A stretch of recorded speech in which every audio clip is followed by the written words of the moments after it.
I'm like, man, Rollo Tomassi don't get no hoes, man. Who, like, come on, man, like, who gave Rollo Tomassi this God tier status? Like, Rollo Tomassi don't get no hoes, man. Like, show me some hoes Rollo Tomassi pulled, you know what I'm saying? Show, like, really, like, y'all acting like he really popping, pushing P, like, y'all acting like he came out the womb saying, P. Oh, those guys are bad.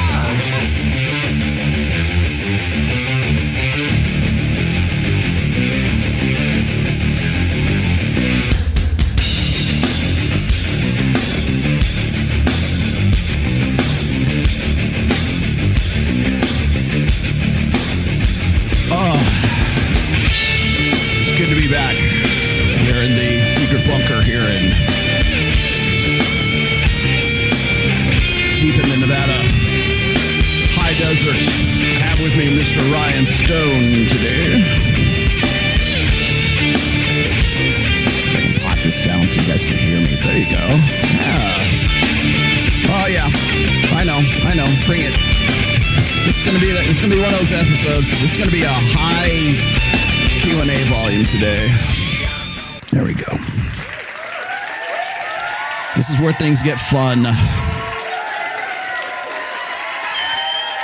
Manosphere is dead. Long live the Manosphere.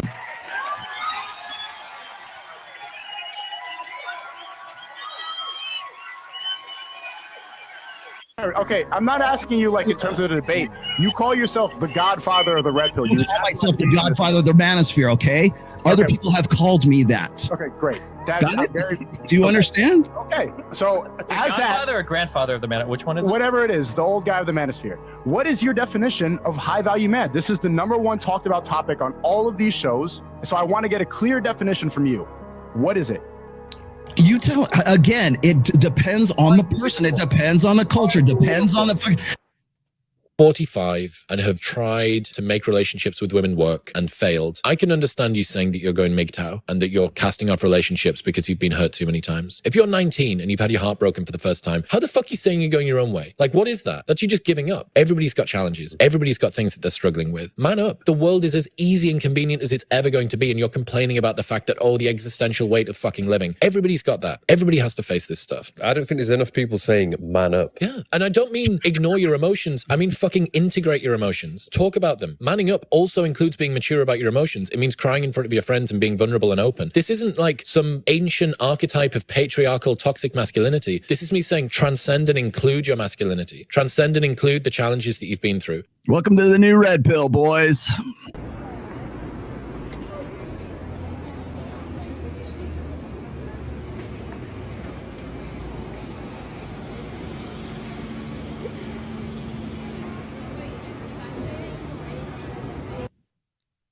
Want a woman who is submissive. I want a woman who has genuine desire for me. So when you talk about OnlyFans, I want a woman who is going to give up OnlyFans without being asked. That I am the one that she wants to say, you know what? I don't want there to be any fucking confusion whether or not I am into this guy and I really want to be with this guy. So I am going to take it upon myself to close my Instagram account, close my OnlyFans account, because I'm a ride or die girl. This guy is the one for me. I don't want to have babies. I want to have his babies. This is the guy that I want, and I want her to be so fucking sure of that she's going to change her religion, that she's going to follow me across the ocean to my homeland and stay with me because she has that level of desire for me. It's not submission, it's not a enslavement, it is desire, so much desire on the part of that woman for that guy that she wants to be with him no matter what, ride or die. She's going to break me out of prison. And them kissing. Oh, God. So today you guys are going to be going through each other's phones and laptops. Oh, I found her ex and them kissing. Oh, God. Why do you still have all these photos? Oh my gosh. Him in his underwear. Oh, I found pictures of them in bed together. Oh, God. How was that for you guys? Stressful. So, why do you keep all those photos of your ex? A lot of them are just good memories that I really just do. Each other? Yes. Yes, so much. Still love her. Thank fucking God. doing that. Exactly. So like it wasn't like I was Here's really my arguing. favorite saying, bro. My favorite saying. You're probably gonna want to do a short out of this one, but you don't see bees busy trying to convince flies. It is worse than honey. You're right. You're absolutely correct. You know, and that's why I can't put my energy into these people. So, Rollo Tomassi tells men to get vasectomies, avoid marriage, and family creation. Terrible advice. Manosphere is equally as dysfunctional as the blue-haired feminists who hate men and childless cat ladies. Look to Matt Walsh or Ben Shapiro for better advice. Your response? Yeah, well, first off, that tweet was, let's just say, tongue-in-cheek, first of all. And then second of all, if I told you to go jump off a cliff, are you going to go do that? If I told you that the fastest way to make $1 million was to steal it, would you disagree with that? If I told you, see, the thing is, the problem that I have with Twitter and a lot of the social media stuff that's going on right now is you can't open your mouth on social media without it being advice. You can't go on a show, you can't go on Instagram, you can't go on Twitter without people saying, you're giving advice, you're trying to influence me to do something, rather than actually having some sort of thought experiment. Now, when I was talking about that, when I brought that up, I was bringing up the idea of what makes a high-value guy and what is the quickest way or the quickest path from point A to point B. So, would that not be, these days, simply don't get married, do not be concerned with family creation, focus on your your mission, whatever that happens to be. And yes, I said get a vasectomy. Now I'll tell you what's funny is when people come at me and they say, oh, Rollo thinks that we should all go and sterilize ourselves. And I'm not telling you to do that, okay? I'm not saying go get a fucking vasectomy, okay? If that's what you want to do, fine, go ahead and do that. But it's not I'm not influencing. I'm just saying, look, this is the fastest way for you to protect yourself from having children, if that's the way you want to, if that's where you want to be. So guys who don't have those accountabilities, they don't have those liabilities, those are the guys who are going to outperform the guys who are already tied down by those things. Whether or not that's a moral issue or an ethical issue, that you can go take that up with Matt Walsh and Ben Shapiro all day long if you want. Complicating. I'm breaking down why. I know you're breaking it down, but it's something that doesn't need to be broken down. Most people, if they hear that you have 80 bodies, they'll be like, That's good. I bet she fucking has. Let me tag something on at the end of that there. The reason why men have a sexual, I won't say revulsion response, because there's a human revulsion response, but it's intense for certain things, like you want to get away from a dead body. Like you want to get away from a dead body. You want to get away from things that smell, like feces. Fear of heights. There are things that human beings are instinctually want to get themselves away from, okay? When you're looking for, when a woman, it seems like she's easy, or she's had 80 bodies, or she has children from another man, there is a hesitation in men that is instinctual. And the reason for that is because that woman represents a bad bet for his paternity. That's why the body count matters to guys, and it doesn't matter quite as much to women. For a guy who has a high body count, I believe it was Sterling who was saying this, is that that is like one of the highest ways of demonstrating higher value, or pre-selection, that's what it was. Because if a guy knows his way around your body better than you do, you know he fucks. You know that he has been rewarded by other women who have had sex with him in the past enough so he has the experience to know what he's doing in the bedroom. Right. So there's that aspect. But then the other part of it is this, is that the reason why promiscuity works one way for men and it does not work for women is because of that paternity. It's the understanding and the ascertaining whether or not the child is his child. Because since we were living in hunter-gatherer groups on the sub-Saharan African plains, until 1980. Until we could actually have DNA tests, paternity tests. Yeah, so men have, it's been in our biological, evolutionary, innate interests to know or to try to ascertain whether or not the baby is our baby. So that's why men mate guard. That's why when women and men get jealous because of infidelity, men tend to focus on the physical act. Did you have sex with him in the bathroom? Did you have a bigger than I did? Did you get off? Those are the particulars that guys want to know when infidelity takes place. When a woman gets jealous because of infidelity, it's, do you love her? Am I losing my investment? Is my long-term security with this guy, is that in danger? That's where that jealousy comes from. So there's differences because men and women are different, and we have different priorities when it comes to reproduction as well as family creation as well. So when we're talking about 80 bodies, when you say, hey, I've had 80 guys, that's a pool of 80 men in which one of those guys, or probably some of those guys, could have been the guy that you can't get over. Or maybe he's the guy that whether he did or he didn't doesn't make any difference, but he's still thinking like on a hindbrain, lizard brain level that there's a possibility that she was impregnated by one of these guys and she can't get over that guy. You're a bad bet for my paternity.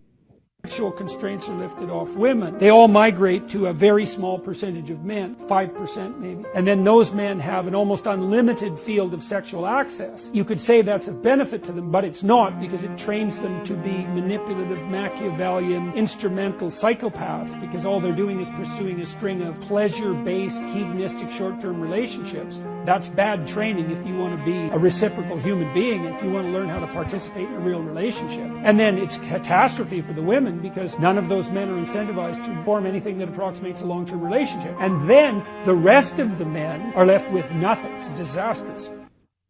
And last but not least, the most important message of today's show.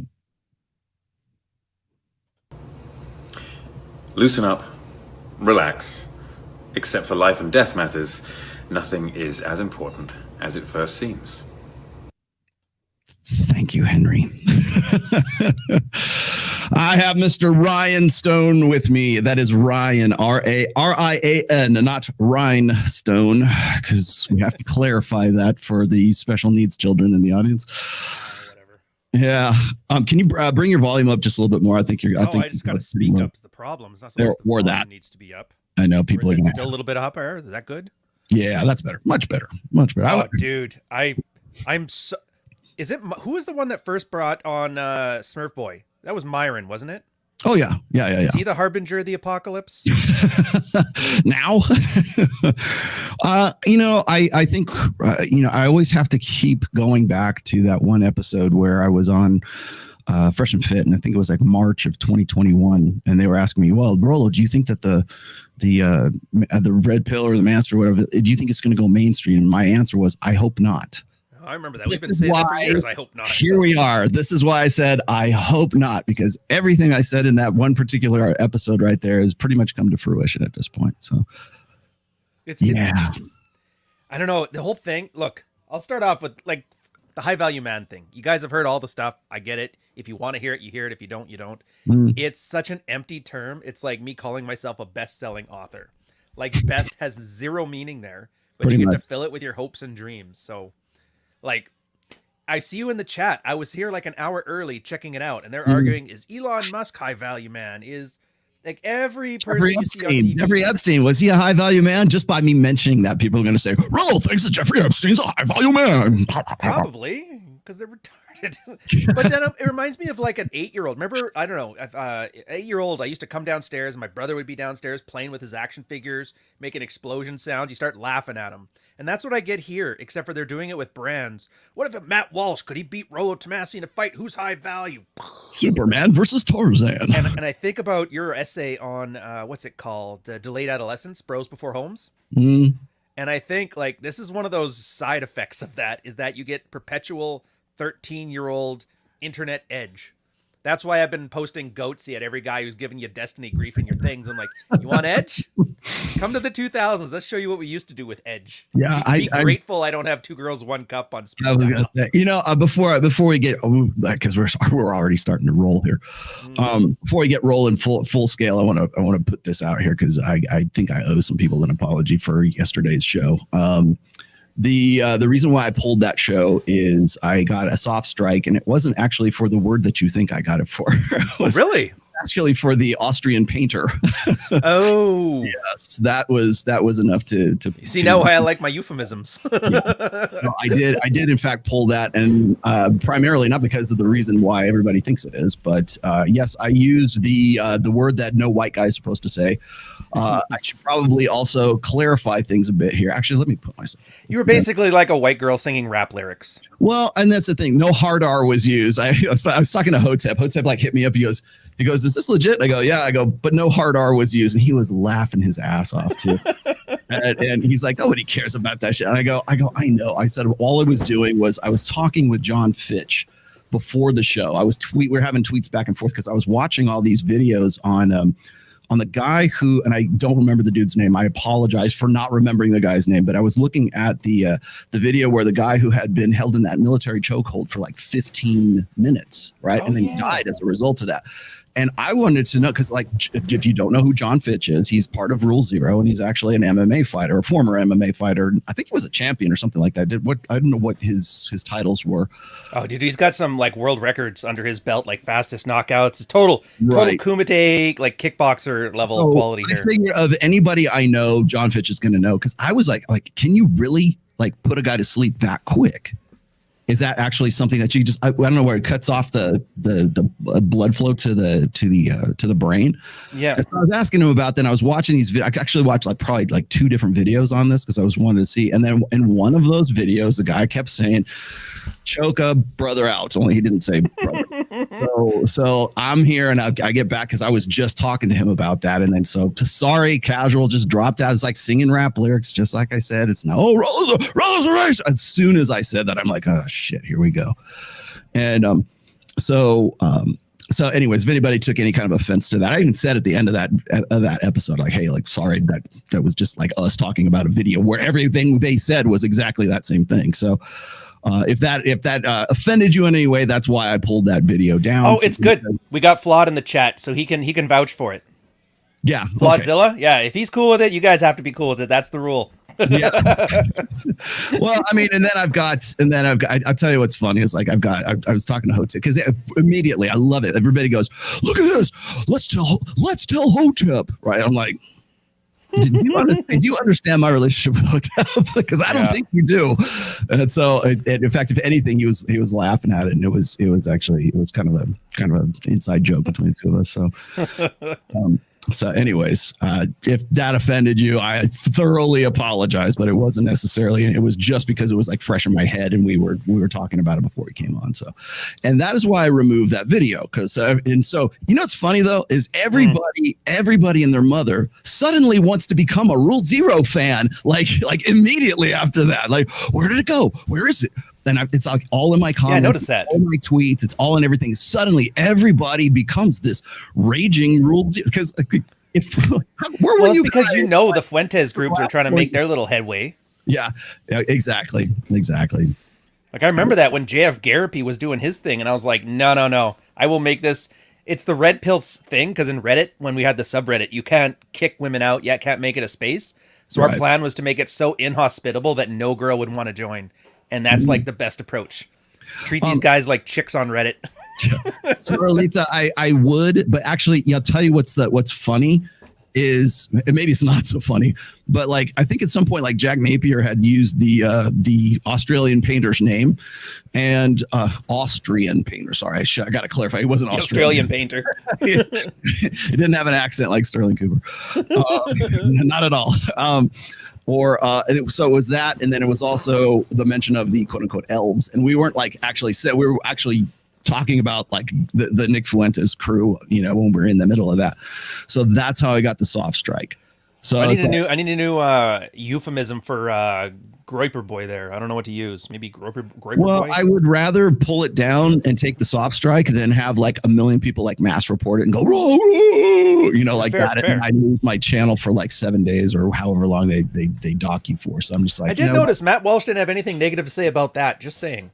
Yeah, I know that suddenly he didn't turn into a Rule Zero fan like overnight. Like I love everybody's suddenly they really want to see this panel show. Yeah, you bring up the snip, he was like all up in arms. You bring up the painter and you bring up Jay-Z and he's like, whatever. Yeah. Yeah. You guys can draw whatever conclusions you want from that. It's all a game at this point. That's really what it's come down to. In fact, that was really what I wanted to talk about in this. Yes, I will talk about what is a high value man. Maybe we should start with that today, but we're going to definitely get into that. In fact, within 24 hours, you will hear me again discussing this with Destiny and Sneeko, and Mike Sartain will be with me as well. Are you going to break fourth wall or are you going to go into it earnestly? Oh no, we're discussing the nuances of high value and male. Oh, probably a little of both, I think. Just because, you know, the way that me and Mike like work together anyways when we're doing Access Vegas is we talk to the audience anyways. So we're already breaking down the fourth wall right there as it is. So probably, but it's, I love how everybody wants to say, oh, Rollo, you're supposed to be the rational male, right? And I'm like, no, it's the Godfather thing. Dude, you know what makes me laugh on that? Noam Chomsky. I don't know if anybody here is a fan of him or not. I used to love his stuff before he went crazy and old, but that's the same thing. They call him the most like quoted intellectual ever, and that's like the big quote for him. And he goes, nobody ever reads the quote because right after it says, I don't know how we can write such drivel then. And it's the same as your Godfather thing, where it was more of like a tongue-in-cheek, like making fun of him. Oh, he thinks he's hot shit, huh, Godfather? And then everybody just kind of rolls with it, not realizing it was actually kind of to poke fun at you.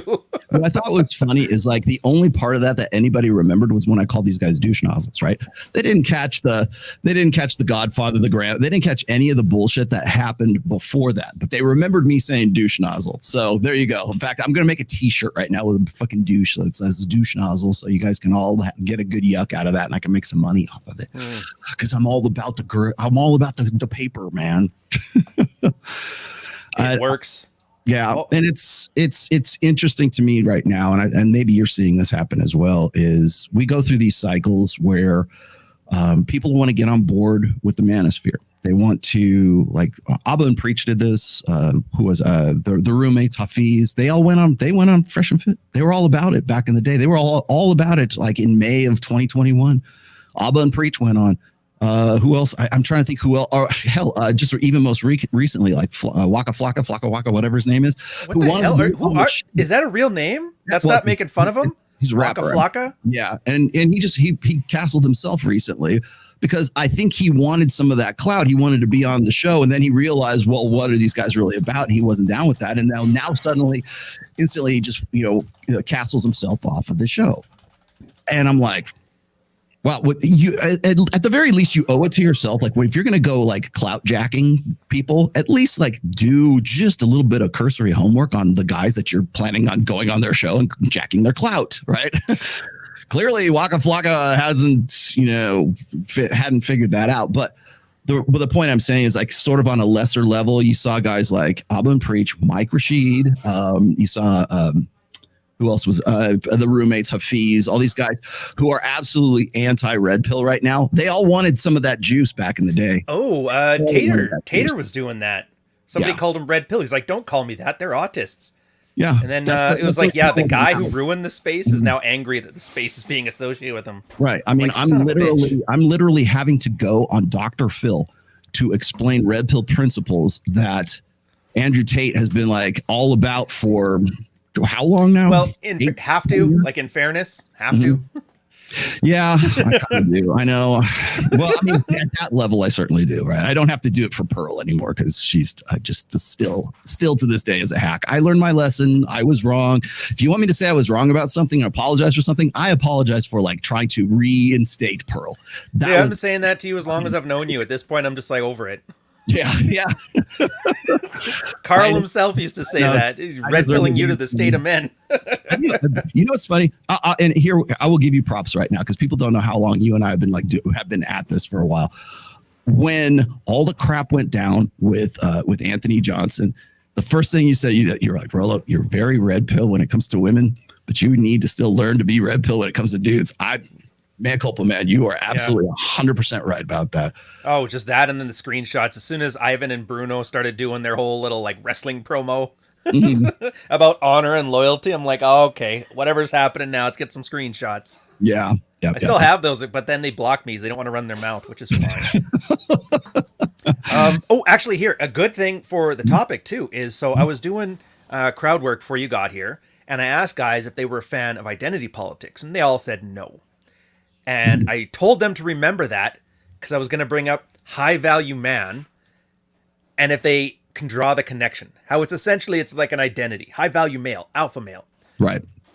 It's no different than identity politics. It's no different than the Dylan dude calling himself a chick or any of that stuff. People are just making up labels of identities they want to use.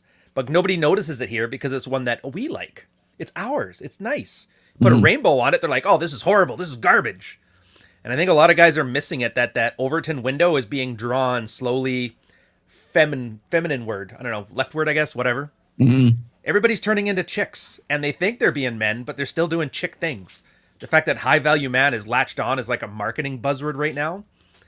It's 100%, as you would call it, feminine primary social order, but the catchier term is longhouse, and I love to see it, and I also hate to see it. Where did that come from? I'm like wondering, like the longhouse thing. Yeah, I first heard it from there was this guy that's part of like esoteric right wing stuff, and somebody thought you guys would get along together well, and I'm like, okay, so we chat about a whole bunch of Austrian painter stuff, which I don't really care about. But then he mentioned the longhouse, supposedly. And Trudeau has just talked about it. It's like an old native tribes, return to monkey stuff. Back then when women were running things, the big long house was where everybody sat together and then the matriarch ran whatever. And it just seemed like the woman of Wollendorf, ancient sculpture, the feminine primer. It sums it up so quickly and so catchy. It's basically women run everything as like a matriarch. All the nagging, all the canceling. That's all the bad word stuff. Exactly. Gynocentric social remember order. Gynocentric social order. That's not a catchy term. So longhouse is good. It rolls off the tongue and like, yeah. Chef's kiss. That's where it's from. Native American matriarchies. That's what Chess Rockwell. You go to the front of the class, my friends. Yeah. Hey, Chesty, I've done my best to cull as much autism as I can so you can actually hang out in the chat. There's a bunch. I've tried to bring as many high value males as I could in here. And that's the only thing they care about is like, I need this to be more civil than the Gary's the Number Guy episode. Essentially, yes. Children with Dynamite. You are absolutely correct. That there is no better illustration of Dreamgirls and Children with Dynamite than what's going on in the manosphere right now. I called it a long time ago, very long time ago, because Rollo's the godfather, right? I love that shit too. It's like trying to explain that to like 12-year-old middle schoolers with blue hair is like, it's impossible. Hey, do you want to have the roosh argument again? There's no way to talk about it, right? Do you want to do the roosh thing again, where we argue over like whether they know they're doing it or they don't know they're doing it? Oh yeah. How sincere? How sincere is their critique? I think they do believe it. Actually, they would have to. Because otherwise they wouldn't keep sticking to the same bullshit. Repetition is all they're doing. As soon as I was done with that, and by the way, I did, just so people understand, like within the next 24 hours, like by 9 p.m. Eastern tomorrow, you will understand the method behind my madness. Oh, so, I won't. I ain't watching that crap. I know you're like, fuck this, I'm out. Yeah, somebody will tweet out a summary. I'll listen to that and see a screenshot. Yeah, something. But so, anyways, I loved how everybody wanted to say, "Well, Rollo, you should have given them a clear, concrete definition of what a high value man is." And the moment I do is the moment everybody's going to say, "That's not a high value man. A high value man isn't this and this and this." They're going by sort of like the old school's Kevin when Kevin Samuels wanted some of the fresh and fit juice and was actually doing interviews before he wasn't doing interviews. He was on there, and people sent me those clips. Thanks. You can stop now. I'm very familiar with the clips you're talking about. Yeah, I watched it once. What was the list? It was something like wear a suit or something, shave, shower every day. I'm trying to remember. Help me out here. Do you remember the whole list? Okay, so it's like, it's very similar to Myron's list, right? Which is like, you got to. Myron has a list too? Well, why am I not surprised? You got to have sex with at least 50 women. So right there, I'm not a high value man unless you count blowjobs, because the CDC now counts like oral sex as a notch in the notch count thing. I'm like, nice. Hey, now I got to go back and just like go back and think of all the chicks who gave me a Hummer and I never had sex with them, because apparently they count. Can I give Myron some more shit on here too? I was being very conservative with my notch count. Now I don't approach the 1,500, 1,600. You're not high value like very individual, so we're not worthy. Yeah. Plus, you limit yourself to just women, so that's probably why you can't get that high. That is true. You know what? Does a Hummer from a trans guy, does that count as far as the notch count is concerned? Only in Thailand. Only in Brazil for that matter. Yeah, that bugs me about Myron though, because he said 50, and it's not because 50 is an actual number that means anything. It's because Rivellino a year before said 30. Green Line Boy, he said that, and I was like, wait a minute, he stole that because Royce said 12 back in the day with an old Chateau Artiste article, the 282 rule. is that for every 12 girls you date, 2 of them are going to be basically slump busters, 2 of them are going to be way out of your league and your game's got to be tight, and 8 are just going to be mid. And I was like, oh, that's pretty good. And I liked it. And I kind of looked at like, okay, you can look at behavior disorders like BPD and stuff. And that's usually 3 standard deviations. So like 2 to 5%. So like 1 in 20. So I'm like, okay, 12 makes sense. 20 makes sense. Because then you're guaranteed at least 1 BPD chick in there. But then after that, everybody was just like, they did the American thing. Like, let's slop more cheese on it and see. And Myron was like 50, and you end up with Frankenberry on the other side, 1,500. Frankenberry. I just want to sit here and be like, $1, Bob. $1. Does he have it like 1,500 tattooed on his I hope and pray. I hope and pray. Some kid 20 years from now has to explain why Dad's got 1,500 tattooed on his hand. The hell was that? No, I was pointing this one out. Apparently, I'm wasting my life here. Wait, hold on. There we go. I know you're being facetious, but man, Rollo Tomassi don't get no hoes. Yeah, I love that. I'll tell you what, the other thing is like, and probably not many people caught this because unless you subscribe to Icy's Twitch channel, you probably missed this. But Icy, who is like the quote unquote the official Hoe Wrangler for Fresh and Fit, who is that's who that is. I love her. I literally love her to death. Like I was sending her flowers for Mother's Day, and just I love her very much. And so she was doing like these sort of she always does this too. It's not just this one instance. She does this all the time, and she'll do like behind the scenes thing on her Twitch channel.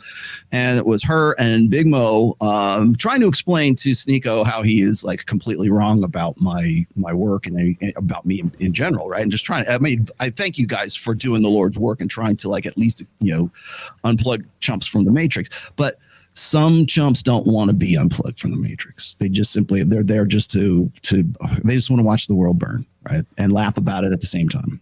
Dude, I worry about like genetic determinism. I never believed in it until I came to this stupid space. And I honestly believe there's some people like you need a certain IQ to like, I don't know where it is, but there's clearly a certain point where anything in the red pill isn't going to help you because you're going to screw it up. Like you'll give somebody a prescription, or not a prescription, like a concept, and they will just stupidify it and ruin their lives with it. And then have the gall to blame you. Rollo, you did this to me. You said men have no midlife crisis, so I bought a Ferrari with our life savings, and my wife left me, like something like that, Isn't that what you say to do? Isn't that what those red pill guys say? Yeah. Keep straw manning. Yeah, you're right. I mean, he does. See, that's the thing is that's why people are like come down on me, like, why are you even bothering with these guys? Because they don't care. Yeah, you're right. That is a fair question because that's what I ask. Yeah, they really don't. I had Aaron Clary hit me up like right before I came on. He's like, best to ignore these guys. Oh, yeah, it is best. Well, and if you don't, at least like as a millennial, speaking to my elder, let me advise you on the art of shit posting. Okay. So you realize, subtext, obviously. I mean, game, subtext. But there's a subtext on it. And you coming across as caring less, cardinal rule of relationships, so much better. If they come at you with something that's absolutely pants on head retarded or ridiculous, language filters, then you coming back with something satirical, snappy, puts them in their place, lets the audience know that they're in on it, where you two are making fun of the idiot in the corner, then that works out better. It's at least entertaining to the audience, and it lets you know, I know why you're here. I know why he's here. And I'm going to take this exactly as seriously as I need to get my point across. In your case, it's just I'm more attractive than you. I can run circles around your stuff. Now, granted, sometimes lowbrow's the way to go. I've been sending goatsy to everybody in your chat that talks about Destiny. So, oh yeah, this is not meant to be a monologue. This was just meant to be millennial advice. Fine. No, please continue to monologue. I love this. Where is it? This is a very common thing. Will, thank you for your comment, my friend. Dude, that's not it. Why didn't you have points prepared? Why didn't you have something talking points prepared? Because what does bulldozing them mean? If I have talking points, then what good am I to you? If I can't explain a concept to you, what good am I to you? It's the same thing. What does bulldozing mean? Yeah, exactly. What does that mean? That's a question for him. Does it mean he admits you're right? Because that's not going to happen. Exactly. Do you honestly think that I'm going to change these guys' minds? Do you think I'm there to change these guys' minds? Maybe he wants you to yell at them and hold them accountable. Right. Well, exactly, because that's the and you know what? God rest his soul, Jerry Springer. Hey, welcome to Jerry Springer 21st century rat. Right. And again, people ask me, and then maybe this answers Aaron Clary's question too, is I don't go and do these things because I actually think I'm going to change these guys' minds. I know that's not going to happen, but I am there because the people who are watching this, it might change their minds. It might affect their lives. It might say, you know what? I never really thought about it that way. Like, yeah, this guy's really kind of full of shit, right? Or maybe they are wrong about you. Maybe there is something to this stuff after all. Maybe I can actually use this to benefit my life, like, you know, millions of other people have been doing for like really the last 10, 15 years. We're still talking about it. If there wasn't something behind it, you wouldn't be talking about it now in 2023. We didn't. When was the game? The game was published. Like Neil Strauss's The Game. Dude, like 2006 maybe. 2005. It's 2005. So all the events that happened in that book were from like 2001 all the way up to 2004, somewhere around there. So we're still talking about principles and shit that was in that book right now. If there wasn't something of substance in that, we wouldn't be talking about it right now. You know? Oh, I don't think people understand that. Wrong, but we're still talking about it. Yeah, and with the other guys too. Like I get it that the girl you called a dumb cunt. I had a debate with her because I was like, all right, let's see what these group are like. Mm-hmm. She's not smart. Like she's not stupid, but she's not smart. She just kept inventing things on the fly. She's doing the Hafiz thing where you look up and left so you can make up some stuff on the fly. And like simple philosophy. She's supposed to be a philosopher, but basic concepts, she screw them all up. And I realized at a certain point, like, A, there's no chance changing minds here. B, she's not here to learn. C, the best I can do is show the audience like how to be attractive, and B, how you can be red pilled without yelling at women. And so there's a bunch of times she's running off about Austrian painter stuff or whatever nonsense Destiny says, and you're just like, you know what? That one's yours. Let's move on. And the audience got mad at me too. Same thing. Like, why didn't you sort her out? Why didn't you sort this out? I'm like, guys, you're here for 2 hours. Yeah, 2 hours you guys are here. I don't want to make you think like this is horrible. I hate my life because of this stream. I'm like, how do I make it entertaining? And sometimes it was just let them run their mouth, say stupid stuff, and then just sit there and go, huh. Yeah, really? Is that what you think? I know that. Are you sure? I don't do enough debates. Dude, did you not see me like on Dr. Phil just February? I mean, I am that same guy that was on that show. What did you struggle with? Like what here? This is a question for the audience. What did he do right? What did he do wrong? What's the end state? Like what's the goal here? Yeah, what is a win state? What is a lose state? Can you guys even define it, or do you just come out with a feeling? Well, that felt like you owned them. Yeah, we want blood. At least that's honest. I want you to yell at them. I want them to yell at you. Hopefully Sneeko can throw a chair. Hopefully he's strong enough for that. Yeah. You bring up Destiny's wife, you know, Sneeko brings up Destiny's wife, and then you bring up his that's the whole thing is like and Mike and I have been talking about this too. And by the way, like Sneeko and Destiny, you better fucking come correct tomorrow. You better come correct and you better show up, and nobody's going to get sick. We're not going to get some like debate-itis or whatever the fuck you guys were talking about before. No, in fact, as a matter of fact, we both, Mike and myself, had to rearrange our flights so we could be there before Destiny flew off to go have it out with, by the way, John from Modern Life Dating on whatever podcast, which will be, I believe, the 16th. So if you want blood, that's probably going to be your bloodbath right there. But I will tell you this, you better come correct. You better know what the fuck you're talking about. Can you guys elect a president already? Like, I'm over this. I'm so over it. Didn't we do that already? Didn't we do already? Another one?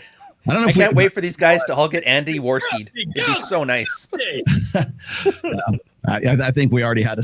You know, what's funny is like people go, "You're the one who was like the self-appointed godfather of the manosphere." Like, I've never called myself like. Find me a place where I've called myself the godfather of the manosphere. Find me like where I have said those things.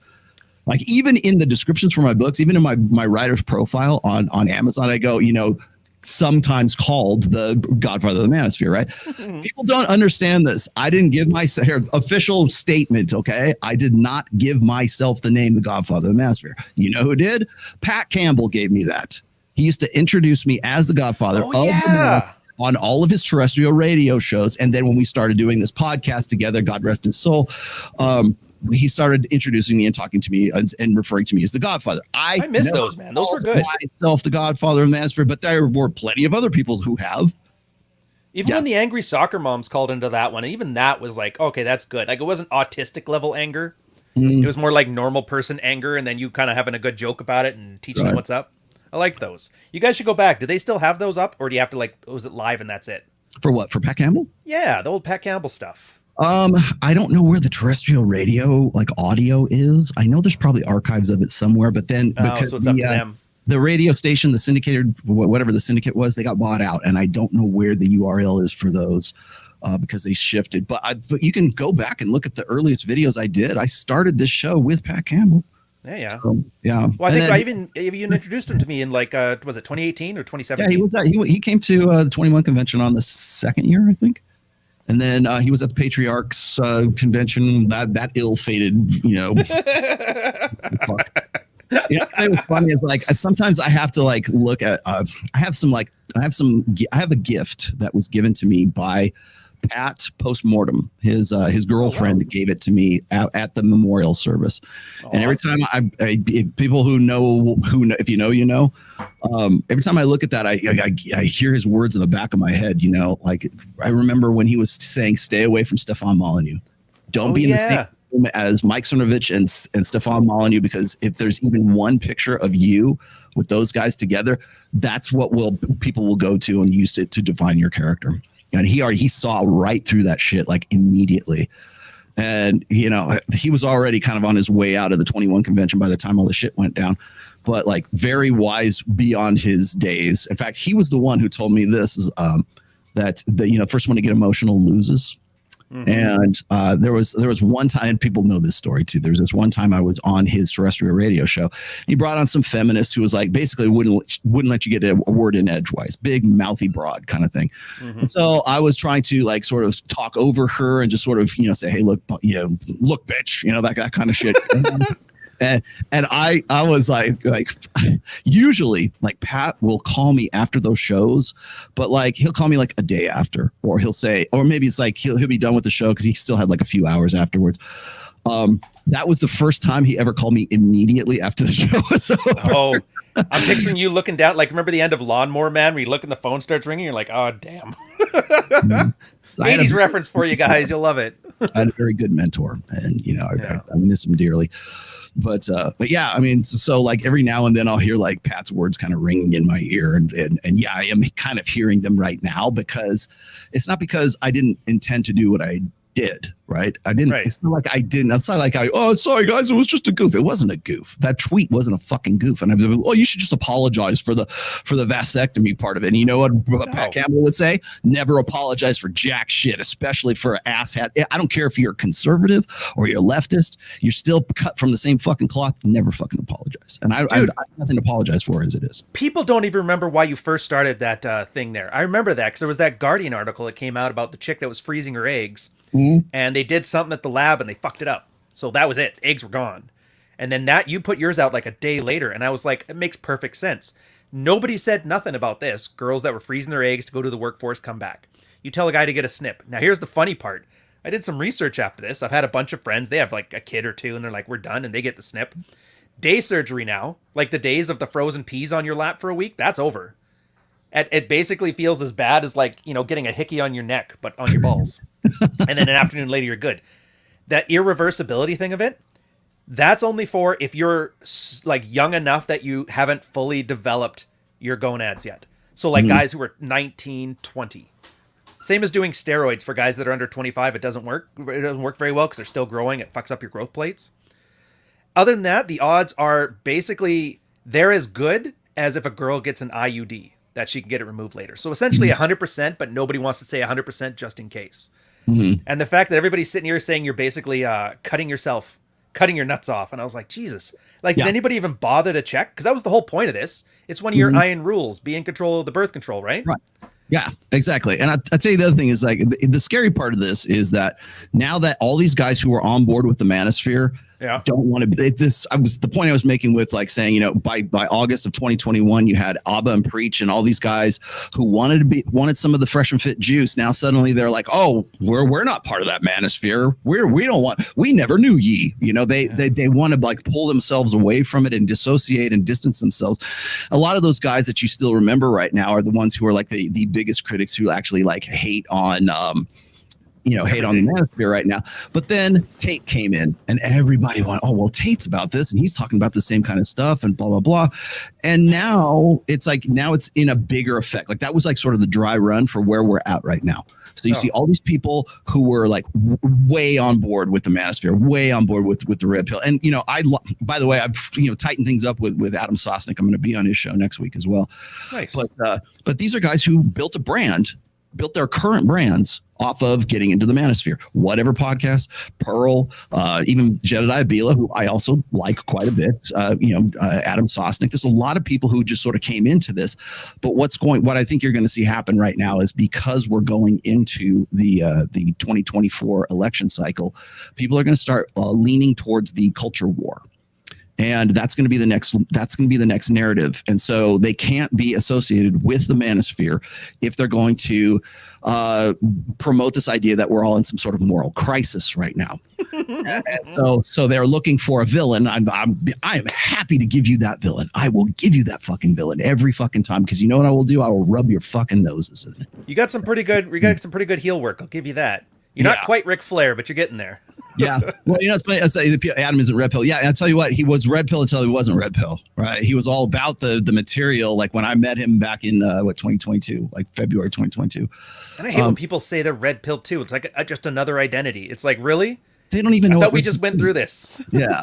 Yeah. And so like, it's the same thing. So when people say, well, what's a high value man? That's like me trying to explain to you like what the red pill is in like an elevator pitch. Well, the Rule Zero at least does a good job at that. Yeah, we try anyways. Well, no, it's like, but it's like, best-selling author. It's a marketing buzzword. It's always been a marketing buzzword. That's why if you check that, there's 50 guys with 50 different definitions, and all of them describe the speaker to a T. That's the point of it. That's why I call it a container word. You're supposed to fill it with your hopes and your dreams and your values. And then the marketing guy's like, that's exactly what I meant. Here's some merch. And you're like, yeah. Fuck you, frontal lobe. Limbic brain's got to buy some merch. So just by using the term, you guys are like falling into that marketing trap, which sucks because that's how you got here in the first place. Yeah. Listening too much to marketing people tell you like, oh, just buy her flowers, bro. Oh, you just got to get that surgery for your legs, bro. Everybody's selling you something that'll get you chicks. That's how we used to sell lotion to chicks in the 60s, for fuck's sakes. Remember that? Yeah. You're going to be ugly and no man will want you. Buy this merch. And the girls are like, yeah, let's do it. I'm like, let's try it on full-grown fucking men. Yep. It's embarrassing. I would be embarrassed if I like unironically was like, high value man is something. But there's guys in the chat, man. No shame. Like, fuck it. Let's do it. High value man. I don't know. What's the newest one? It's obviously money. Everybody loves saying money. Not realizing that. I think we've had how many talks where we're just sleeping, like when your mattress on the floor stage of your life is when you tended to get the most girls. So you know it's not money. Yeah. If it was money, Bill Gates would be getting poon. Yeah, there's a minimal IQ for the bottom position in the army. That is true. Thank you. I'm going to get to super chats here in just a second, but like I wanted to point out just to finish this thought. I told you guys just from the Rollo told you it would be like this. Told you. Right? Rollo done told you that the manosphere you won't recognize the manosphere by August of this year. If I was wrong about anything, it's like happening sooner than August. That's the scary part, man. That was what happened in the 2016 run, is that the competition is so fierce, everybody starts getting more desperate and doing crazy shit. And I have a feeling in the next 6 months, we're going to be at the Andy Worski melting wax onto his nipples live with JF Garapi doing that thing that his cease and desist letter said, no, we're supposed to talk about anymore. Right. And then once you guys start seeing your guys like completely jump the shark, it's 6 months and everybody's going to be Stefan Molyneux to that great empty egg carton in the sky. Mm-hmm. I guarantee it. In fact, didn't you even say yourself, like you think like, who was it? Pearl and one of the other ones is probably on their way out. Yeah. Oh yeah. Well, I was going to tell you is that, and don't worry, I'm going to get to that one here too. This is too good.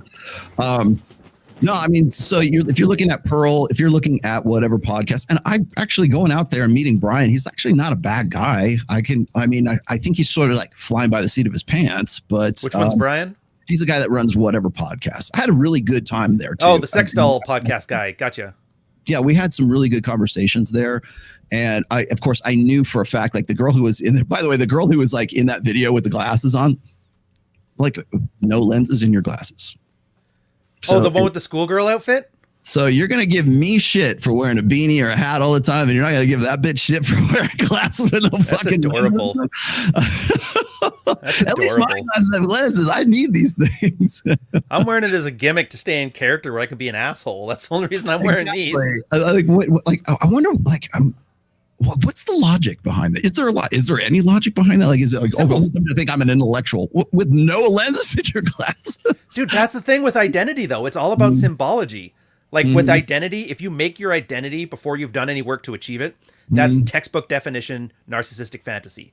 And defective women that are acting like men, absolutely narcissism. And that's the default for guys for men. That's where everybody gets their little spurg outs and unironic, like getting canceled because they're doing something stupid, all of that. And the problem with the fantasy is you have to build symbols. Yeah, give me. So yeah, they're not glasses. They're a sign of intelligence. Doesn't matter if they have lenses in them or not. No, that's just glasses. Same as girls, like the East Indian meme. Remember the hot blondes? Blondes aren't a woman to that kind of crowd. Blonde is like a symbol of having made it. It's a status thing. She could be a 300-pound lard ass with a blonde wig, but nope, that's a blonde chick. No matter. Pamela Anderson, baby. Yeah. It's all about these weird symbols. It's all about this weird, vague, put whatever you feel into this thing. And it's always about like selling you something. It's a girl selling you on, I want to have babies after the third date. I'm going to make you wait 3 months to have sex. Buy this merch, all of it. Everybody wants, it was like a Chateau Hortis line. Everybody wants something from you.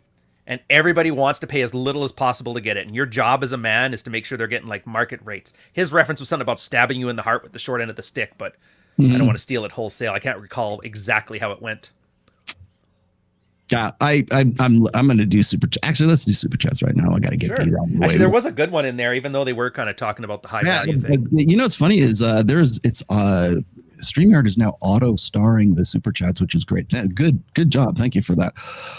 Please put back Rule Zero show. Want to watch after exams? No, you really don't. You don't want to watch that. You're not a fan. On a serious note, if the genomic record shows that at 17 women for every one man reproduced and certain sperm donors are barred from selling their seed, tells us that we're headed towards 17 to 1 again. We are not. We'll be dead before any of this stuff comes up. What is we? You know, I tell you, here's the funny thing. I've got this on more to this point. Let's see if I can bring this up real quick here. Remember the Fight Club scene with the lye burning on his hand, where he's like, "Stop going to your fucking happy place. Come here, experience life." It's like that moment. This is great. Okay, so more to that point, Fenicio. Here's the great thing is like all these people who came at me and they go, Rollo, don't you know that we're below fertility rates in the United States? And if you're teaching guys to have vasectomies at 20, you're part of the problem. No, I'm not. Okay, here. Fertility rates have been below replacement since 1971. The time to be worried about this was probably 10, 20 years before you were even fucking born.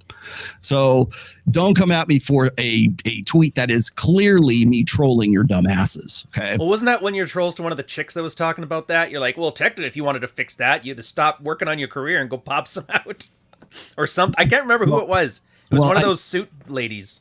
More to that point is, the one thing that I got, and Sneeko, by the way, it wasn't Sneeko. Sneeko just like retweeted this shit, but it's like, I forget who the chick was. It might have been Erudite. It might have been, maybe it wasn't Lauren Southern. It was one of these other conservative. I don't know. I can't keep. Oh, I'm not like the other girls anymore. But they're like, oh yeah, like they don't want to mention me, but you say vasectomy, you like just fucking say my name, right? I mean, your Pokemon card's getting. It's getting reach. I love how everybody like, oh, well, there's this guy, in the vasectomy guy. Like, come on, man. Like, and the first comment on it's always say my name, bitch. That little card. I love that thing. I'm not going through this bullshit so that you cannot say my name on your retweets. Please do. Like, I mean, that's all. That's a silver lining in all of this. Mm-hmm. But so the idea, and again, he retweeted this, is that vasectomies are basically trans surgery. Oh yeah, that was. Does he even think before he tweets, or was it just like this is like all? It's like an SEO optimized tweet. He'll like parrot back whatever anybody, whoever he's following. He'll just parrot that back. That's pretty much the whole thing. Like vasectomies are Bud Light, Dylan, trans. It's like tweet. Well, Sneeko is all brand. That's all there is to him. There's nothing else. There's nothing underneath. It's like there's no substance. It's just all brand. Well, everybody knows that. You remember when he first, like his first thing that he got started on was like going after Cuties as being the greatest film ever, and he loved it, and he didn't think it was really that bad. It was basically all about it, like the child diddling, because it was like, everybody pissed off, and then there's like 500 people calling him a fucking idiot. Mm-hmm. Yeah, that's all he's ever done. What's the stupidest thing I can do that'll get people yelling at me?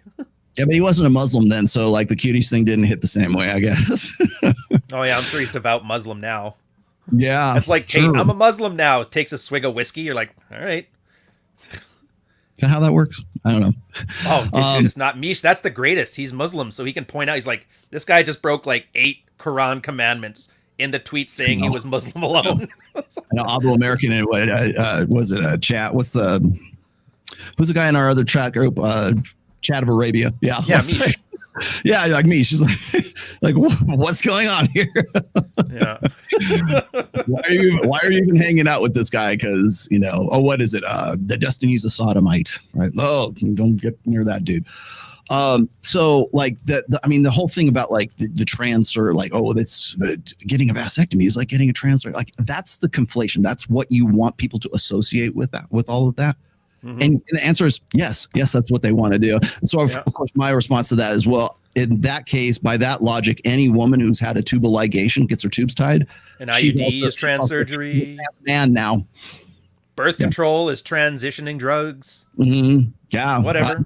Let's see. Uterine ablation? Like, yeah, now you might as well be a dude. Heck, a pap smear. Let's go for broke. Tonsillitis is trans surgery now. Fuck it. Maybe, right? You can get you get throat cancer from giving a blowjob now. Is that how it is? What's funny is like I saw people like jumping on those stats about like if you like oral sex is causing this pandemic of throat cancer. Like, you know how old that story is? Like, I remember when that first came out. Me and Pat is that a real thing? About that, I don't think so. I think it's probably just if it is, it's like so minuscule that like. Oh, you have throat cancer. Let's hear. Here's the checklist of things so that we can track you. Do you drink? Yes, quite a bit. Do you get blowjobs?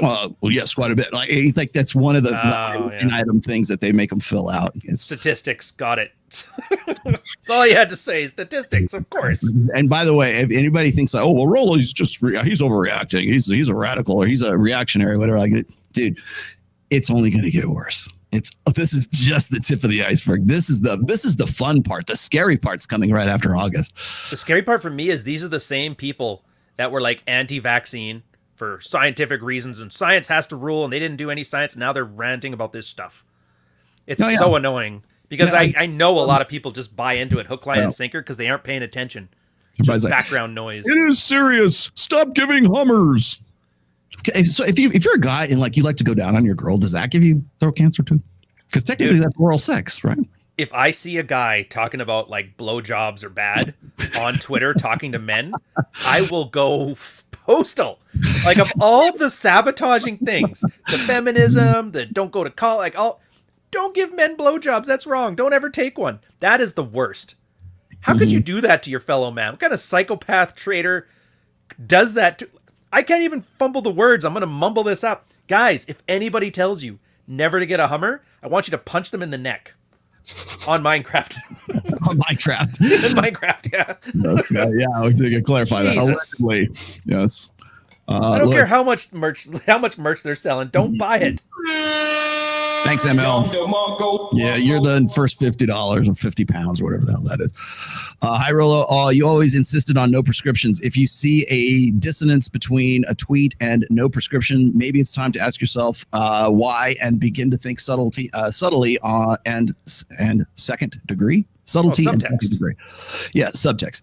The technique is also used by Gadside. Yeah, it is. And I'll also say this is that as much as I've tried, right? I in every introduction of every book I have ever read or written, I say the same thing. I'm not in the business of making men better men. Okay. I am not in the business of making you better men. I am not in the self-men. I am kind of peripherally, but like, I am not, that's not my goal. My mission is not so that you will follow these steps, my 12 rules for life, and you're going to be a Tomassi man. I don't want that. I don't want robots. I don't want cultists. I don't want any of that shit. You're not their fucking dad. I am in this business to educate you, to equip you, and to give you the tools that you need so you can become the best, so you can actually build what you have.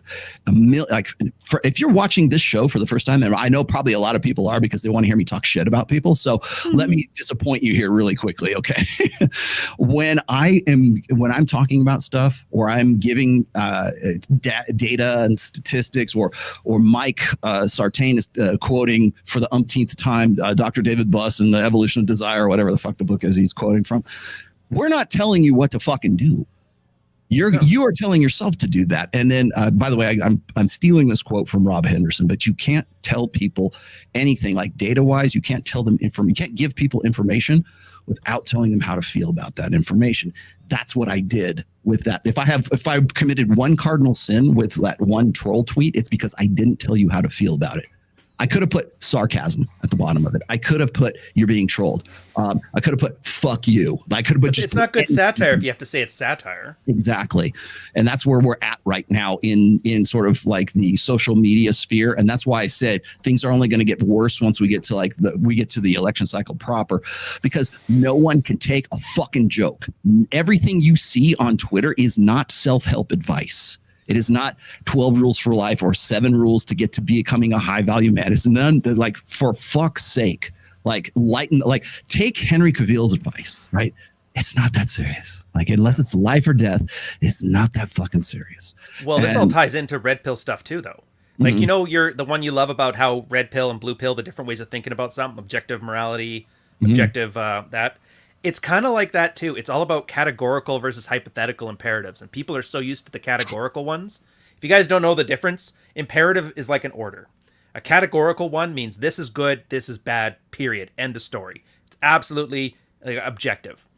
Hypothetical imperatives are like if-then statements. So if you want, like you said, like you literally put in your tweet, if you want to achieve wealth as fast as possible, then do this. If you don't want that, then don't do it. If you don't want it to be the fastest, don't do this. And I think people mistake that because then, that means the responsibility's on me to decide if I want that thing. And I think it's much easier to just yell at you for being a charlatan or a fraud or whatever else they want to yell at you for. They want an enemy.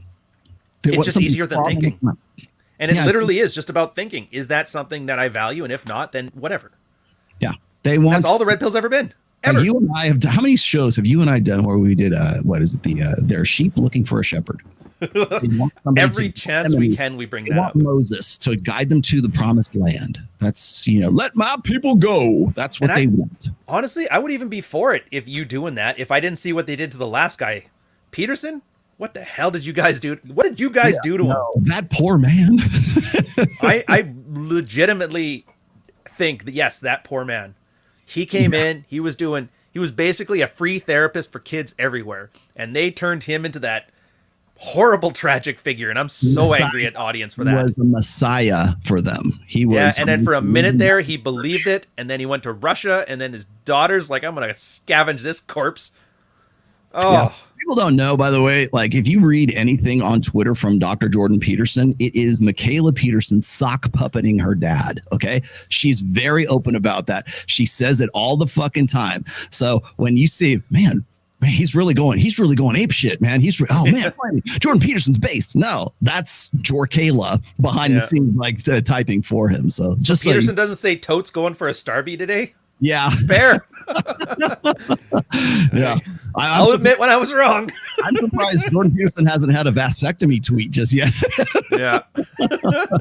God, it's the fucking. It's the troll that just it's the self-perpetuating eternal the perpetual motion machine of tweets right there. And you have to be really smart or really stupid to be a retard, and it's at the point where I'm like, I don't know who's who anymore. I can't tell. Yep. Chris Harris, what would you say to the Spurgs that say he is happy to define what is not high value, Ben Shapiro, Jeff Bezos, but can't define what is? I will tell you once more for the record, a high value man is the guy that other men want to be and other women want to fuck. That's it. Can I add to that, from a red pill perspective? Because that is sexual dynamics, positive male identity, sexual strategy. Girls want guy, guy wants to be guy. Mm-hmm. If you guys, all that value stuff you're arguing, you can argue about, for a philanderer, you need this. For a physicist, you need this. It's like, red pill, this is what you need. So the minute, so when people ask me like, Rollo, give me the elevator pitch of the red pill, and what's my response? I always say, well, that's kind of hard to do because there's so many different fields and there's so many, it used to be about guys in the pickup artist community who wanted to get their dick wet. Is that what you want to hear? Or do you want me to tell you that the red pill is all about male self-improvement and don't chase women, chase excellence? You want that? You can also go that direction too. Do you want me to tell you that it's about MGTOW and fuck women and go your own way? Yeah, we can talk about that too, because the root of MGTOW is in the red pill. All these guys who are in the church who wanted to turn the red pill into their personal Christian ministries, we can talk about that too. Where do you want me to go? Because talk about red pill after you've been married. We talk about how to handle divorce. It's basically anything that affects men will have an aspect of somebody who's in the red pill who's talked about it. Everything. Yeah. Well, so if it's basically just saying anything man related. Yeah. And by the way, Ruslan, if you're watching, I didn't write that tweet for you. I know you really wanted me to. I know you wanted to feel good about that. And had nothing to do with you. Actually, it had more to do with Brandon Carter than it did to have. What's a Ruslan? How do you spell that? Is it like Ruslan? Ruslan. And Ruslan, you can just keep straw manning it and just keep going. All you're doing is just feeding the beast, man. This guy, what the fuck is this? Oh yeah, poodle haircut. I love that too. And by the way, he's not the only one like that has that sort of. He's all brand. You remember we were talking about merchandise and shit like that. Yeah. He never misses an opportunity to go on a show that he doesn't have his little, bless God hoodie on or some shit like that. It's all brand. He failed as a white boy Christian rapper, and now he's decided that he wants to get into these, Christo manosphere or whatever. And anytime he needs numbers to kick up, he comes at me. And I go, I think Rollo wrote that tweet about me, low key. Dude, I don't think about you. I really don't. I don't think about you at all. If you want to come and debate me in Vegas, the door's still open. Was it Alex from Playing with Fire? Oh, he won't debate me. Dude, I have been saying since November, since I started doing Access Vegas, if you want to debate me, you will do it live across the table from me. That's my format, and that's exactly how I'm going to do it.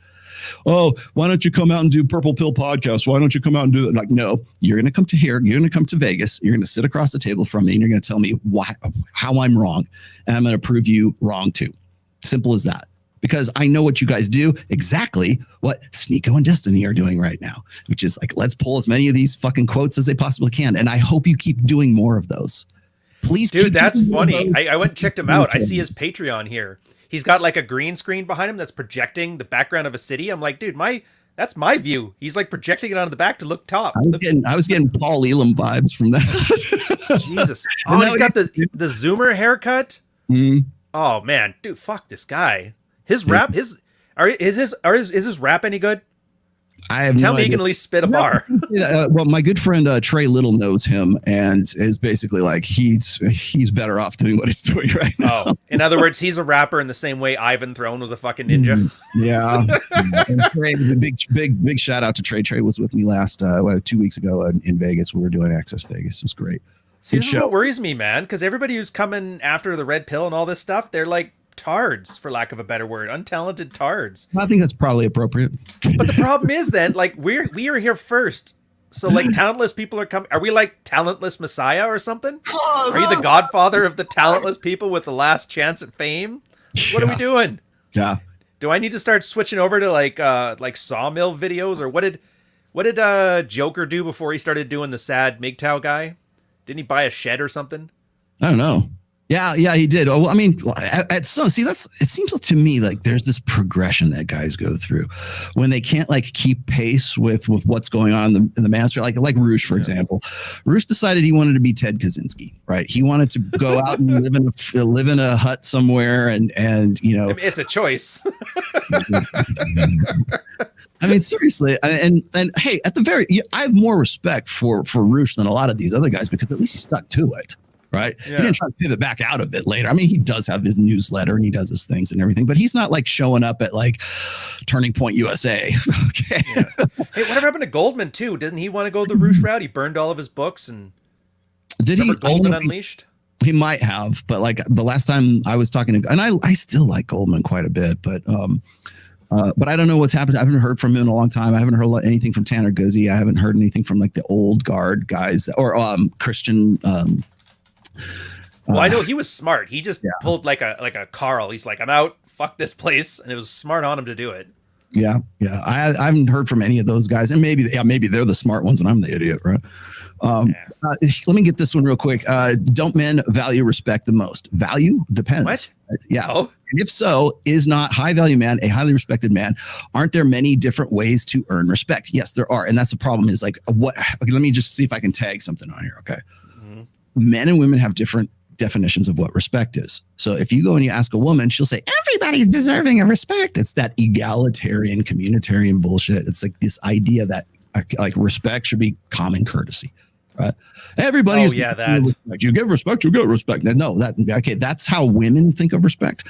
Men respect each other because men have a burden of performance, and we do something that makes us respectable.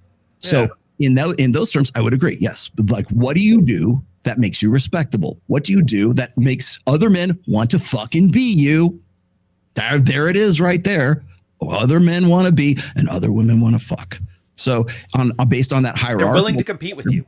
Yes, it's merit based. For women, it is like community. It's like everybody. It's cheap. Women's form. You don't have to like a guy to respect him either. Yeah, exactly. Sometimes you can hate a guy and respect him. I respect my enemies, right? Especially like I keep saying, my joke is like, I need better enemies. Yeah, because your enemies keep you sharp. People who give you shit, I want people to give me shit. Again, another principle from my first book is like, if you think I'm wrong, I want you to tell me you think I'm wrong. If you want to tell me, oh, Rollo, he's an old man and he wears Slayer shirts and he thinks he's 14, that's fine. Fuck. Well, they're just literally looking at you like, look at that guy. Anybody who wears a headset's low value and a Slayer shirt. Whoever needs glasses and has a Roadcaster mic is a beta male. How am I wrong? That's what I want to know. Yeah. Like, how am I right? How am I wrong? That's what I want to know, because I'm a factual absolutist. If I am in error of my facts, I want to know about it. But that's not what people are about. That's certainly not what Twitter is about.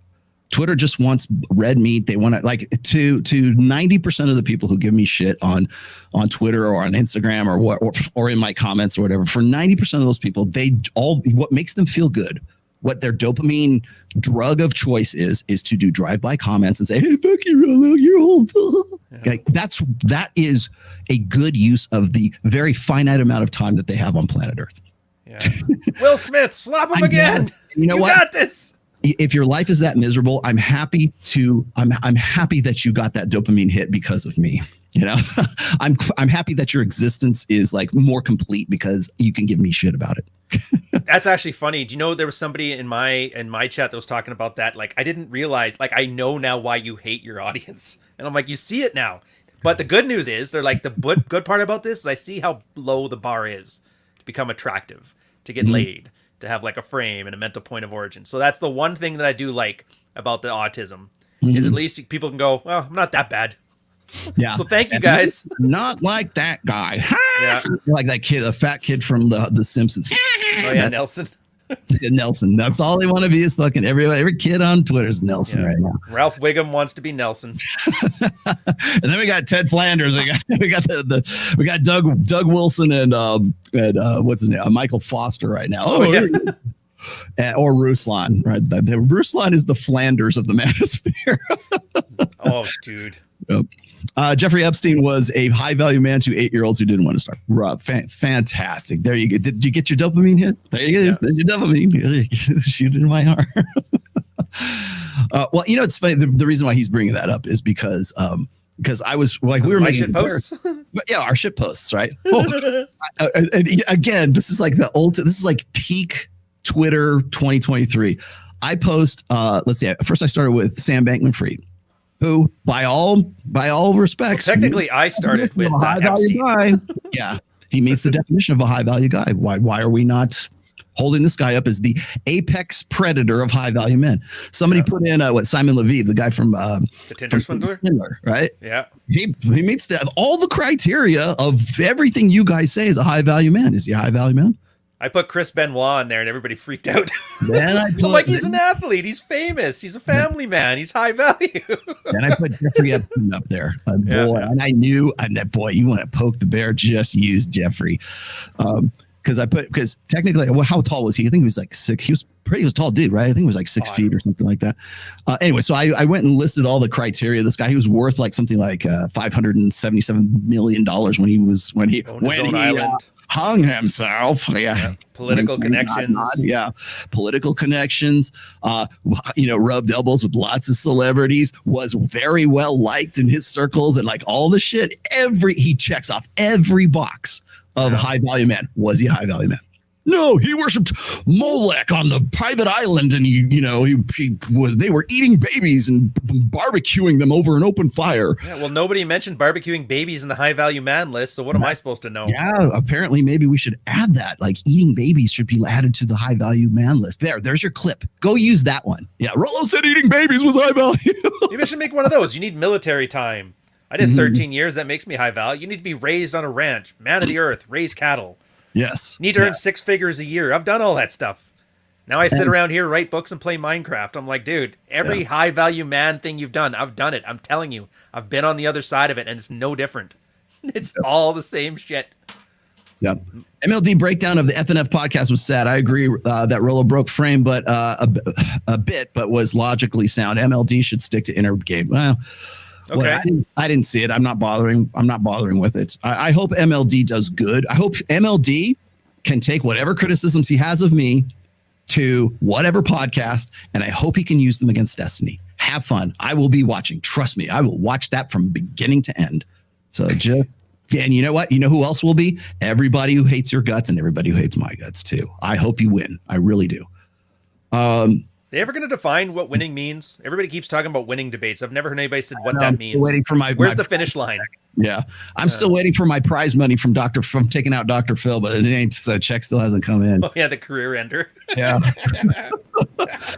Rollo, Destiny is a troll trying to get you triggered. Curious, why not walk back vasectomy? Because it's a troll. That would admit fault. Because every time you tell me to, all it does is prove that you guys didn't get it. You know who did get it? Hotep Jesus. Yep. You know who else got it? Jedediah Bila got it. Right? So why not protect your seed? Okay. Even if I said that, I'm still gonna get shit. Would I have gotten the same reaction if I said protect your seed? In that, would I have got? I would have made fun of you. It's like saying fornication, dude. Yeah, well, that's what they've conflated with, right? When I was saying vasectomy, it's like the reason you get a vasectomy in your 20s, right? Remember, this is over the top. This is absurd, ad absurdum, okay? That's the Latin word for it, meaning like so crazy that no one would believe it, right? Yeah. Idea is this, is like, go get a vasectomy in your 20s, right? Like, yeah, why would that be? Well, those red pill guys just want you to have like wanton random sex with just strangers, and anything that has 2 legs, you should put your dick in it, right? That's what they want to conflate all that as. No, getting that vasectomy, and Myron got it, right? He's like, no, vasectomy? No, he got. Oh, he got the tweet. Oh, the tweet, right? I'll get him next time, Tiger. Yeah, exactly. So I'm saying, look, like that's the over the top version of protect yourself from like paternity suits, from palimony, from child support, from whatever. You'll notice that wasn't the first thing in the list. It was the third thing in the list. What was the first thing? Oh, there it just blows right by that, right? Don't get married. I tell you what's funny is like there was a time where that wasn't controversial. Like when I was dealing with like MGTOW dictionary and all these MGTOW sports who are coming. Classic. Like these are the same guys giving me shit right now who gave Anthony Johnson shit for getting married because he knocked up a chick. He knocked up his girlfriend, and now he's got a baby. That's right, shotgun wedding. So if you're going to give me shit about saying don't get married, go and talk to those motherfuckers, because they were there long before I was. And people are like, well, we don't know who they are. Yeah, that's why you don't know what the fuck you're talking about. Like, for Christ's sake, it's a fucking troll. And the more you guys keep repeating it, the better it fucking gets for me, man. Well, it's just reach for you, right?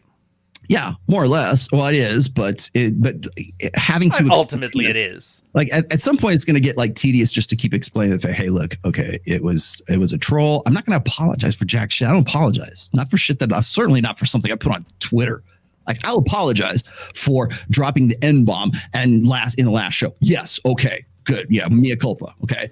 But you want me to apologize for a fucking troll tweet that just keeps giving and giving and giving? No, I'm not going to fucking apologize. It's almost like there's a red-pilled model on this. Vox Day talked about that in his book, Social Justice Warriors Always Lie. Always lie. Never apologize because they aren't looking for like a recompense. They aren't looking for, remorse. They aren't looking to move ahead. They're looking for an attack vector. And by apologizing, this is his words, you are admitting wrongdoing, and then they can use that to attack you. Yeah, it never works. And never apologize for shit. Ever. Period. End of story. Yeah. Especially in a public sense anyways, right? I mean, didn't Royce say you get 2 lifetime apologies, and one of them is if your dog dies? Yeah, exactly. Yeah. Oh, yeah, by the way, the significant SO to the girl, shout out to the girl dressed as Pat Bateman on whatever podcast. She was hilarious. That Arab girl was super annoying. The girl who was dressed, like, I didn't know she was trying to dress like Pat Bateman. She looked like she was like something out of Harry Potter, right? Oh, I thought that was a schoolgirl fit. Is she from like Dumbledore? I don't fucking. I am to Harry Potter what Andrew Tate is to Star Wars. I've never seen a Harry Potter movie and never had any intent to watch one. I'm the only millennial who's never seen it. I'm totally with you. Yeah, I had no interest in that from the word go. And but like that chick was, just for heads up, that chick was, if anybody had autism, that girl had autism. Like she basically had Tourette's. She went on there like, hey, I heard Sneakle's a cock. Ah! Like, where the fuck is this coming? She probably had talking points on the inside of her glasses that she just has to read. Yeah, exactly. I'm like, what the fuck?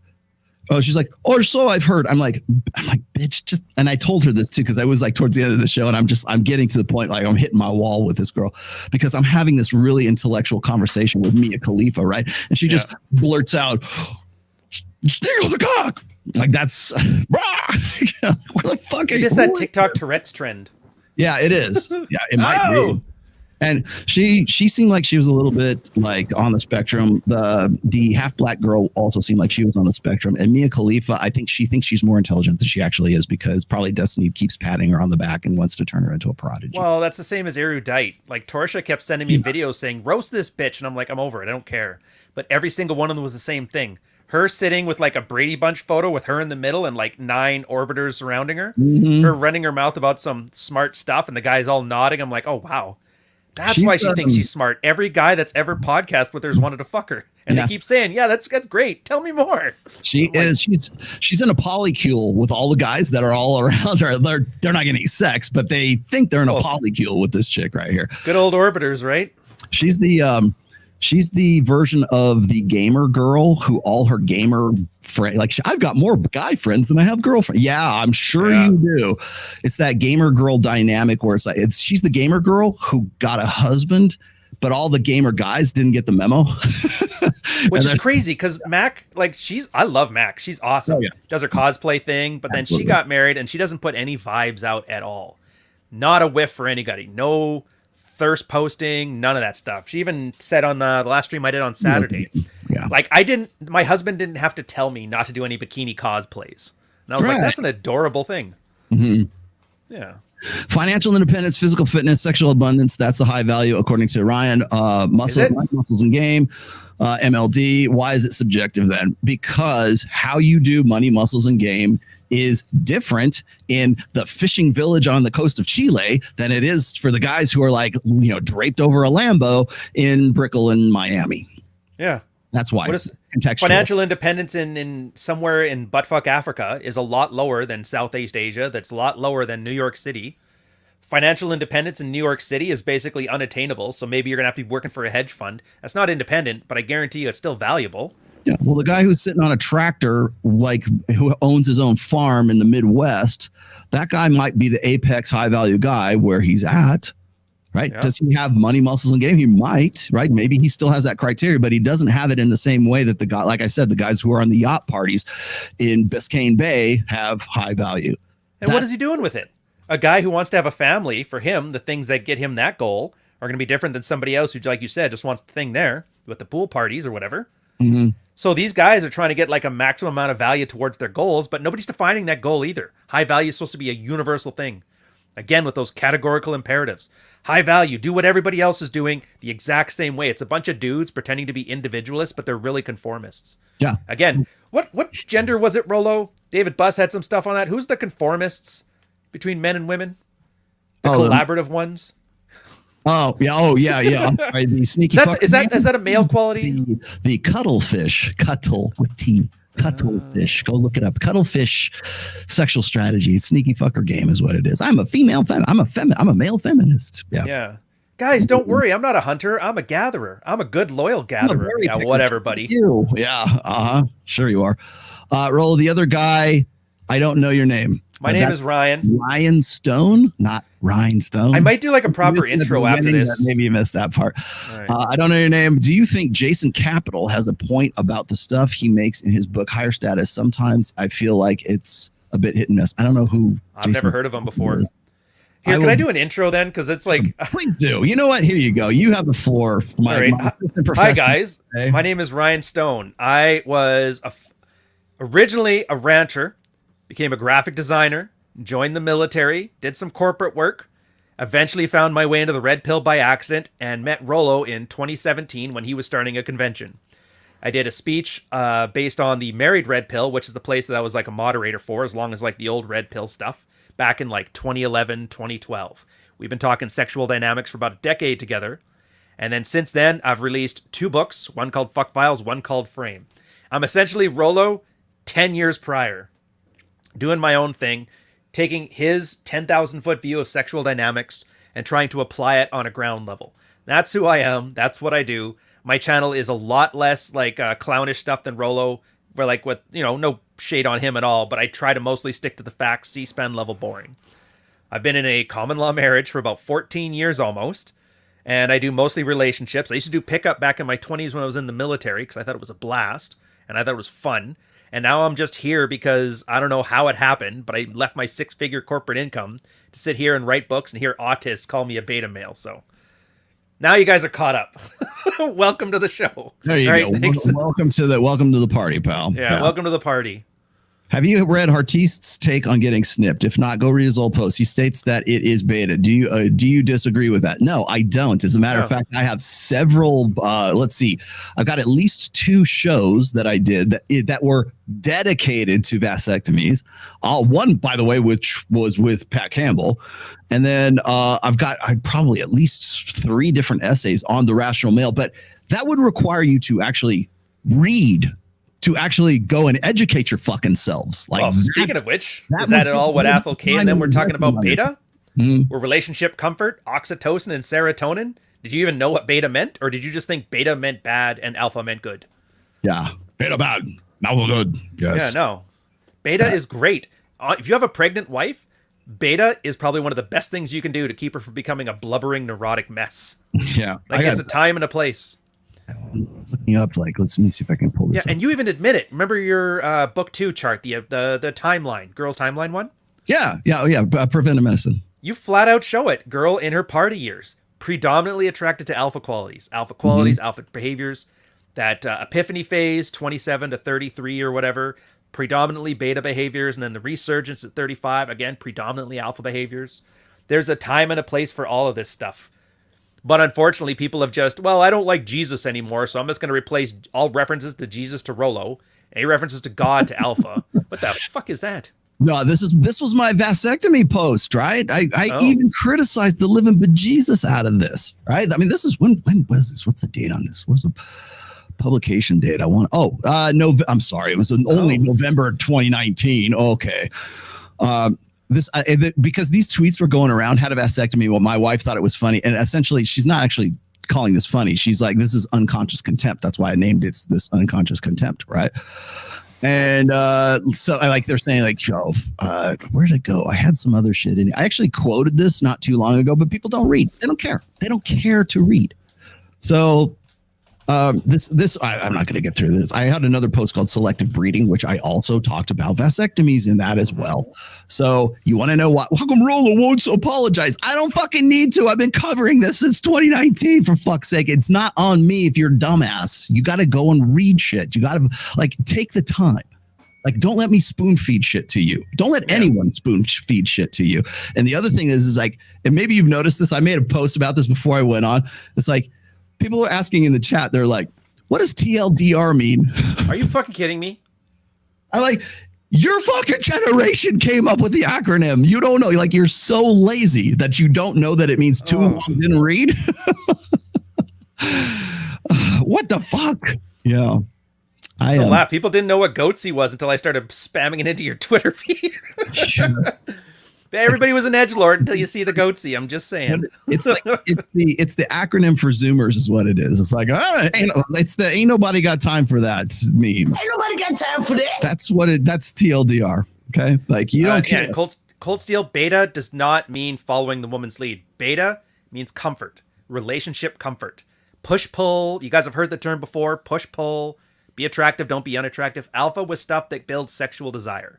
The problem with sexual desire is it also builds anxiety, which is the whole point of dread, is to create that anxiety. Desire comes at the tail end of anxiety. Yes. But if that's all you have, then a girl will never stick around. So the idea is you add comfort, which is beta, afterwards, and you push-pull cycle. And that's how you make Rollo says himself, I don't be the game. Don't game your wife. She's naturally being able to do that. Yeah, she will do it to you. Yeah.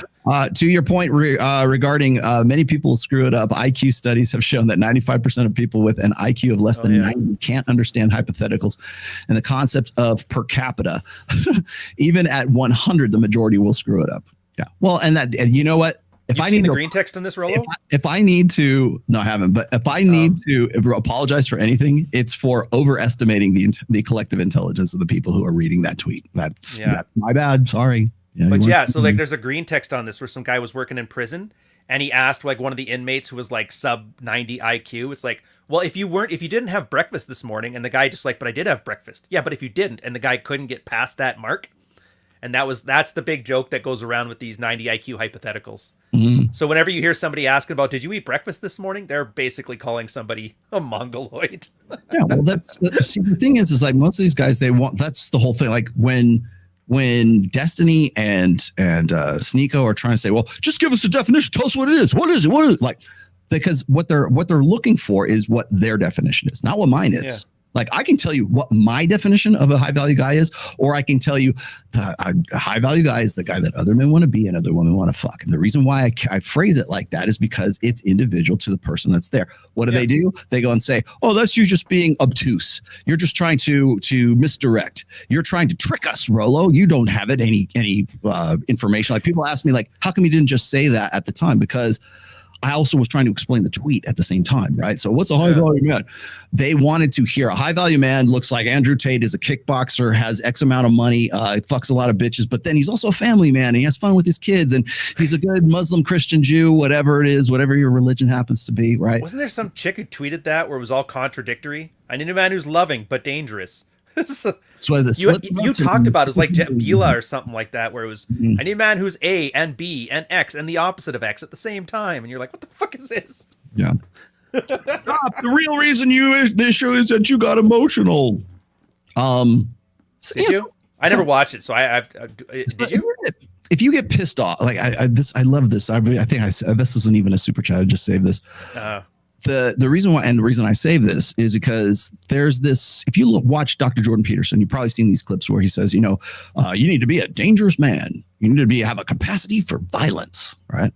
It's not enough to have a capacity for violence. It really isn't. You have to display that violence. Yeah. I hate to say that, but maybe I don't hate to say that. You have to display that violence. You got to believe. You have to bust somebody in the mouth. You do. Because if you're a black belt and nobody knows you're a black belt and you stand down from a fight, you can just mop the floor with this guy. What is that? That looks like cowardice. You're backing down from a fight. Look at you. This guy's mouthing out. He's slapping your wife on the ass. What in the club? What do? You're backing down from this fight. Unless you know that guy is like 6-time world champion in kickboxing, has a black belt, and God knows how many different martial arts. Unless you know that, his actions and his behaviors look like cowardice. Yeah. So he's the guy who could really kick your ass, but unless he displays that occasionally, you don't know that he's capable of violence. So sometimes subtext, being able to laugh, like when somebody's acting super threatening and serious and you're kind of laughing at them, mockery, it shows like you're not even threatened at that level. Now, obviously there's a chance you can catch an ass whooping, so you better back it up, but there's a subtext to it too. It's another thing girls like, the ability to like stop a guy from being, and to be fair, if I'm threatening to fight somebody and he's casually laughing, I might think twice. Yeah, exactly. Like, oh, I'll just he'll hold you by the head as you're like swaying. But you know what I mean? Like, you can always see from a guy's body language, is he tensing up? Is he making fists? But if the other guy's literally just sitting there like Rasputin with his, like, remember the Rasputin video, like this, and then bang him into the thing? Mm-hmm. Yeah, if I see Rasputin laughing with his hands up around his arms here, I'm like, all right, maybe not. Sorry, man. I'll buy you a beer. I tell you, it's funny. It's like I'll be on this show, and like you see me like I am right now. You'll see me from like the chest up, and I'm not in a tank top. I wore this just to trigger people. But like you see me like this, I am right now. They go, "Oh man, you're a pussy. Look at you. You're fat. You're old." Blah blah blah. Like, and then they see me like on whatever podcast, and then they see me on Fresh and Fit or wherever else, especially on Fresh and Fit, because I usually wear something like way more casual on there, and they see me like actually like from the chest up, like from the waist up, and they go, "Whoa, Rollo Swallow Tomassi, right? Like the TRT must really be working, right? What is he on trend?" And it's like at that point people go, "Oh, okay." But if all you're ever seeing me is like this, right? Then of course it's like, well, he's just this weesh old white guy, right? And then when I get there, they don't realize I'm in better shape than 90% of the people who are in that studio. Yeah. And I think it was and you're at like grandfather age. So yeah, like, not yet. I'm not a grandfather. Oh, like one of them Gilmore Girls, two chicks at 16 years old having kids. You're up there. I'm in better shape than Destiny. I am. I can do. What's this? What do you? I can do a chin up. What do you think he benches? What do you think Destiny benches? Right? I mean, seriously. Like, well, he's not benching his wife. I know that much. Oh, did you see that photo? I know it's off topic. Did you see that photo of him sitting there playing video games, and he's got that weird like Ralph Wiggum face, and his girl's in the back there dancing with some big black dude? That black dude is Abba, actually. Oh no shit! He's besties with Abba now. I'm a little bit concerned about that poly. That's so on the nose. Because that's set up. I know what Abba's into. If you know what I mean. Oh yeah. Wait, if you know what I mean. Oh boy. Cuxtony, thanks. And you sound like that chick on whatever. Oh, it's Black Murphy and Cuck Smurf, damn it. Murph, yes. Sneeko showed their inability to think in the abstract, of course, because they have adolescent social skill sets. That's why. Yeah. I think money, muscles, game, frame could be core tenets, which it is. You might mention that apply to everyone, yes. Thanks for you and Ryan. Your work changed my life. Well, you know what? There you go. You get one. You changed it, man. You changed your life. Yeah, I put in zero effort in your life, so you take all the credit. You can have it, Rollo. Well, are you referring to the vasectomy one? I can give you the other one too. I just gave you one, unconscious contempt. There's another one called selective breeding that I have out there too. So in case you're wondering, I will be happy to read your $10 super chat if you want me to give you links. How much money are your haters making off you guys? I don't know. You ask them. Maybe that's a better question for what mediocre tutorial reviews. Maybe you should ask that dude how much money he's making off of that. Every time there's trust me, every time that there is some kind of drama, every time, and it doesn't have to be me or even the Red Pill, anytime there's anything like that, that's what those channels are about. Yeah. That's the entertainment value. That's all they do. They don't produce anything. They're not ideas people. They don't come up with solutions. All they do is talk shit. And that's and people, and as long as people are willing to go and watch that shit, then they're just gonna go ask them how much money they're making. Dude, I would kill to find out what does beef pay? I think I ask you that every time too. If you get into some beef, or if I do, I love to see show me the numbers. Like I showed you mine, Matt Walsh. I always get numbers when Matt Walsh decides to talk shit. Destiny flatlined. So that's why I don't even talk shit publicly on Twitter and that anymore. It's just not worth the follower it's not. Yeah, I was going to say sometimes it's like the juice ain't worth the squeeze when you're like, want to go and this could do this kind of shit.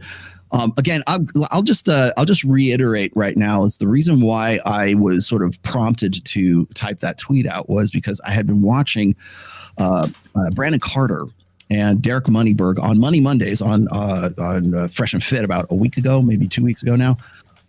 And so I threw it out there just as a throwaway tweet. And the reason why I did that is because I'm looking at Brandon Carter, who, by the way, is a great guy. He's very funny. He's very, very much in shape. I think he's like is he 40? He might be in his late 30s right now. I don't know who this is.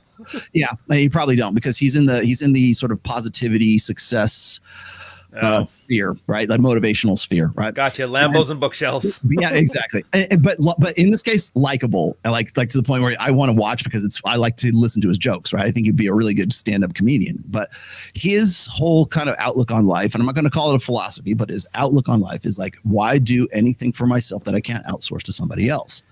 Oh, that guy. So yeah. So if he doesn't own a car in Brickell, he doesn't go grocery shopping. He doesn't do his own laundry. He doesn't worry about housekeeping because he has all that stuff is paid for by some service, right? That comes and does that. So he can basically his philosophy is this: is why would he be spending 2 hours on a weekend mowing his lawn when he could use that 2 hours to make $4,000, right? Which is it's pragmatic for sure. It's opportunity costs. Right. So when I thought about that, and I'm at the same time I'm doing this, I'm helping a family member move from one place to another. And I'm thinking, I'm playing this game with Andrew Tate. I'm playing this game with Justin Waller. I'm playing this game with the rest of even Fresh and Fit, right? Mm-hmm. And I keep thinking to myself, like, I know how old all these guys are. I'm thinking, what was I doing when I was like 35, 36, 37 years old, right? What were you doing? I was raising a kid. I was working a day job. I was, trying to add a side hustle at that time too, which was just. So you were doing what they're bragging about having done back then at their age. I was doing what everybody says that they're going to eventually get around to once they get, I don't know, some magical age, right? Oh, I'm going to have a family. You'll hear chicks talk about this all the time. Like, oh, I want 10 kids. The time to have 10 kids was when you were fucking 19, you dumb bitch. Yeah. That's when you should have been thinking about that stuff. But then it's like, oh, I'm 30. I got lots of time. I can still do all of this and I can still be a mom and be an effective thing. And the same guys who are saying, get on your game, chase excellence, don't chase girls, blah, blah, blah. At what point do you start the family? At what point do you go, how do we vet a woman, Rollo? At what point do you vet that woman? And they go, okay, I'm gonna put this on hold in my personal life and all this other stuff that I'm on my game all the time. What's the trends? How long have trends you been, on Twitter? How long? What did you say? How long have you been in your common law marriage? 14 years now. 14 Although years. I first started dating her, she was a plate back when she was 19. So it's been longer than that. Don't worry, wait, you got your bona fides for sure. Yeah. So my experience in life has been much different than a lot of these guys who keep saying that they want my experience in life.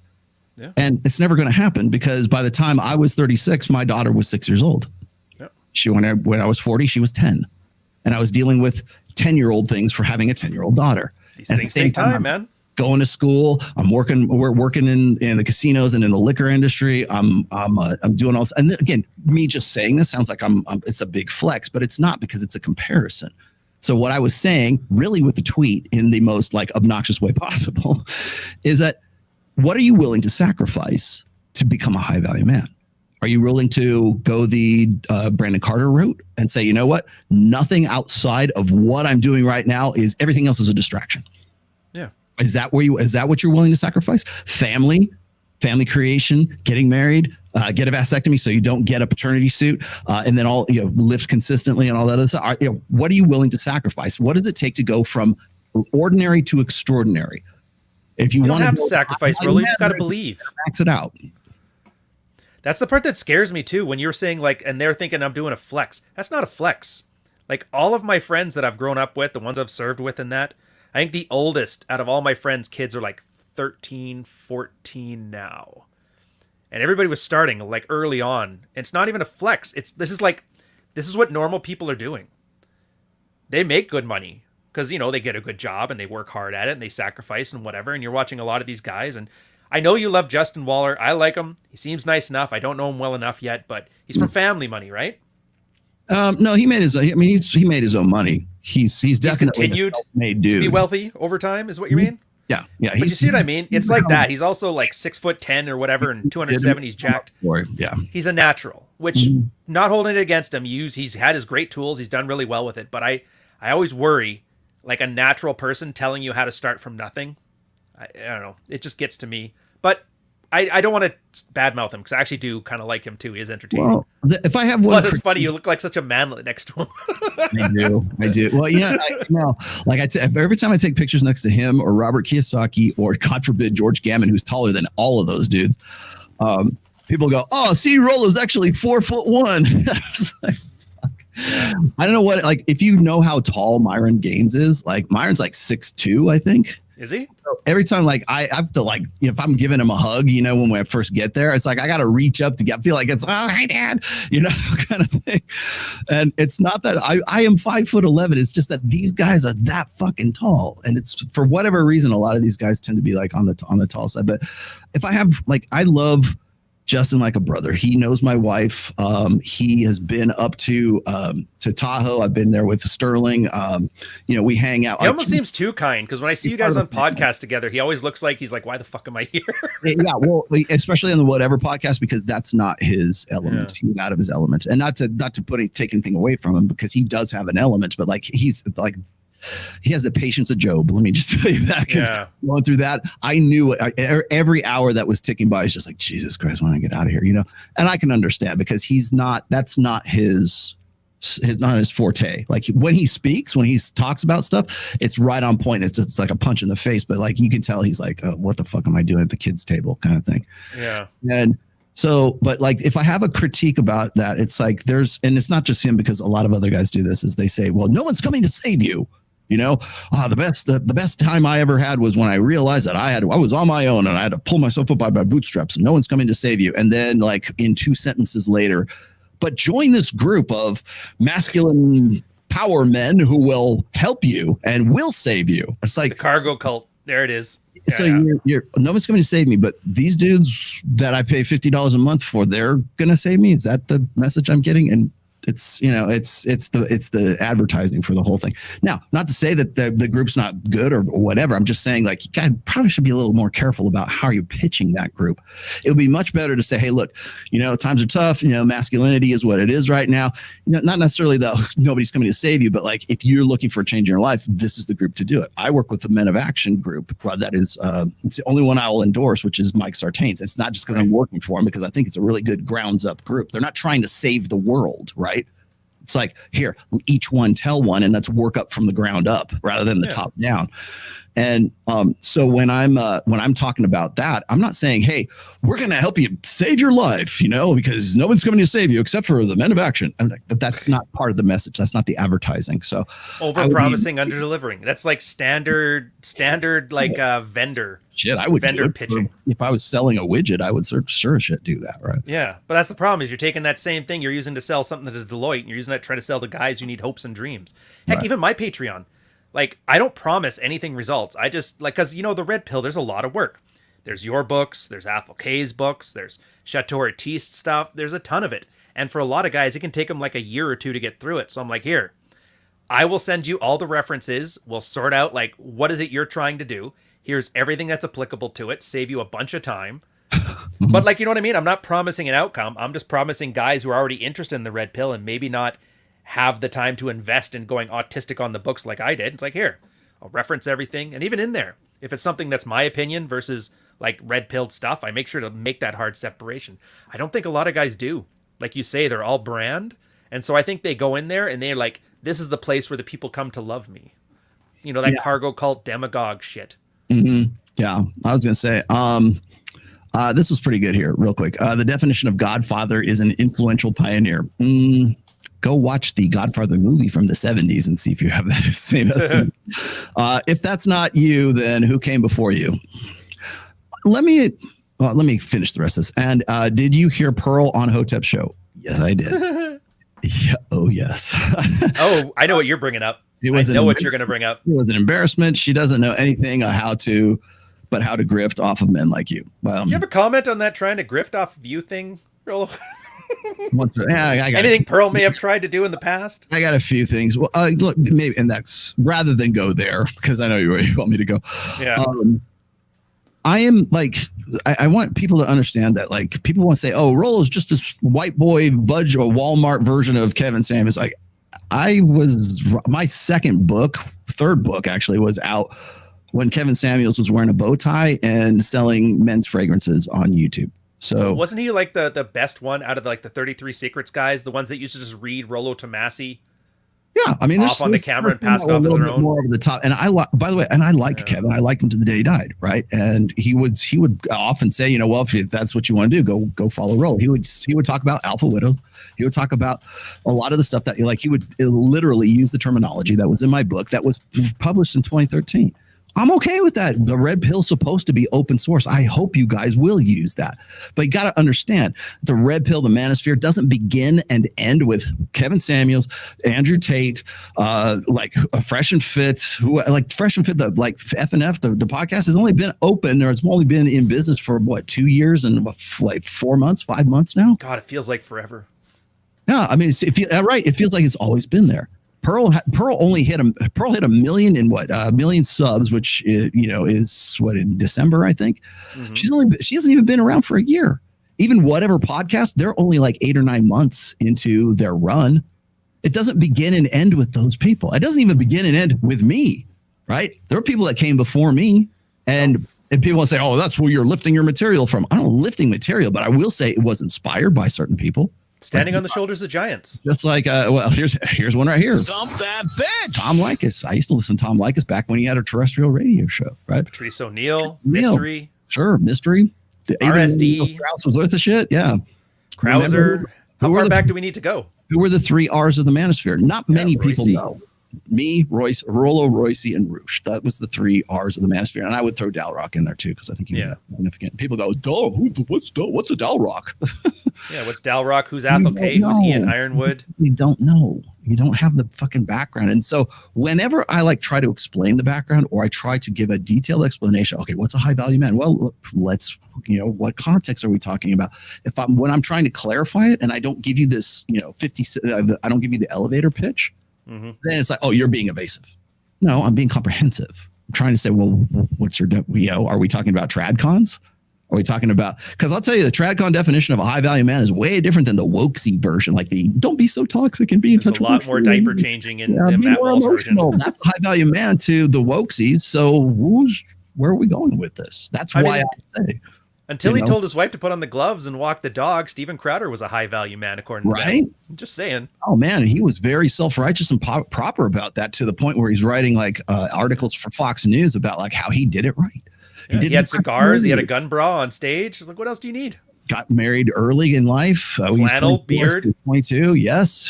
Flannel, yes. So drinking Bud Light. The liberals hated him. You could drink Bud Light and you had a Jeep. Yeah, around a campfire. Obama canceled him. Yep. And I'll tell you the thing that gets me about, and I brought this up on the other show that I did about Crowder and his divorces. The same people who are basically eating their own, they are salivating to rip him limb from limb, were the same people who are praying for him. And he was such a good guy. And he writes for Fox News, and he did things the right way. He married his virgin bride and all this stuff. And I'll tell you, I think one of the things, when you want to know, this is me spitballing here, I don't know this for certain, but if you ask me, I think that one of the reasons why you get Matt Walsh and you get Ben Shapiro and you get Lauren Chen and you get all these people from Daily Wire who are just up in arms over this tweet is because they're still stinging from Steven Crowder doing things the right way, and look where he's at right now. I think that probably had something to do with it. I'm not saying it was the only thing. It was certainly icing on the cake. Put it that way. I still say the big part of it is because they don't have anything to talk about. That too. Remember who you were saying? All they do is they talk shit. Those channels that just shit on you, and that's all they do. What do you think they do?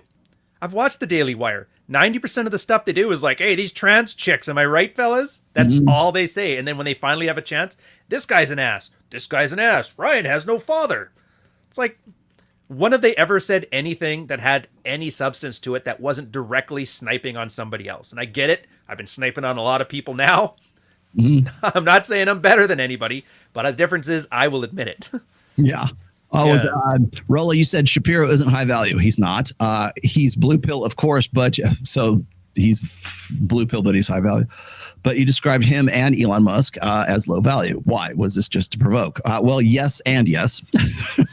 Everything, pretty much everything I'm talking about, for the last 2 weeks, has been meant to provoke, because it's endlessly entertaining for me to point out you guys' inconsistencies. But if that's the case, if you think that and I don't know, that's your opinion, brah, but if you think that Ben Shapiro is high value, then you also have to say that Jeffrey Epstein was high value. You have to say that Sam Bankman-Fried was high value. You have to say that, who else? According to Nick Fuentes, it's Joseph Stalin was high value, right? Are you willing to go that route? Because what you're going to have is you're going to have these guys who are just going to fit whatever their definition of high value is into the container term that is high value man. I remember the day when Kevin Samuels started using high value man. Now, I've used that term before. But I was more using alpha than I was using high value man. It's fine. I don't care. But the reason why that term took off is because it didn't have the same stink of the red pill that calling somebody an alpha did. So if I said an alpha male does X, Y, and Z, I've written dozens of articles and dozens of essays and done dozens of shows about what is alpha. Mm-hmm. And people still want this. Well, tell me what alpha is. It's got to be the guy who's like 6 feet tall and he fucks my wife. That's the alpha guy, right? And so when you say high value man, that sounds more palatable, right? But high value man is, and correct me if I'm using this incorrectly here, Ryan, but that is a container term. Container words, exactly. Whatever you want into that container. So if you are a Save the West guy, then high value guy also has to go to church every Sunday. He has to love his wife. He has to put up with all this bullshit when it comes to, God and country, whatever. Drink, I guess not light beer anymore, but gotta drink right-wing beer. That's a high value guy. So right-wing chocolate bars. So when people say, well, Rollo, what's a high value guy? If I go and tell you what I think a high value dude is, I'm taking that container and I'm putting Rollo Tomassi's pet ideologies and shit in there. And so when people think I'm being evasive, it's not. I'm pointing out that high value man is in fact a container term. Let's see. I got to you. I see you typing too.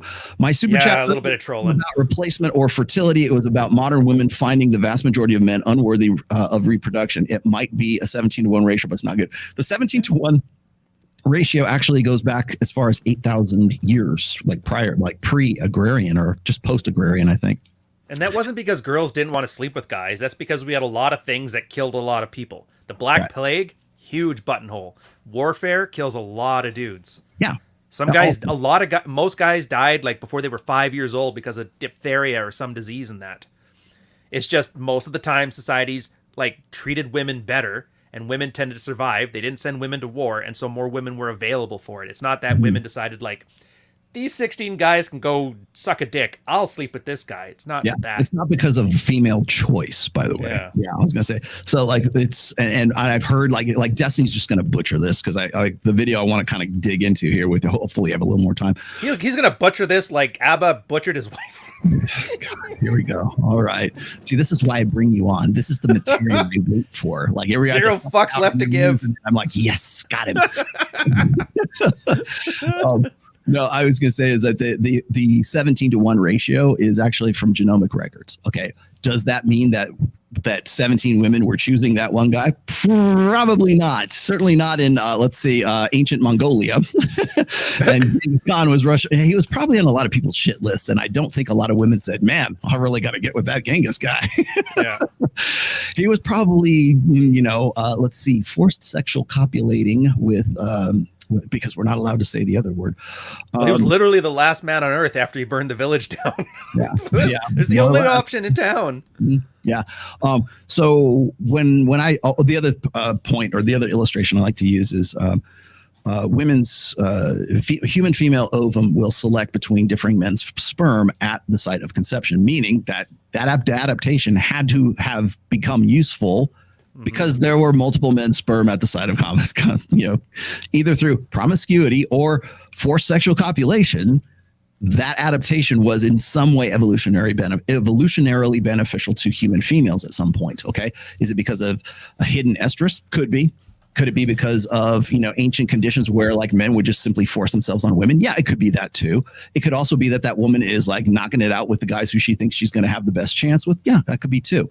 But the fact of the matter is the human ovum still selects between differing men's sperm.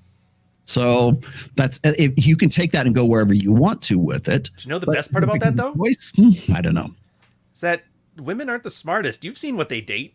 I've seen what the girls have been into. What you applaud for. if men are even half as stupid as women, I'm just saying, it's not hard. Most guys can find a girl. You can find a girl. Everybody bitching about, I've never seen anybody yet complain about that. I can't find a girl, that the fruit fly DNA study means I'll never get a girl. 5 minutes listening to the guy talk and looking at him, you can automatically tell what his amazing problems are. Well, they're always like extremely deficient in social skills, in opportunities to be social. Like if you're sitting at home all day, or if you're working on an oil rig and you never see women, you know, horrible attitude, horrible shape, unkempt. Like you fix this stuff, you get yourself up to like a 7 out of 10. You're above the competition. You see that? Remember the Average Man stuff that was big for a while there? Average Man, 40-inch waist, 230 pounds or something stupid like that. Can you be better than that? Can you get a 36-inch waist? Can you be 204 pounds? What does it take to go from ordinary to extraordinary? We say this all the time. Average women don't want to get with average men. Yeah. So what are you willing to sacrifice? What are you willing to do to become above average? And you don't even have to sacrifice much. You have to sacrifice like some gaming time. You know, play one less D&D campaign a week. That's it. Oh no. Stop buying shit, eat better. We're not high value anymore, right? Take that one day a week you were just spending sitting at home watching TV and go out and talk to people. And I know it sounds like trite, but like that's how a lot of it is just practice. How's it going? Yeah. Do you remember RSD? Like how fat is he now? Owen? Was it Owen or Tyler? I was getting wrong. No, okay, I probably shouldn't talk about him. I'll do it. Point is, like, a fat tub, redhead, balding, horrible, charms the pants off anybody by talking to him. Why? Because that's been his business for like the last 20 years. Definitely on the spectrum. Oh, definitely. But I mean, 100% definitely. A lot of good guys in this space are on the spectrum because they literally have to A/B test being human. They will understand things to a level that, like, when you talk about the leaning in thing, even that was somebody who was autistic enough to like try and correlate a degree of leaning and girls like revulsion. They'll find a science to like sort of accommodate that their ideology, like the things that they think ought to be true. They'll try to find some way to sort of turn it into a science so that it will become true, right? Yeah, but that's the point. That there's two groups. There's the black pill guys who are like, well, they make up stupid science and they use that to just convince them not to do anything. And then there's the guys that make their goofy science, go out and test it, and then find out it works. Like that whole, like the old mystery opinion openers, that was A/B tested. Like I'm sure Mystery has some level of autism to the point that he knows you need this, this, and this in a proper opener. And if you follow those three things, you can at least get started. It was, it's been a while. You need a time constraint. Because he goes, as soon as you walk up to a girl and say hi at the bar, she's thinking, how long is this guy going to bother me for? So you immediately start off with, I have to leave here in a second, go see my friends. Bam, negates that. Second, you have to start with something that's like sexually divisive. You know, and his example was, is it considered cheating if it's somebody in a different area code or a different country? Get people arguing from it. Then you leave. And then you come back later. And yeah, you can get into the details of this. When you come back later, now you're not that stranger that hit on me at the bar. You're my friend that we met just like 15 minutes ago. And so you automatically have a rapport starting up. And it's like, there's an autistic level of detail with like pickup and red pill stuff. And I know there's a lot of unattractive nerds who literally had to like learn the hard way how to act like a human being. Hold her back, leave it there for 3 seconds, not more. Eye contact, stare left eye, right eye, left eye. And I get it. It's nerdy. It's unattractive, and it's unattractive to even talk about. And I get it. But you know what? Those guys crawled so you can walk. They literally laid it all out. And all you have to do is put in some effort to learn what they did, and then go out and practice stuff for yourself, find out which parts worked and which part didn't, and utilize them. The problem is that takes effort, and that doesn't get the blue-haired guy some more money for his wife's needs to get another abortion fund. There it is. Santa boy. Hold on. That's you. Because if he raises a kid with curly blue hair, I'm just saying. Curly blue hair. Uh-oh. People have all kinds of hair. Myself, I would not do ad homs on this, but maybe that's why I brought you in. That's because I don't care. I'm there to talk serious if people want to take this serious. You want to be a clown, I'll treat you like a clown. Destiny is the example of a man who has figured out an end run for his reproductive problems. A cuttlefish? Yes. He still has yet to kill the beta before it kills him. He hasn't developed enlightened self-interest. Of course not. But it's not my problem. It's his problem. And he never will. Although, I mean, he's kind of definitely narcissist, definitely an egoist. But yeah, I mean, I get it. I understand like where he's like the secret king who did good, who actually like got a Twitch stream that went viral, and now he's a big deal, and people started legitimizing him. This is what happens when you take like these gamma male secret king guys and you give them a platform and you give them money and you say, okay, go do what you're going to do.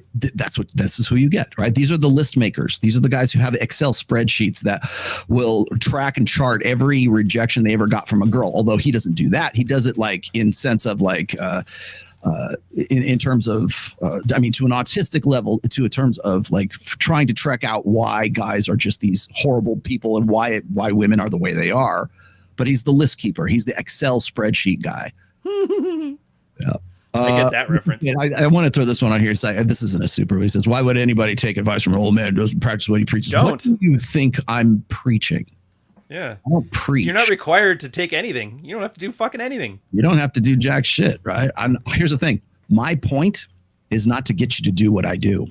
Yeah. My point is to educate you so that you can use this material to build a better life for yourself, right? That's the whole thing.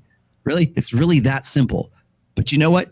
You can actually go online and listen to a dude and like listen to what he has to say and what his information that he's relating to you. And you know what? It's not self-help. It doesn't always have to be fucking self-help. The fact that you're even thinking that it is says more about you than it does about the guy who's actually telling you this shit. So really, like, think about why is it that guys think that everything has to be self-help? Why is it like what Twitter is for people who don't know what to do with their lives to go on, find somebody who can tell them what to do with their lives. Like that's only because you're looking for that. That's why you see it everywhere. You Yeah. want that to be true. So you're assuming it's true.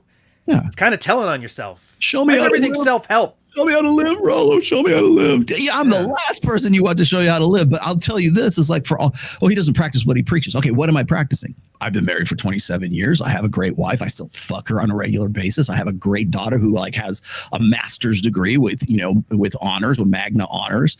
My daughter's getting married this year. Oh, how come she's getting married and you're against marriage? I'm not against marriage. You only think that because some blue-haired freak or some other Dude, told you that. I have been tired of that one where it's like everybody says red pill says don't get married. It's like, no, red pill says marriage is a bad deal for men. Because telling you don't get married, again, it's a categorical imperative. It's not. It's saying bad idea for men.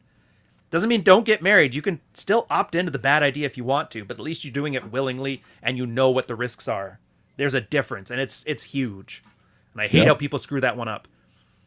Here's the last one before we move on here. Rollo, your one-on-one against Sneeko and Destiny. Actually, that would be 1-on-2. Demonstrated exactly what this community is up against. Yes, you're correct. And unfortunately, the good you have done, will always be minimized in the name of trying to take you down. Of course, they will. It's the go hit the biggest dude on the prison yard kind of thing to make a name for yourself, so nobody fucks with you later on. That's really what it comes down to. And I will say this. So what I would ask my loyal cult-like following here to do is like remember the names of the people who are coming at me right now. Like and in 24 hours, I want you guys to all remember all these dudes who came at me saying Rollo's this, Rollo's that, Rollo, like people who want to just misrepresent me and the red pill. 24 hours from now, I want you to make a list, like a mediocre tutorial, whatever guy, like write down all these guys, the names of these guys. And then trust me, by like 11 PM Eastern tomorrow, you'll go back over that list and you'll know what I'm talking about. Just go with it. Do you have time to do a quick breakdown of this video real quick? I don't think it's more like 10 or 15 minutes. I didn't want to. Let's do it. Okay, here, let me go grab this. This is Destiny like responding to myself and Mike Sartain on the Whatever podcast. Now I've been doing, of course, Mike and I are like consummate statisticians. We do a lot of research and a lot of homework whenever we do any show. Period. Yes, I know. But people go, Rollo, you did really well against Dr. Phil. Boy, you must have a real talent. No, I did a lot of homework and a lot of fucking work on that show. Let me see if I can grab Dude, the rest of us on Rule Zero were cracking the whip behind you to make sure you did your research. Oh, yeah. Don't fucking embarrass us. For sure. I believe this is it. Let's see if I can get this in here. Okay, I got to scrub this up. Bro, what is that? Yeah, what the fuck was that? Oh, DJ Academics. Oh, I didn't know you guys were tight. Of course you are. Where is it? I got it? 119. Hang on, I got I wrote the time codes down for this. because he doesn't even get to it till the middle of the stream. Because he's like in the middle of his stream while we're doing this, and then he chimes in because he wants to do like a companion podcast. What the fuck is that? I believe. Right, whatever. Yeah. Okay. So he was talking about some stuff here. So let's do this. Oh boy. Oh, he's so over it. I tried to donate yesterday. I got so triggered watching this shit. Dude, God. Oh, I got so triggered watching this fucking show. They had the 3 worst guys in the world on here. All these guys advocate for one-ended open relationships, and literally one is married for like 7,000 years. Wait, did he just said you wanted an open-ended relationship? Exactly. Guys, was that why he's mad? He's like, dude, I could show them how to open up your relationship, and they don't ask me. I am blocked by Dr. Jeffrey Miller because I've been an outspoken critic of polyamory for God knows how long. That is true. Destiny, you don't know what the fuck you're talking about. It is blatantly, obviously false right here. And if he stepped on his wife, she'd kick his ass. And the other guy... You see my wife? I think he like pretends he's in an open relationship, but the woman next to him is literally like, we only do threesomes. He's pulling the expertise card. Let me teach you what it's like to open it up. Yeah, I get why he's mad. Yeah. You're not even cucking right. Yeah, I know. Yeah, he's gatekeeping cuckoldry. I love it. You're not doing it. I'll tell you how to get cucked. Man, you know what? He's proud of his craft. I'll give him that. Good for him. Good on you, man. Keep Own going, that shit. brother. Keep going. Yeah. Teach Jack Murphy what to do. Yeah. So if you saw me, by the way, any people who are watching right now, if you saw me on Fresh and Fit, and I'm going up against these 2 children right now, and you're wondering about, you resorted to ad hominem attacks, you called them the douche nozzle. Just watch the rest of this. Which is not an open relationship at all, one-sided or anything. Like... Open on his end, closed on her end. How's that? Does that meet the criteria? Because I know that's how Justin Waller is. I know that's how the Tates are. Bro, do you even swing her? They've said it a million times. Shut up, Rollo. Put your keys in the bowl. Well, yeah. He's like, it's like you and I get that. Nobody in the chat understands keys. You ask your dad. He'll tell you. Yeah. Love the one you're with. This is not free love 70s like Studio 54 shit. Okay, we're in 2023 right now. But again, confident in his ignorance to the point where he's like losing fucking blue hair because he's confident in this ignorant take that he thinks what Mike's really about. You don't know enough. You have never heard him talk about this, but you're happy to misrepresent him because you think you know what he's about. I have been left for a prettier Which is girl. why I'm not just gonna for sleep an with uglier them. girl. What? But you know what? At the end of the day, I moved on my own. I did my own thing, and I Did kept. you tell me you want someone to fight with? Yeah, the scary thing is that it's... See how beta the guy Please tell us how beta we are. By the way, that other voice is, I guess, his producer. in the suit is positioned? Nope, not yet. He's not. Does he he's do the not, lane thing? So he's talking shit about Justin because he's basically. Is he saying pulling a Justin's rip. leaning in? He's pulling it. Yeah, he's pulling a green. He's green line, bro. Is that what you're... Right. He's like doing a side lean. Like if he was a real alpha, he would be sitting broad shouldered.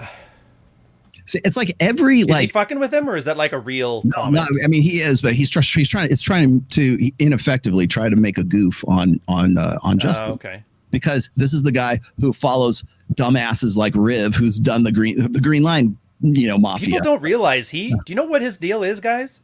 He moved to Spain like a decade ago because the age of consent there was 14 as opposed to where he was. Slept with 8 girls in 10 years. That's his words. The worst pickup artist ever. 8 girls in 10 years and bragging about that. And then the green line thing took off because Justin Wang, who's like a popular YouTuber, made fun of it on a live stream once. And then he's like, well, any attention's good attention. And now he's in that green line Jason Statham category. And that's all he can do. You literally can't, like, if you're in the sphere in any capacity whatsoever and you post a picture of you, God forbid it be with a woman, but like even if you do it just like with your dog, somebody will have wait, man, they're not alpha, you're leaning into the dog or some shit. That's it. That's his one trick pony now. He's in that box and he can't get out of it. That's all he can do. Notice that this is what they take seriously to the point where they think they're goofing on him because they think that this is actually what like guys in the sphere actually talk about. Well, that's what they want to see, because you can't yell at people who make good points. You have to yell at clowns. Get to laugh at clowns. Hold on one second. Ooh, perfect timing. Speaking of clowns. Yeah, that blue hair is not because he just wanted to try something different. That's crowd pleasing right No, there. It's drag queen story hour for the manosphere is what it is. He probably does that so when he's like, when you make fun of his blue hair, he's like, see, you can't engage my arguments. You have to make fun of my hair. There's another dude like him, dresses up like a cob of corn, pulls that same stunt. The banana You're just suit. making fun of the corn of cob outfit. You can't conform to my arguments. It's like, you're an idiot. Why would you do that? Ooh. Okay, sorry. Kept moving forward, and I made my own money, and I still like what? I'm not.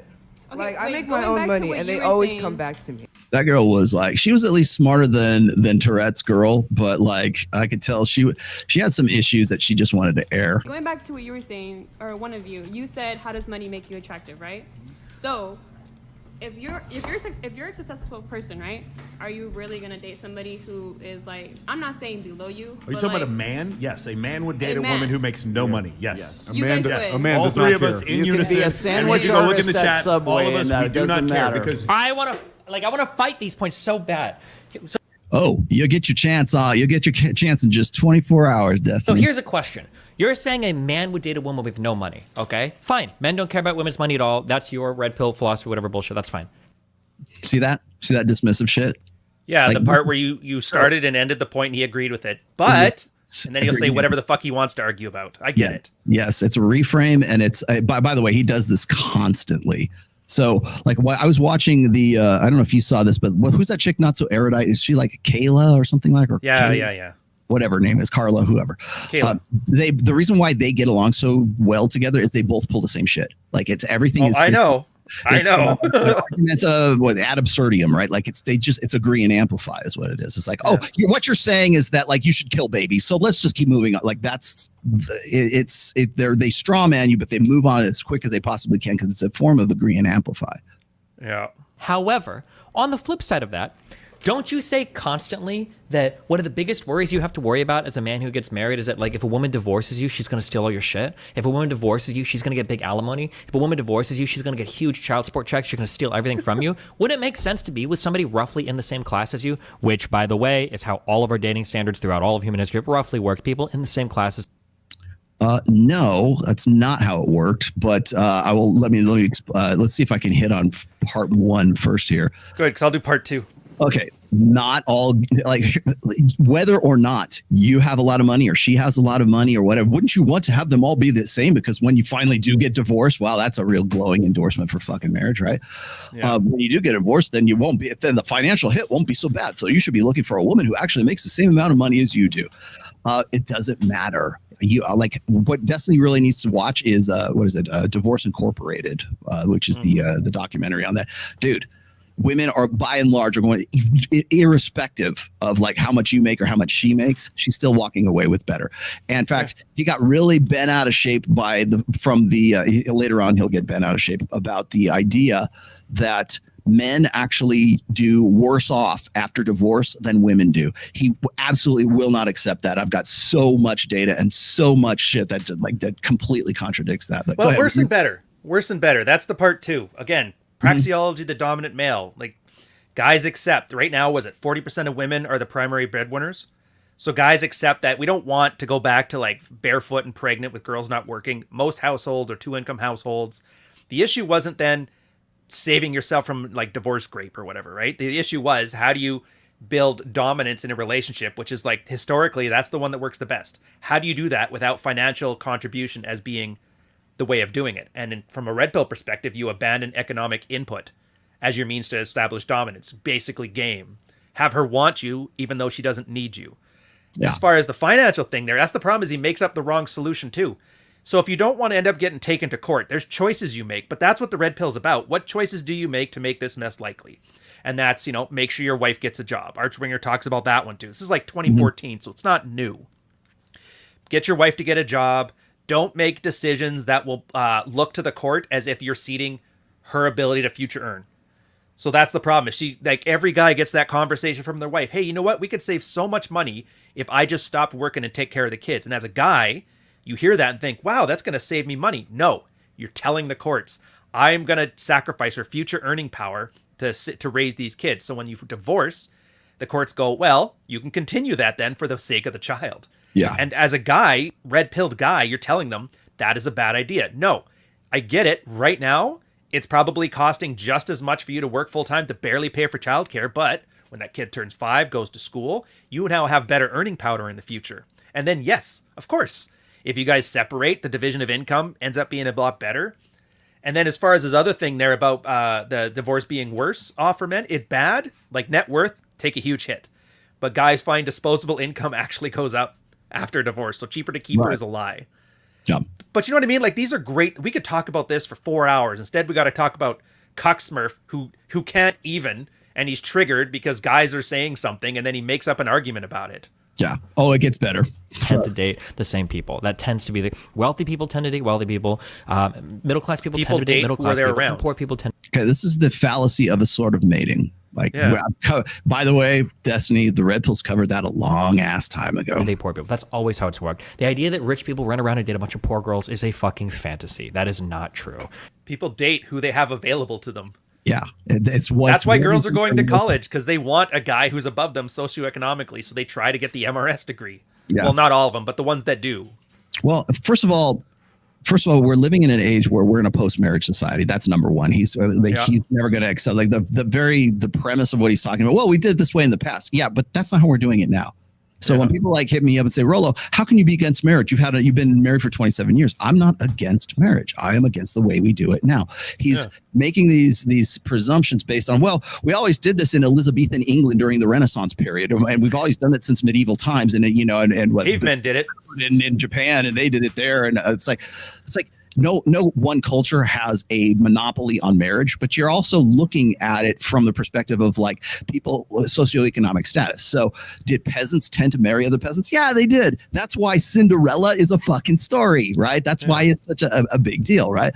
But we don't live in Cinderella land. We don't live in medieval times anymore. It's almost like environment changes the institution of marriage. Paleolithic marriage was not the same as agricultural marriage. Right. It's not the same as industrial marriage. It's not the same as information age marriage. It's almost like things adapt to their environments and things are changing, and we're in the middle of like an extremely rapid change pace right now. Go to we were just talking about this. 1 man for every 17 women reproduced, right? There's a lot of data points and a lot of variables that go into that. So you can't just look at it from one particular perspective. But we're also talking about what post-agrarian society. So everybody's more like atomized at that time. So socially enforced monogamy becomes a thing. When it becomes a thing, it replaces what was nomadic, like polygyny, I guess is what it would have been, right? Well, yeah, and they would be sleeping with like second cousins too. So it was more inbred than it is now. Right. People forget that part. Well, like you could go back, and I hate, again, I'm going to use the Bible as an example here. But if you go back to the Old Testament, you look Father Abraham. He's got 2 wives, and God knows how many quote unquote maid servants. Yeah. That was acceptable perfectly. That's a high value guy. He's got 2 wives. He's got probably more than that. And he's got servants, and he's not knocking it out with them. And he has every right to do that because that was how we did marriage back then. Well, they had to. All the guys were dead. He was one of the few that were left. Mish was talking about that in Muslim society about the multiple wives in Islam. They didn't do it because they thought it was fun. They did that because after more and more crusades, most of their men would die. And so, Allah's like, grab yourself a bunch of wives. We need more soldiers for the next generation. That's why it took off. It was a necessity. Yeah. They actually agree with monogamous marriages outside of war. Yeah. Well, I mean, it's clearly beside the point because, again, you can go back to like, our more nomadic roots, and polygyny was, and not just in like Muslim societies, it was in Christian, like Judaic societies as well. So like it's environment. Say, this is the way we used to do things. Yeah, for a time. Yeah. If you're in that environment, that same environment, then we'll go back to those things, but you're not in that environment. So the rules change. Something to think about whenever Ruslan brings up biblical marriage again. Well, what version of biblical marriage are we talking about? Because there's a lot of different versions. See, and that part's fine, Bible, but this guy claims to know science. But like, that's the one thing about evolution is about adaptability. I just find it very funny that Jesus smuggles all of a sudden and forgets about the science when it's convenient. Jesus smuggling, I love that. Yeah. That is just not true. Your pointed money out a is few your money hypocritical and things our He that they asserts a do, lot, though. doesn't Have you back ever much thought of it about, up, though. Holy shit. Oh, sorry. Go. Say that again. Have you ever thought about like writing them down and like just reading them to them like point by point? God, please do that. You'll save me so much time. Like, how do you? True. I should take notes, actually. You know what? You're fucking right. Well, just like write that one down, and like I know you've mentioned a few other like, but it's like Quit just watch them StarCraft, it's try getting to serious. squirm out of it, because whenever you called Myron out, No, you're right. You're like, right. You're right. yeah. I wasn't joking when I said I'll write these down. Okay. I should. Yeah. But you notice this though? He didn't actually say anything. Oh my He God. just I'm asserts. sorry if you're gonna DM me on Discord. What's that? They're bad. They're bad. I'm right. They're wrong. He doesn't say anything else. He says nothing. Yeah. He just makes value judgments and assertions, and you're supposed to take his word for it because he's got the followers. And then false proof. Okay, first of all, everything that I've ever heard from, and this is like, and I'm not trying to be a dick here, but like everything I've heard from, I'll be as measured as I can. Everything I've heard from this guy has been straw manning. He thinks he knows what he's talking about. Those red pill guys are this. This guy, he promotes, like Rollo Tomassi promotes poly. Dude, who the fuck are you? Like, who are you? How are you going to win a debate when you don't even get to set the terms that you've made? I have lost friends because I've been against poly, you dumbass. And not because I don't like, I don't care whether you're going to, go let your freak flag fly for all I care. But the point is like when I'm the reason why I don't talk to Dr. Jeffrey Miller anymore is because the guy is an evolutionary psychology, and you should know better when it comes to like the jealousy response and mate guarding and all this other stuff. He'll never talk about that. I actually get into the mate guarding side of things in here. I guarantee you that's gonna just fly right over his head. To ask to debate Steven on morality, I'm sorry, I don't know what I can do to help you. No. Oh, talk about Hi, I the had a meaningless question arguments of for a you guys today lifetime. Let's about argue the, morality. what- All right. Yeah, some chick's gonna ask him this. Whatever podcast. How do you feel about the argument, or how do you approach the argument which I felt they were continuing to rely on, which is this idea that that's evolution, that's natural selection, you don't like it, it's evolution? Because I feel like it really misappropriates and decontextualizes what evolution and natural selection even is, and what we have proven versus not proven about that. So I mean, I think it's there even are worth fighting easy. that I point? think that there are really easy counters to that, and when I brought them up a couple times, they don't bring those points up around me anymore. So I don't know if. And what would those be? Like, you're long on rhetoric and short on specifics. Like, what would those be? Do you know why I hate science in this space and statistics and all that? That's exactly why. They are it's the brand of science. And you guys, I'm super critical when you guys start bringing up stats too. Mm-hmm. I remember the Kyla chick I brought up, like, how are you going to be so confident about statistics when we have the replication crisis in your research? Right. Like 50 to 80% of stuff isn't replicatable. So how true is that? Well, it's the guy's got a lab coat was essentially her answer. Yeah. Hand waves it away. Same as him. Well, I could prove that conclusively. Yeah. And that's the problem though. But when you start adding science into the mix, as opposed to like a praxeological look, like, has this worked? Can we replicate it? Then you get people that argue about the science. Now, what happens generally at the scientific method, you guys have an assertion, he has an assertion, a hypothesis, and then there's some experiment you can run, narrow down the variables, right? That's never going to happen. So all you get is two guys arguing about whose dad can beat up whose dad. Yeah. And it's not productive. And the whole time you have a bunch of sexless dudes in blue hair, or, hypothetically speaking. I'm sure he has sex. I mean, his wife's got a whatever. I didn't say ad hominems. Yeah, I'm gonna be the nice guy in this one. In for that today. But you know what I mean? Like, there's a real discussion to have. There's real things people can do to A/B test this stuff in their life. But we miss it all because of this clown show. Because everybody's pointing at their dad. My lab coat can beat up your lab coat. My research is better than yours, and I'm. Yeah, Dude, my Reddit days are long behind me. Research is what it comes down to. The thing that gets that's me the is most this. unproductive piece of shit waste of time ever is the dueling research crap. Yeah, I hate it. Like, I'll dig up one piece of research that I think refutes what you're saying, and so therefore the 25-year meta research study that you just quoted me is now invalid. Right. By the way, I have the same problem with people overusing Dr. David Buss as I do this right here, because I think we disagree on some stuff with Buss too. Oh yeah, absolutely. I disagree. Especially the mate shifting hypothesis. Yeah, the mate shifting. Like, you are what was the one that he has? The other one. Like, I follow his newer stuff where Hazleton. It's a dualist. It's hypergamy is what it is, for lack of a better term. But it's hypergamy in my sense of the term, which is alpha flux beta bucks, right? Yeah. So that was like yours. Is that women would rather have two men to feel both sides of it, And then that's why they cheat. And for me, it's like the girls are cheating basically to trade up or trade out. But I follow more on like David Clare and that where they talk about the betification process. But you see what I mean? That would be a fun debate. That's nuts and bolts. We have some stuff in there. We're both aiming at a common goal. You're never going to have that with this guy. Yeah. And I know for a fact you won't have it with this guy. If you ever wanted a villain, like we should start some beef sometime because it would be so much more fun for everybody. Well, here's the thing, and I don't know if maybe you noticed this or not, is there used to be a time where like people used to call like conservatives like anti-science, right? They would say, well, they're creationists, and because like evolution is bad because it counters the things that are said in Genesis and the Bible and everything. And people took that as face value. Now you have the wokesy side, the leftist progressivist side, who are also anti-science because that science doesn't gel, it doesn't jive what they think ought to be true. Yeah, so it's just a different flavor. And the difference is that conservatives aren't in academia, but leftists are. That's why you have that crisis of replicability, and we've done that show before. But again, now you're looking at anti-science, but you're looking at it from the wokesy progressivist side of things. Is that what he is? Is he woke or? You guys tell me in the chat. Do you think Destiny is a wokesy? Like if somebody wants to say that it's evolution for men, men to fuck a lot of girls or whatever, so men should sleep around. Right. I think the super obvious response is, have you ever heard of K versus R series, like for species selection? Yeah. Yeah, he did it. Yeah. Do you remember, you remember the Weinstein guy, what's his, Black Dragon podcast or what was it called? Yeah. Remember when I was talking to you about that about a year ago? That's exactly what he did. Right there. Science, fact, therefore, and then he sneaks the morals right in the end. Therefore, you should do this. I fucking hate that thing. Yeah, that's right there. He's basically putting on a lab coat and then preaching to the choir. That's all he's doing.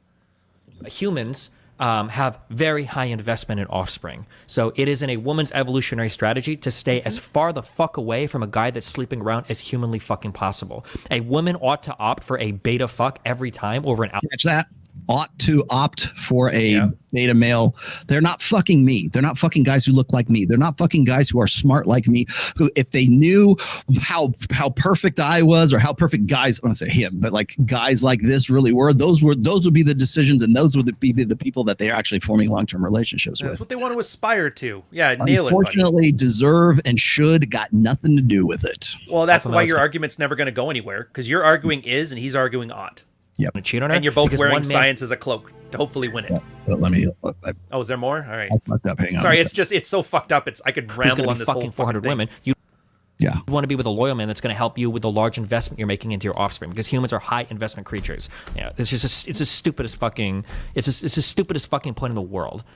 Okay, so all of this doesn't jive with the fact that women's eggs actually select for differing sperm at the site of contraception, or the sign of conception. Yeah, hidden estrus cycle. Right. Like we're one of the few. How many animals is it that don't know when their woman is heat? I think it's like primates. I don't need evolutionary psychology to prove that wrong. I have evolutionary biology. Hell, I don't even need evolutionary biology. All I have to do is say, okay, if that's the case, then why is there an adaptation for an egg to select a one man's sperm and not another man's sperm? Yeah. Answer riddle me that, Batman. That's just like basic science. I was going to say, as soon as we get to like these studies and everything, it's one thing if you're going to go quote like what qualitative research versus quantitative. Quantitative is a human female egg actually selects between sperm. Why would that be? It's just a simple question. So there's a high investment cost. No, well, there is for women, yes. And should they? Yes. But they don't. They still go for guys like Tinder Swindler. They still love shows like 50 Shades of Grey. That's what I mean. Yeah. No, what it's more than that though. See, like science, fact. The egg stuff, the sperm stuff, the ovum, the hidden estrus cycle. Yes, there's a conversation that's at an abstractive level that assumes all things are perfect. Everybody gets 100% of what they want. Mm-hmm. The problem I have with this, and kind of like me pushing back on you doing it too, is the therefore, and then you start doing boots on the ground field work. Therefore, she fucks Tinder Swindler. You can't keep bouncing back and forth between these areas because this abstract level up top, this is speaking in like a statistical generality. This is speaking over millions of years. You can't map that to therefore Sally will fuck Johnny. You can't do it. It doesn't work that way. Yeah, exactly. Yeah, but that's the problem is that his entire argument does that. He's up here to make himself sound authoritative. And I get it. He's not the first guy to do it. He's not the best one at it. But then he goes, therefore, this here, ought. It's not even just the ought and should. It's now let's talk about, it's like an architect. Architect. By the way, this is how you swing a hammer. Like those, it's just, it doesn't jive. And the only reason it works is because you're speaking fast enough. I think somebody said in the chat that the audience doesn't fact check them. And if somebody's not the brightest or most confident on the subject matter, they'll just take it all. All right, that sounds great. Good enough. If you guys want to know more about this, by the way, there's an old 4chan green text talking about the Jamie Oliver show. That's the exact tactic they do. It's literally a propaganda tactic. That's where it was first invented. Like this style of rhetoric. It's pretty horrific shit. Yeah. Sorry, keep going. I was gonna say afterwards the show, give me the link to that so I can put it in the description as well. Oh, all right. Takes out the context of community as well as. Okay, everything that this chick is talking about is from a female perspective, like community this, community that. The problem is that what I don't think that they're really acknowledging is that we have, like, men and women have adversarial mating strategies. For men, it is far more pragmatic for men to spread the seed, to have sex with as many women as possible and spread the seed and move on, right? I'm not saying that that's the best way to create a society. I'm also not saying that that's the best way to ensure parental investment. But if we were going to break it down to nuts and bolts and we're only concerned with one sex or the other, that's more pragmatic for men. Our sexual strategy tends to be more, R-selected. For women, it's K-selected because they have a higher investment in a higher reproductive cost because it's like 9 months to gestate a child, the caloric stuff, all that stuff that goes along with that. So when you say this is the way it ought to be, the ought is it ought to be like women want it. Why is it not like, women should be promiscuous and they should fuck as many guys as they want, as guys want to have sex? Why doesn't it, the sexual marketplace look like a gay bathhouse, right? Why isn't that everybody, there's no filters, no nothing? Well, because that's simply not how women operate. If you go and if you eliminate sexual filters, if you eliminate any kind of buffers, and that's what happens with gay men. That's why they're very, very promiscuous, because there's no filters, no rejection. There's no even fear of rejection for stuff like that. So when we're talking about poly, which by the way, he's very much involved in. So everything he's talking about right here, his entire freaking outlook when it comes to his lifestyle and his sexual selection is completely counter to what he's talking about here. As far as I'm concerned, I don't think there's any evidence that humans ever just completely lived in isolation. So I feel like a big part of what it has always meant to raise a child or select a partner or create families has been in the context of a community. And now it's we have these sort of isolated federated families in small pockets. And so that also it seems like such a weak thing to ground so much of philosophy in that they're doing, and I felt like there wasn't a lot of pushback.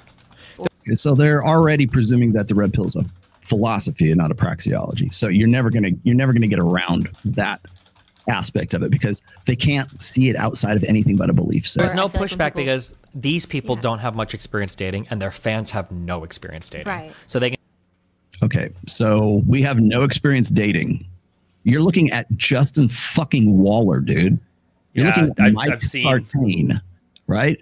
You could say, well, Rollo doesn't know. I love how that they don't have any experience dating because Rollo encourages poly, but he's actually been married for 27 years, so he must be a hypocrite, right? That, first of all, is fundamentally false and it doesn't even jive with the bullshit that he's talking about here. Well, that was something that stood out to me. Rollo apparently has been married for 20 years or something. Yep. So how does he even know what the dating scene's all about, right? Or, he writes all these roasties and all these girls. How does he even? When have I ever wrote roasties? When have I, in any unironic way, again, completely ignorant of my work. Yeah. Completely ignorant. Well, I always love the one too where girls have completely changed for some reason. They're genetically a different species than they were in 2003. Come on. Yeah, exactly. And so again, confident ignorance. Yeah. She doesn't know what she's talking about. He doesn't know what he's talking about. But they're happy to go and broadcast this shit and get triggered by it. They're to the point where the guy's losing sleep and grinding his teeth because he thinks I'm a hypocrite. It's dude, you don't. That's even how he know makes his money, though. Call me a hypocrite. Mark Twain. A man will never remember or will never believe something if his paycheck depends on him not. This is essentially what that is. It's audience capture. Have you guys heard of this term, by the way? Yes. This is why I tell you to hate your audience, because he listens to his audience, and his audience responds to him when he gets triggered, when he brags about his wife. All this stuff that he does, you guys give him positive feedback from it. And so The best don't way for a believe it. guy to get through that cognitive dissonance is to start to believe it. And this is why you have to hate your audience, because if you don't, they'll drive you to this. That's what drove Peterson into his take that woke feminist, because all the guys wanted to see it. Bucko. Yeah. No, he hasn't dated in 20 years. Yeah, or more you know? specifically, is he admitting that he's a low value man? 'Cause That's shouldn't kinda he what it have a felt- harem? well- Right? Like, See, that's it, right? Rollo Tomassi can't be red pill because he's married. Because he can't get no hoes. He can't be married because he's red pill. It's the same thing I've been talking about for forever. That's what I said. I even mentioned this at the end of the show. I said exactly this thing. I said, look, I have a relationship where it's closed on her end and closed on my end. And I said, other people have it in another way. Like I was pointing out the fact that women, like the most common form of relationships is open on women's end and closed on the guy's end, because women continue to advertise themselves on social media even when they're already in a relationship with another guy. They just call it, female empowerment, or they say, well, I'm in the business, or I have OnlyFans because I make money. Like when your revenue is dependent on you advertising your ass, it's going to become more socially acceptable to do that. I'm literally explaining that at the end of this show, and go right over the head. Well, did you see his body language around that other, what was that dude, Mark? Let's go ribbling on Justin Waller, whatever, that Chad guy. Like I feel like every time Rollo would talk about his male ideal or archetype, he would point to him. It was like the gayest shit I've ever seen. Sure. Oh, that one, yeah. See, they don't know that I use Jason Momoa, and I'm trying to think who is the other guys that I use for the apex examples when I'm trying to give an example. Yeah, they don't care. They really points at you when you talk. He must be sucking your dick. It's what the hell was that? What are you doing sitting so close to him? You guys must have gay love for each other. In this tiny studio that Justin, his shoulders are too wide. He has to turn to the side. Yeah, shouldn't. Yeah, I was gonna say it's very cramped in there. You guys, don't even Destiny. You'll find out just how tight a space that is in there. They'll sit him by the sex doll. He'll be fine. For example, Justin here, this Chad. Yeah, so I feel like one of the funniest videos I've seen ever relating to that is okay, I'm only doing this hit because Sneeko made a meme about apparently fucking Melina to Leafy, so this is my getting even with him on that, okay? One for one, shot for shot. One of the funniest stories that is so metaphoric of the life of a lot of red pillars I've ever seen is Sneeko in a gym, shirtless, spotting another man. Okay, so Did you just say spotting somebody at the gym is gay? But shirtless and gay. Shirtless. Well, being shirtless at the gym, but that's just for the sweat. That's ridiculous. Well, I mean, and in fairness, it is Sneeko, so I kind of agree. Yeah, but not because of the spotting. Well, I'm pretty sure Sneeko doesn't go shirtless very often. So. That was the biggest joke too, by the way. Remember that whole joke about do you, as a guy, do you ever spot your buddy in the squat rack if he's having trouble, and you have to make that mental calculation? Yeah, it's he's gonna die, but at the same time, I don't want to spot him doing a squat. Because if you guys don't know, the way you spot a squat is you have to get behind them, put your hands on their chest, and basically thrust. So yeah. And then you gotta remember that all these attacks like this is it's disqualification tactics. Yeah. Because they can't argue again. They have no counter arguments. Well, it's like amogging. Do you remember that? Yeah, exactly. Yeah, it's amogging. Yeah, from outside the club is what it is. Well, that's the worst part, though. Yeah. Well, and so he can talk shit about it. I don't know how we conflate Sneeko with Red Pill, because apparently now they're the best friends because they're not Red Pill anymore. But this happened before all that. But you'll notice that this is what lesser men do. This is what lesser beta males do when they try to take someone down. They try to disqualify a superior player in the sexual marketplace by questioning whether or not that guy sucks dick or not. Which is probably what the audience responds to. Act like me. The only one in this entire video who has sucked dick is the guy with the blue hair. Did he really? Oh, yes. He's admitted it several times. In fact, there's a video running around about, I think it was. Well, I can't make fun of the LGBTQ community, so I take back everything I said negative about Destiny. Yeah, sorry. I mean, this is a guy who would know gay if he saw it, right? I presume. So, he's the leading. He right now, because there's some guy benching 3 plates, and he's got a shirt off. I was like, oh shit, is Sneeko about to lift some weight? And I was like, oh no, he's just spotting another dude who's a famous fitness YouTuber. That's just very funny to me. But yeah. Yeah. I mean, this is from the guy who admits to he likes a big meaty dick. I mean, that's the joke, right? Was that fucking around, or was that real? No, Glenn Lawrence had something about this not too long. I think it's been floating around Twitter. Oh, I thought that was just him chucking shit the same way I poke fun. No, I wasn't sure if he was being serious or not. Who knows? But I do know for a fact that he's bi. So, you know. Oh, well, then, yeah, eventually. The difference between the three guys at that table and him is there's only one amongst them that has sucked dick, and it ain't any of us.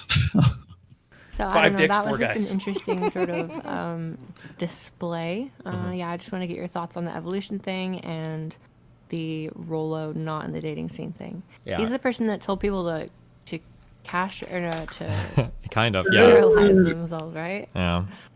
I thought his defense of that was super Don't you weak love as that? well. It's gone from get a vasectomy in your 20s to castrate yourself.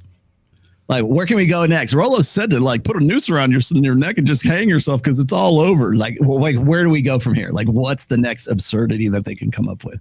Yeah, it's kind of. It's like I think I made this mention of this is like it's like the telephone game, right? Where you like they get 10 kids in a circle and you tell one kid like a secret and they pass it around. By the time it gets to the 10th kid, it's like completely something different. We're now the 10th kid in the fucking telephone game in the Red Deal.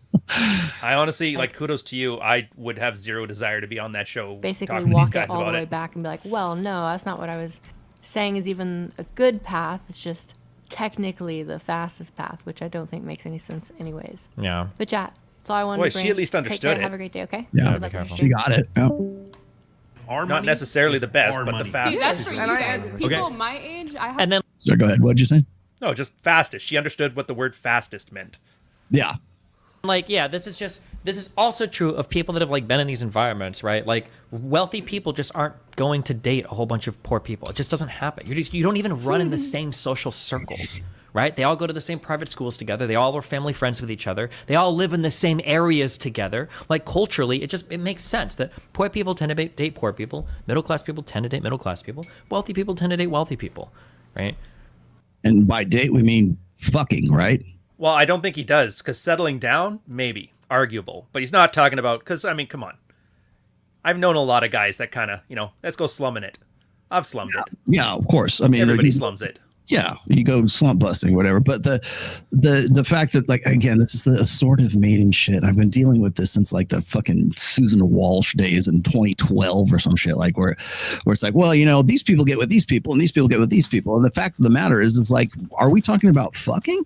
Or are we talking about like forming a relationship and families with that person? And then on top of that, all I have to do is point to marriage statistic to say they're not doing much of that either, because we're at the lowest rate in recorded history right now.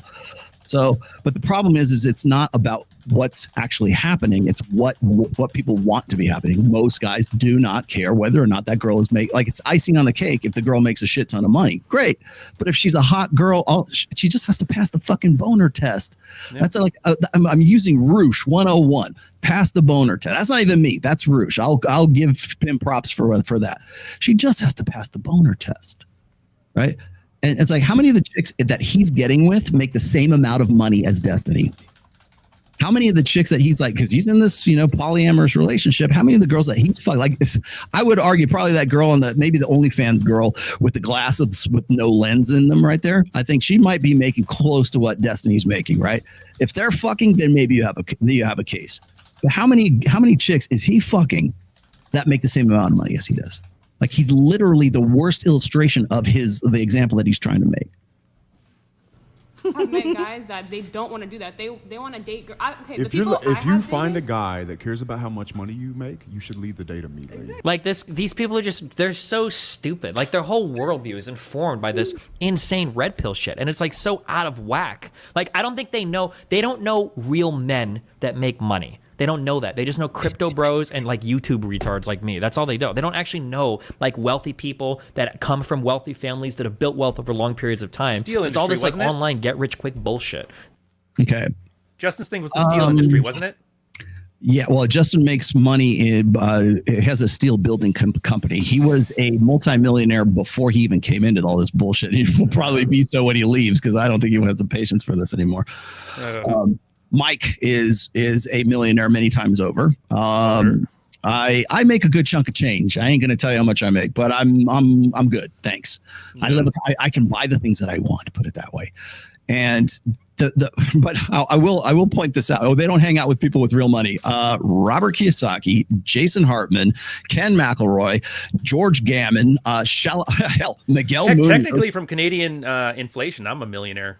I guess Yeah. it was pretty cool. Shall I Thanks, continue? Trudeau. Shall I continue, ignorant fuck? Shall I keep going? Because all you're doing is just proving your ignorance over and over and over again. Like I said, that's the thing, is that's the presumption. When I say, this is the prime example of confident ignorance. Confident in the fact that he must be right because none of these guys know what the fuck they're talking about, because he doesn't know anything about our backgrounds, but he's more than willing to broadcast what he thinks is true. This there's a phrase for the type of richness they are, but I think it's probably racist. So I don't think I can even say that. But like, this is stupid shit. Yeah. Is that does that have? That's probably it is. Well, yeah. Okay. What was racist about that? All right, whatever. But there's a phrase that I'm never going to repeat on the stream, but there's a phrase that implies like somebody, I think, that basically earns a bunch of money through like some kind of dumb shit, and then you blow through it in one generation because you're just fucking dumb. Versus like people that have built like generational wealth through foundations, like community, family, education, like career, business ownership. It's like, yeah. Like the Rockefellers. I know what he was trying to say too. See, he even threw an N-bomb down without saying it. That's son of a bitch. Yeah, I know. Bravo, by the way. You didn't even need to use code words. Yeah. Oh, here, can you check private chat? What's that? Private chat quickly. Oh, yeah. Sorry. Oh, is that the Yeah. the link? Okay, I'll grab that. Thanks. Link there and then the piece below it. Okay. Like all the guys that I have met, that I have talked to, they care about that type of stuff. Those are fucking bombs. You know what? As a female, Those are bums, but it's just. Imagine all the that. females As if that they I intend know- on because their trophy, what's it called, participation trophy generation is not interested in being successful. So they think it's okay to live like that as a man, to where they're going to like. I'm concerned with how much money she makes. I've dated women that make $300,000 a year and women that make nothing. It doesn't make any difference to me. That's like, that statement is wild. I've dated women that make $300,000 a year versus women that makes nothing. What do you do with your woman? Like the difference in status. I love this. Coffee, This is so great. I love the triggering in this. The difference in class, the difference in education, the difference in how they move on a day-to-day basis is going to be completely different. I'm pretty sure the only way they move that he cares about is like what position can. Oh, wait a minute. This guy's a bread tuber, isn't he? He's one of those communist guys online. He gave like Vaush and all them their career. Of course, that's why he's talking about class. Yep. This fucking universe. Okay. Yeah. Very much so. Someone that makes $300,000 a year what is she? Is this a high-powered fucking lawyer? Is she a doctor? Is she some like traveling nurse? Like what is her job? Well, shall I throw out some examples here? I know for a fact he's dated like hot ass women who are real estate agents. Even Aaron Clary was sat next to that girl on Access Vegas. Had you watched that, you would know that. Shall I go on? I know one girl. Hell, half of them make $300,000, $500,000 on OnlyFans. You should know that because the chick with the fucking glasses with no lenses in them was proud to talk about how much money she didn't give us dollars and cents, but she made a lot of money on OnlyFans. So it's not, they don't have to be doctors and lawyers to make that kind of cash, man. They just have to be some dumb little 24-year-old bitch that's on OnlyFans, dude. It's not about, what do they talk? What will they talk about? Who fucking cares? They find each other interesting and they want to fuck. That's all that matters at that point. Versus a woman that makes nothing is what? She lives in a shoddy apartment, maybe with her mom and dad still at 27 and still works in a restaurant? There's no difference between these two people? What kind of women are you hanging out with? Or is it? There's no difference. Like, oh, they're damaged women. That's where he's going. Yeah, we're going to qualify. Now we're going to do no true Scotsman. Yeah. Are they literally just like tit bags and pussies for you to fuck? And I'm the one that doesn't understand like the dating scene. This is the best part of all this. Like that statement just doesn't make any sense, right? There's a difference between people that make this much money versus people that don't. Everything is different. Like now, how many people do you think he's like fucked that make the same amount of him, or like, he's the poly guy, right? So how many? I don't know. He's just rambling now. Everything is different. We can't know anything. Yeah, therefore, exactly. What I said is absolutely right. He's going into a kernel panic is what he's doing. Like he can't resolve the cognitive dissonance here just simply because he thinks he looks like a Guido. Unless he's just talking about escorts or whatever. There's no way a woman who's Morlocks and Eloy, two types of women. Yep. Madonnas and whores. If he'd have dated a Madonna, that's the girl in his class making the 300,000 and a noble job, not those OnlyFans models. Yeah, fucking hell. Dude, Pat Stedman with hair. That's probably it too. He's probably talking about women that make OnlyFans or whatever. And in which case, there might not be that much difference because it's this new money shit, you know. It's funny because like I've seen him new money. I thought he was using a different N word. Oh God, the nouveau riche. Is that what you're? Oh yeah, nouveau riche. That's nouveau riche. Yeah, maybe that's a better term. It matters the attraction levels that I feel. Oh, and then also, I don't know what the red pillars mean anymore when they say dating. I don't know what those. Oh, that's what I was gonna say too. I heard you say that because of what Myron said, right? Of what any of these guys say. It feels like I'm back in grade school. Do you remember in second grade when people would say like, oh, Samantha, that's my girlfriend? I don't know what second grade you were in, but all right. And it's like, your girlfriend? Yeah, we're dating. And it's like, oh, cool. Like, what do you mean by that, little Timmy? It's like, we like see each other in class and like sometimes we sit next to each other and reading. It's weird. He has to make up a children's book for every point he wants to make. Exactly. And that's why I keep saying it's agree and amplify. Now, everything those red pillars do is like being in second grade. You catch that? Like, that's the agree and amplify. Oh, yeah, sure. You guys are just like this. Remember second grade when... Like, that's what I'm talking about. What the fuck? Dude, your best line is going to be, what the fuck are you talking about? Yeah. I know, because really, that's all I have to do there is go, you don't know what the fuck you're talking about. You have no earthly idea. I'm gonna have, fuck, that'll be the first thing out of my mouth, dude. I want you to look at that fucking camera and say, I don't know what the fuck I'm talking about. I have no earthly idea what I'm talking about. I have no experience in any of this shit. And the more shit that comes out of my mouth, the more I prove that I'm ignorant, and I'm confident in that ignorance. That's like dating. For these guys, like, I think dating means fucked once. I think that's what when they say dating, that's what they mean. They fucked once. Like. So what's the criteria then, dude? Like, I mean, if that's the presumption, again, ad absurdum right there. If that's the presumption, then what should they be striving for? What's the ideal setting for being in a relationship? Is it fucking the girls once because you're in an open relationship with your wife, or is it because they ought to be striving for what I have with my wife, closed on her end and closed on mine, and therefore I'm a dickhead for having that, right? Wait, what was the thing you told me to ask? To write down all of these contradictions. Yeah, but what was the first one? I'm trying to remember what it was. The first one you said Notepad, he's serious. Was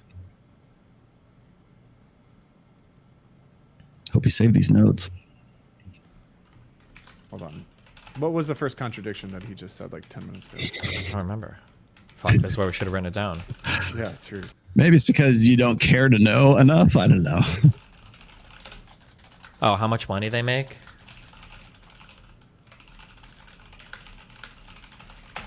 Jesus Christ, man. Got it.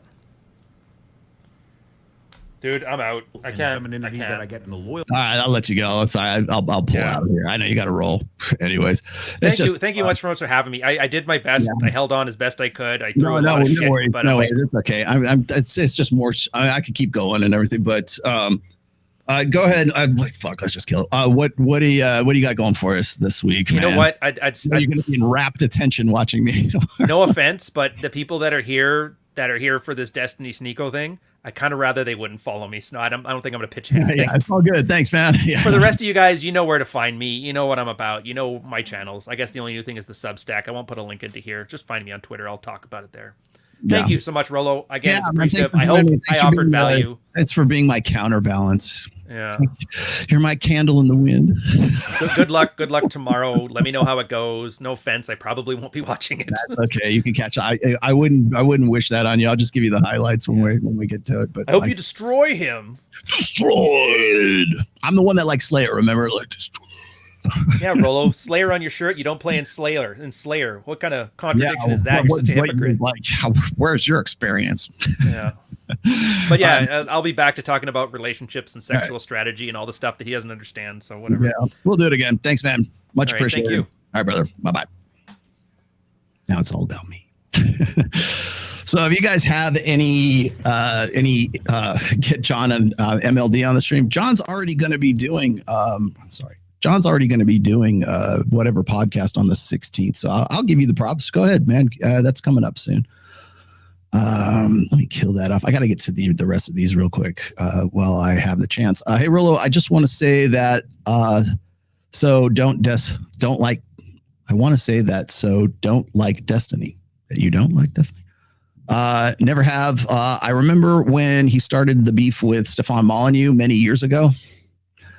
Destiny, maybe I do like him a little better.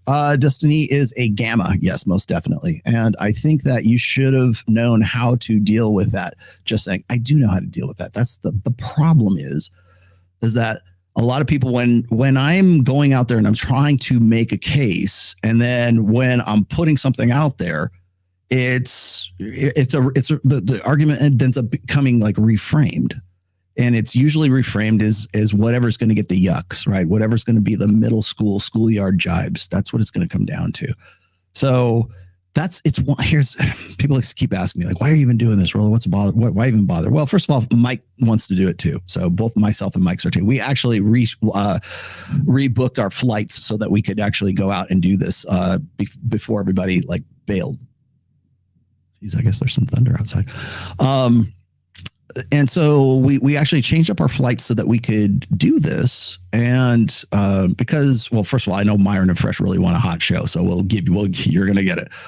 And then Destiny, of course, is going to be probably flying out like the 15th or the 16th, I think, so that he can get to Santa Barbara to do whatever podcast with MLD. That's why we're going out and rescheduling our flight so we can come out and do this. I don't know what's going on with Sneeko. Either he's going to show or he's not going to show. Who knows? But I will say this is that it's a much different animal when you are on a show and you're sitting across the table from that guy and you have to talk to that dude face to face, right? So people kept saying, well, Rollo, how you did so well with Dr. Phil. Why did you lose frame with Sneeko and blue haired dude, right? It's like, because it's a different animal. It's a different setup, right? First of all, I did it on spur of the moment too, which maybe that's my bad for doing that. But it's a different situation. Like when people keep saying, well, Rollo, why won't you go debate, I don't know, whoever, like Alex from Playing with Fire? I will. Just come to Vegas, sit across the table from me. We'll live stream it on my show and yours if you'd like. We can do that. We can simulcast and we'll have at it. You can tell me I'm a dick. You can tell me I'm an asshole and I'll be happy to tell you back to your face why you're wrong. But that's a different thing. I've been saying that since November. No one has taken me up on that, including Destiny, including Alex, including Ruslan, including everyone else. I've been saying that like on damn near every one of these shows, right? If you want to come to Vegas, sit across the table, talk to me. The only guy who's done that has been Gary the Numbers Guy. Of all people, Gary the Numbers Guy he's got the audacity enough to he got enough fucking ass in his britches to come out and fucking talk to me and Mike, right? Bravo. I actually have more respect for Gary the Numbers Guy than I do for any of the rest of these guys. They simply don't want to do that because you know why? They know that it's a different animal when somebody's sitting across the table from me and they don't get to overshout you. And they don't get to filibuster, and they don't get to make their little 30-second buzz clips out of they don't get to make 30-second buzz clips out of like a 3-minute clip that's a part of like Fresh and Fit or something like that. So exactly what happened with this thing. Everybody, he destroyed you. Well, I'm expecting that. I'm expecting the destroyed part of all this. It's a setup, guys. It's a fucking setup. You want me to give it away here at the end of the show? It's a fucking setup. Please come in. Please sit across the table from me because I will tell you right now, you will not like the taste in your mouth when you go away. Look, quoting Michaela Peterson. Okay, I got to you. Let me see what else we got here. Rollo, love your work. FNF. What you were trying to say was a high value man was dependent on the tribe industry, the environment, the demographics. Sure. E.g., high value men in banking, high value men in fishing. They both have the same attributes: money, status, women coming to them, etc. Exactly. That's why when I talk about like how Ben Shapiro, at least in my book, by my definition, is not a high value guy because of the way that he presents himself and like very self-righteous, but also the fact that he was more or less a stalker of the wife that he now has. And he thinks he did things the right way. I don't think there's like, if I did a show just on Ben Shapiro courting his wife, like wearing her down, or Grant Cardone for that matter too, because they have very similar stories. And I said, this is kind of creepy. If you take away their money, you take away their status, they get restraining orders put against them. That mentality, that blue pill. I will tell you this: high value men do not have a blue pill mentality, and those guys do. There. And so is that simplistic enough for you? Because that's really what it boils down to. Okay, got to you. Let's see. A critical thinker, man. I didn't know you were in. Destiny accusing Rollo of all people to be here for the money is the most ridiculous thing I've ever heard. Makes me question his motives, ignorance, or just deliberately bad intentions. I'm going to go with deliberately bad intentions because in that video that I was just showing you, he basically says that like Mike is on cocaine, right? And you want to talk about like ad homs? You want to talk about the thing that kills me about the whole thing where people say, "Oh, Rollo, he got destroyed, man. Blah blah blah. You shouldn't have got emotional. You shouldn't have called him douche nozzles." Did you hear how many times like he's making these presumptions and he's trying to do so in a humorous, entertaining way by saying, "Oh, these guys are fags," wait, here it is. I got this. I saved this just for this. Oh, those guys are fags.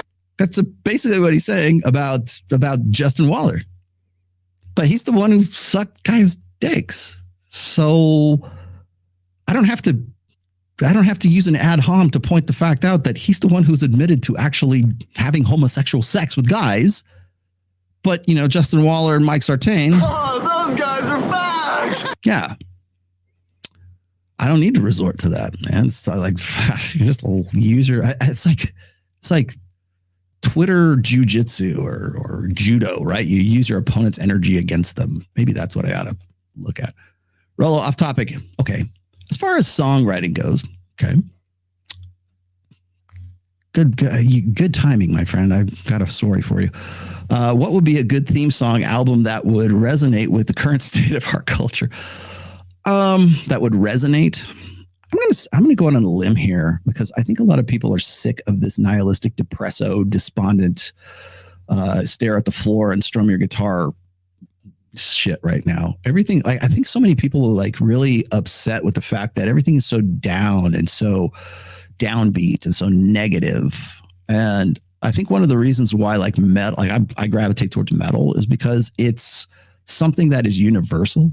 Like I can point you to bands that are like metal bands that are in New Zealand, like Maori metal bands. I can point you to like Chinese metal bands, Swedish death metal bands, obviously. I was just looking at this documentary on these metal band, these kids, basically what they are, these kids who form like metal, like, I don't know what kind of metal really, but metal bands on Navajo reservations. So there's like Native American metal. There's like Swedish death. I mean, there's like Polynesian metal, right? I mean, there's somebody will probably, you guys in the chat will probably like end up naming off a whole bunch of other bands that are, by the way, there's Kenyan metal bands too. I was thrilled to find out that they had a Kenyan metal fest. I was looking into like making a trip to Kenya. I still might do that, right? And I'm looking at it and somebody sent me a link to the Kenyan Metal Festival in hopes that I would like come out for that. Like that'll get Rollo to come out here. I had no idea that there are all black Kenyan heavy metal bands. I'm like, I might go. I might have to go. I'll go to Wacken Music Festival in Germany, and then I'll swing down for the Kenyan Metal Festival just to have some fun with my boys. But I think as this is just me, my personal opinions, I think a lot of people want something that's a little bit more hopeful, like something that's more upbeat. People want to feel good, man. That's really, you want to know why like guys who like are into metal tend to be some of the most well-adjusted guys you'll ever meet is because they have that's their outlet. There's so many studies on how like guys who listen to, and it could be like Behemoth. It could be like real, like the most heaviest shit you could fucking imagine. And they're like the most well-adjusted, healthiest individuals you ever know. You, Ryan, Ian Ironwood, Whisper.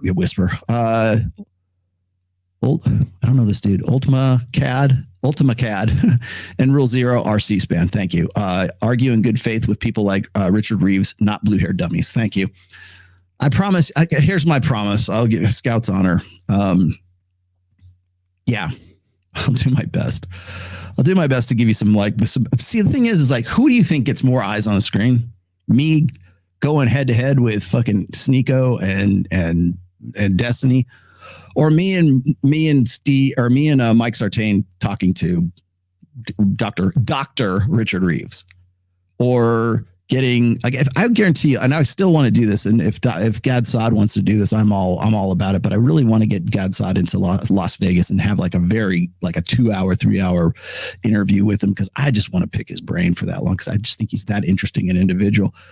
But I will guarantee you that interview, Rollo Tomassi and Gad Saad, will not do the same numbers that I'm about to do in 24 hours on Fresh and Fit. Guaranteed. You don't want that. I know there's a few of you that do. Like I'm glad you do. I'm glad that makes me hopeful. And I know there's guys who want like the meat and potato stuff, and they really like that. They like it when I get down to core principles. Great. The problem is those core principles go right out the window when I'm dealing with guys who are like saying, "Oh, those guys don't know what the hell they're talking about. Those guys, those guys are facts." Like that's gonna you guys want that. Most guys, most people want that. It's just kind of sad seeing two grown men seethe. Oh, are we seething? We're seething. Here, let's see. Let's see if I can do this. Let's see. One man shitting on their community. Shall I seethe? Let's do the seething thing. Seething. This is Rollo seething. There's your. Use that for the next thumbnail, please. I'm giving you fucking thumbnails. I'm helping your brand grow. Rollo, I think you missed my last super chat. What did you say, Sorolita? Give it to me again. My Conchita. Will Smith, high value man. By this definition, high value dude. I don't make the rules. I just report them. All I do is hold up a mirror. You have to want to look. Rollo, it isn't worth debating against your opponents because they just want to be intellectually dishonest.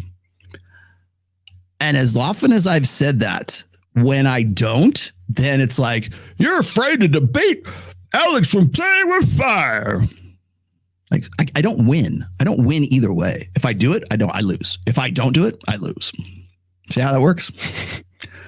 They don't want conversations. They just want sound bites. Of course they do. Which is why I said, if you want to debate me, you come to Vegas. So I get the sound bites and not you. If you really were about it, you would do it. Rollo, what's the deal with you and Coach Greg Adams? He implies that you costed him certain opportunities to make money. What opportunities? The biggest problem, I don't have a problem with Coach Greg Adams. I wish people would just get the fuck off of that, because the only problem I have with Coach Greg Adams is the fact that he continues to this day to think that the 21 convention is in any way a benefit to him. Coach, if you're watching, go talk to George Bruno. Go talk to, Hunter Drew, Zach Small. Go talk to Ivan Throne. Go talk to all the guys who are in the picture of us, like from the old days, from 2017, 2018, 2019. Go look at go talk to Richard Cooper. Why doesn't Richard Cooper want to work with Anthony Johnson? If you haven't figured out by now that Anthony Johnson is a pathological personality, I'll try to be nice, then it's just policy, man. I don't want to work with people who work with guys who are just, who have stalked my daughter. I don't want to work with guys who deliberately dox me and my family and encourage other people to do so. So if you want to know if Coach Greg Adams really wants to, if he wants to reach out, I'm happy to talk to him. But I'll tell you, the reason why people have a problem with him in this sphere is not what he's saying. Everybody pretty much agrees with his message. It's just he chooses to associate with people who are, let's just say pathological liars. I think maybe that'll just leave it at that. What's this one? I've been accused of SA this year. Okay. A year ago, and I'm still coming to terms with it. My case got dropped, but I find it really hard to date now. How to move on? Why do you that's a lot to work with, man. Why do you feel like it's really hard to date because of that? Is it because you think that the next girl you approach is going to say the same thing about you? I don't know. I would need to, because Kuzma, is that what your name is? Email me. Man, tell me the specifics, because it's kind of hard for me to do it. And I don't do advice columns right on my show, but I will be happy to talk to you one-on-one or whatever. If you want to email me, if you want to join, by the way, if anybody wants to join my Patreon group, I do a once a month Zoom call with my Patreon guys. And we talk about exactly this kind of stuff. It's a group setting for people who are cool with that. If you're not, I still do one-on-one counseling as well. Consults. I think maybe that's the better word. But email me. All my contact information is in that description down there. Please go and do that. Thank you. Collab with Phil Labonte of All That Remains. I would do that in a fucking heartbeat. You mean musically or red pillingly? I would do either one. I would love to work with Phil. And if Phil watches he follows me and I follow him too, by the way, just so people know. Definitely would like to do that. And by the way, if your band ever comes to Reno and plays GSR or plays like the convention center here, let me know in advance because I'll be right there. Yeah, I would love to do that. I know exactly who you're talking about. Destiny is a blank slate theorist, yes, which is why he thinks rich man's eggplant is only attracted to rich women. He ignores evil psych and biology. Of course he does, because he's an emotionalist. He relies on social construction. Like, what do I say? Social constructionism, emotionalism, and the blank slate. And subjectivism, I guess, too, because whatever works for him. You could throw that in there as well. But like certainly emotionalism, social constructionism, and the blank slate. Now, he'll probably admit to certain like aspects, because this is what happens when I like force people's hands with that. And I say, look, you have an over reliance on the idea that like we all are evolved beyond our base instincts. People will like pay lip service to that, but they will just say, but aren't we better than that? Haven't we evolved past that? And you'll get that from a religious set, but you will also get that from like the wokesy religious set or the spiritual but not religious set. So it's like, are we better than that? Yeah, we are. There's actually, that's the thing that kills me is like everybody thinks that when like the girl that was in the show here, everyone thinks that whenever red pill guys interpret the evolutionary psychology, that we must have some sinister reason or some malicious reason to quote those things. I don't care one way or the other, whether how you feel good or bad about it. Like when I've said like hypergamy is not a straitjacket, I get all kinds of shit from people because they want it to be a straitjacket. They want to have their views like reaffirmed. Oh, I'm MGTOW. Fuck women. I hate. I'm actually a dyed-in-the-wool misogynist, man, because it's Rollo said hypergamy is X. Well, if that's all you hear, then that's what you think I say. But I'm the one who's like writing essay after essay after essay about like how hypergamy is not a straitjacket. I can tell because nobody wants to hear that. They want to hear the 1 30-second soundbite that said, Rollo said women can't love men. I never said that. I've said that women fundamentally lack the capacity to love men in the way that men think that women ought to be able to love them. But that's too many words, Rollo. That's blah, blah, blah. That's all this shit rolling out of your mouth. Can't you just distill it down to like a 3-word soundbite? No, I can't. Because it's not that fucking simple. Some things in life are not fucking simple. Some things deserve explanation. Some things you have to be comprehensive about. Some things are fucking calculus and trigonometry and algebra. You have to fucking make sure that the work, show me the work. It's not enough to say, here's the answer to this equation. It's like, how did you get to that answer? Nobody wants that. Doesn't get eyes on the screen. That doesn't get anybody talking about it. That's not blue hair and fun and jerking off. That's not like red meat. Like I've said this before. It's like when people want to interview successful people, like the positivity set does this all the fucking time, right? They don't want to hear about all the work that goes into your success. They want a book, like write a book. Okay, what is it about? They'll tell me about your mindset that I already know what it is, but so you'll reaffirm my go get 'em spirit, right? That's what they really want. So they don't want to hear about the secret to your success is actually like grinding for 60 to 80 hours a week. They don't want to hear that. They want to hear what you fucking ate for breakfast. They want to hear what's your workout routine, Rollo? What is it? Like how much, what's your diet like? My diet is caffeine and stress. And I eat hate on my cheat days. That's pretty much my diet. But like, what's your workout regimen? What's your sleep schedule? Do you get up in the middle and do you get up early in the morning and go get like your 15 minutes of required sunlight? That's what they want to hear. No, I bust my fucking ass. How did you write 5 books, Rollo? I busted my ass. How did you become a good guitar player? I practiced a lot. No, it must be your God-given talent. It must be the fact that you have this great, wonderful, creative spirit and soul. Well, yeah, but it's practice. You make it look so easy, Rollo, when you're playing with Trial of Ascension. Man, it's so awesome. You must really be blessed. Yeah, because I practice. I actually fucking do the work, right? That's what they don't want to hear. And that's another thing. It's like why I kind of take offense to this bullshit about like, oh, none of these guys know what it's like to be a rich guy or whatever. I'm like, dude, do you even know who the fuck you're talking about? Well, as I was saying before, like Justin Waller. Oh, I said his name. I must be gay, right? Oh, those guys are facts. Yeah, I must be gay because here I am bringing up Justin again. But Justin was a millionaire before he came into all of this.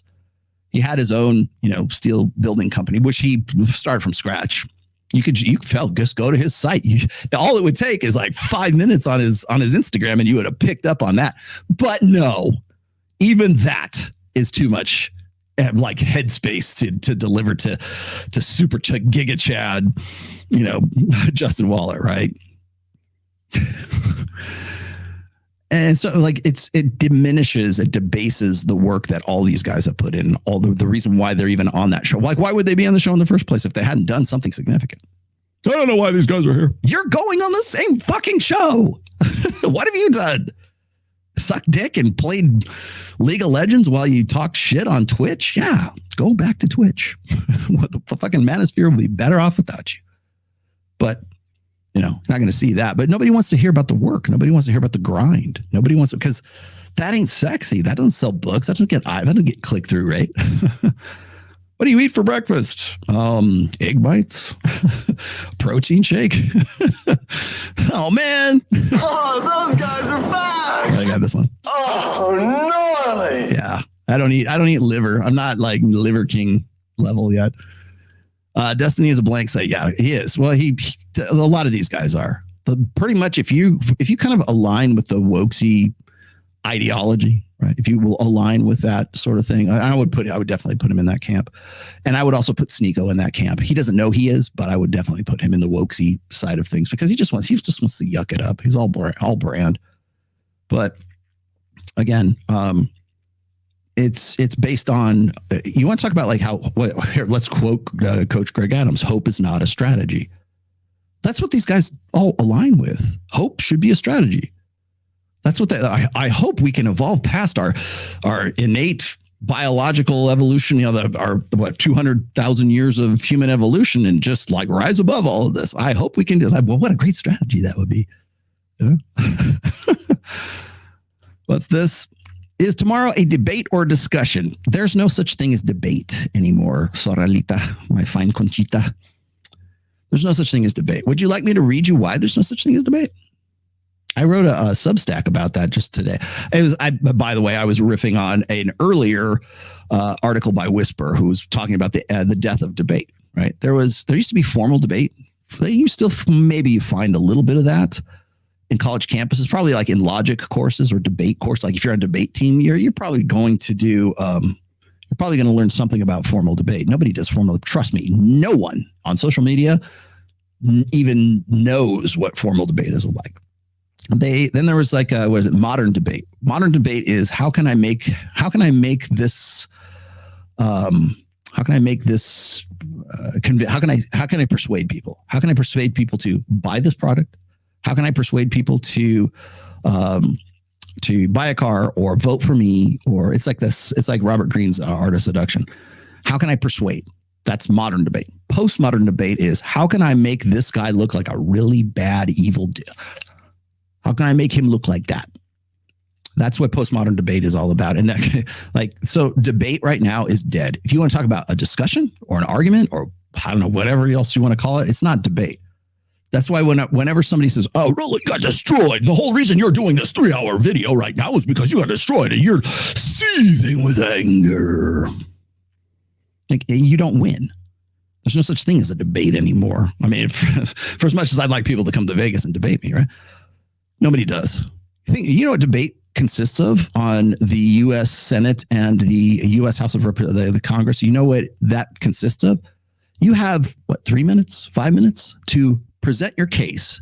And then your opposition comes up and then they present the counter to that. And then you have another 2 or 3 minutes to sort of rebut that. And then they got it. And so you probably heard like when AOC is monologuing on the floor. And then somebody wants to cede their time to the congressman from Tennessee, right? They're giving their time for making the point to somebody who can probably make that point for them a little bit better. So there's a time limit on that. And the reason for that is because if you didn't have a time limit, people would filibuster. They would just simply yammer and yammer and yammer and yammer and yammer and yammer, and you wouldn't have any chance to say anything. And there's all kinds of very bad debate techniques and logical fallacies that would end up coming on to a very unproductive, U.S. Congress or executive branch, not executive branch. What am I saying? The legislative branch, right? So that's why we have time limits. That's why we have rebuttal. And I'll tell you what's funny is like when people see that, like on C-SPAN, they'll go, hey, wait a minute. Like they get really like, especially older people, like actual boomers, not Xers like me, but like actual boomers are just like, hey, I watch too much Fox News, and they see C-SPAN and they go, hey, he didn't say. That's because the rules of debate are not the rules of quote unquote debate on YouTube or, or Sally Jesse Raphael or, Jerry Springer or whatever podcast for that matter. The rules don't apply to anybody in there because basically debate is just about how can I make this guy look like he's a bad, Rollo is a very bad man. So to call it debate, I don't even want to call it, I don't even to besmirch the concept of debate. Debate winners get the honors to stay after hours. Probably not. We'll probably go past that. So it probably won't be an after hours tomorrow, but I'll be happy to go on later. It would be great if you could get Destiny to nail down as many of his stances as possible so we can actually know how he thinks the world works. See that, and that's the trick, isn't it? Right. The trick is how do you nail him down? Like I could do that, but I'd be jumping and jumping. Then what happens is that it becomes an inquisition. So all the people who says, oh man, Ruslan really ruined you. He fuck you. I'm unsubscribing because I'm like that wasn't a debate. There was no like, oh, here's the topics, Rollo. Be prepared to promote or defend these 2-3 topics. That's a debate. I roll to Adam Sosnick and I got Ruslan sitting across from me. And the first thing is, you're a bad man. Why? Because you're a hypocrite. Why am I a hypocrite? Well, because you say marriage is good, but then you say it's bad. And so that's hypocrisy. Like, oh, is that like, I had no idea that that's what we were supposed to be talking about because I get on there and Adam Sosnick's like, okay, Ruslan, what's your problem with Rollo? I'm like, that's not a debate, man. That is absolutely not a debate. So let's see. It's millennial Zoomers trying to come at Gen X. Of course they are. And you will fucking lose that fight. I'll tell you right now. They are going to FAFO how feral we truly are. Yeah. Fuck around and find out. You are correct. Tomorrow, we dine in hell. I'll see you in hell, my friend. Oh, is that a metal lyric? Only 1.3 thousand or 1,300 followers, and you're gonna chicken out on the Destiny debate. I'm the one promoting it, dickhead. Like, have you been paying attention for the last 3 hours and 25 minutes? Have you are you tracking with any of this? I'm telling you, I am actually changing my flight so I can be there. So is Mike, so he can be there. Who's going to chicken out? Apparently Sneeko, because Sneeko last night on Rumble was talking about how he wasn't going to be able to make it. Convenient. Yeah. I'll tell you right now, I'm chicken out. I'm the one promoting this shit, dude. I'm the one suggesting this. A YouTube Destiny experience with men. Oh God, I'm sorry for you. I think don't do that. That shouldn't be that's as bad as looking up furries and Yiffy. Don't look up Yiffy, please. God, somebody sent me that. Stop it. Don't look that up, please. Don't. It's about the same thing. Sneeko is hurt because his religious views on family were being tried by your tweet. What? Can you explain to me what those are? Because I hate this shit. Quite honestly, I find this. You want to know what I find offensive is this kind of shit right here. No one took that tweet literally. Some guys just need a brain to understand. Eat the chicken, spit out the bones. Exactly.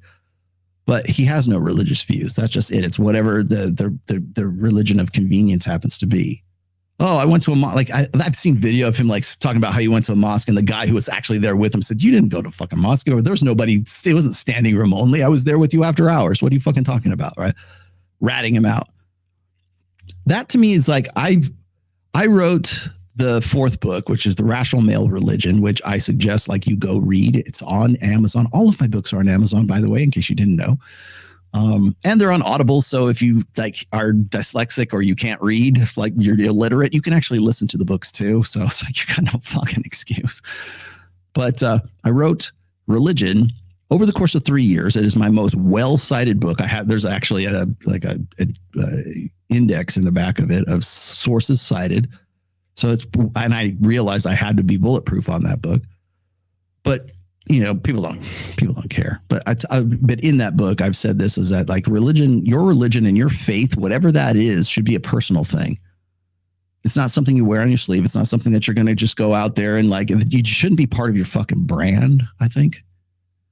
And that's hard to do these days because even like pastors from like the 20th century, they find that they have to be like Joel Osteen, right? They have to have a blog. They have to have a YouTube channel. They have to have a live stream for their worship services. They have to, or whatever. Now, not all of them are like that. I understand. Not all religions are like that. Yeah, I know. I accounted for that in the book if you read the book, but you didn't. But one of the things I said in there is if you, and maybe this, I don't know how this applies to being Muslim, but I will say how it applies to being Christian is one of the 10 commandments is thou shalt not take thy Lord thy God's name in vain. That's not saying God damn it. That is presuming to speak for God that benefits your own agenda, your brand, whatever else. And I would say when I am at the point where I'm going, is this a grift or is this guy really serious? The very fact that I have to ask that question in the first place, to me, that sounds like you're taking the Lord's name in vain. Whether it's Allah or it's Jehovah or it's, I don't know, Odin. You shall not take the Lord Odin's name in vain. The All-Father will strike you down with lightning bolts. Let's see. Self-amuse, frame control when destiny is trolling. Yeah, more or less. That's good. That's actually, thank you for that.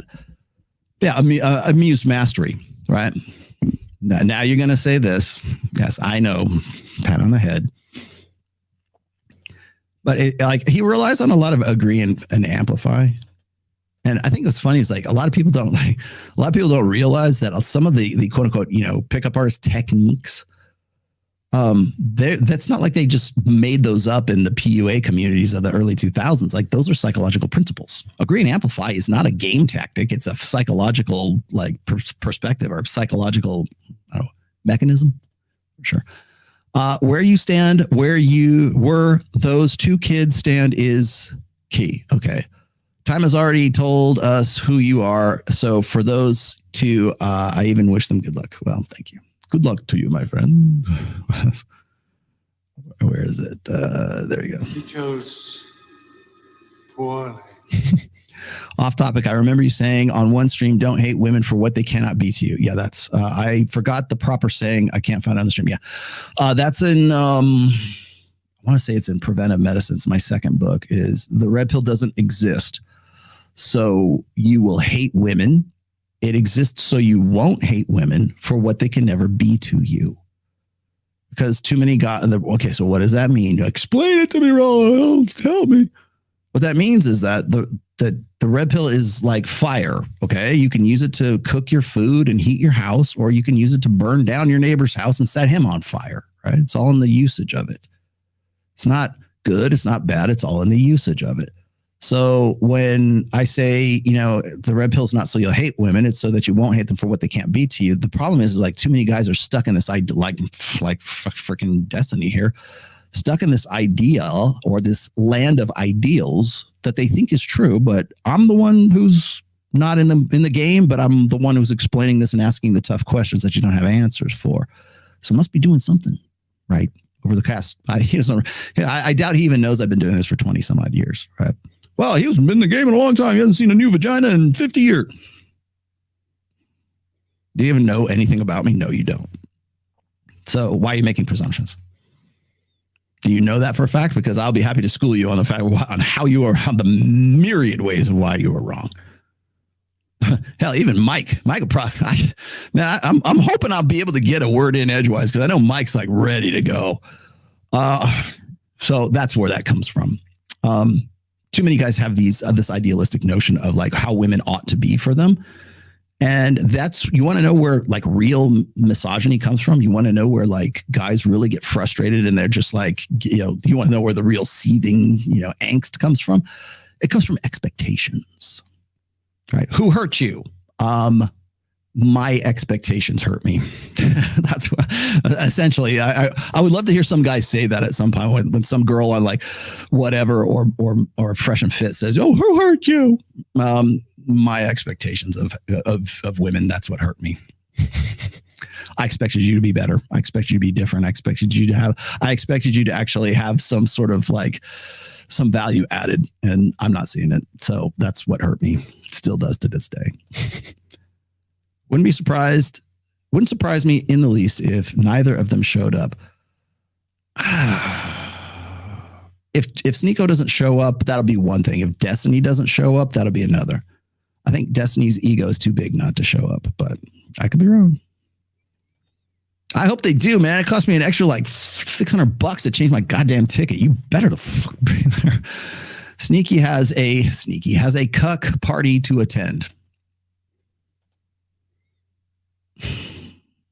Really? Okay. I didn't go there. I have not once called anyone. I pointed out that the girl with the Tourette's and the autism on whatever podcast said that. I'm not going there. I'm going to rise above. I'm just going to present the facts as they are. I'm going to hold up a mirror. You have to want to look into it. I refuse. I will not. I've got to get into my higher self. No ad hominems. No ad hominem. Is the biggest issue with religion the fact that it operates in what should be that, and it's also based in emotion, which is not necessarily a bad thing, but yes.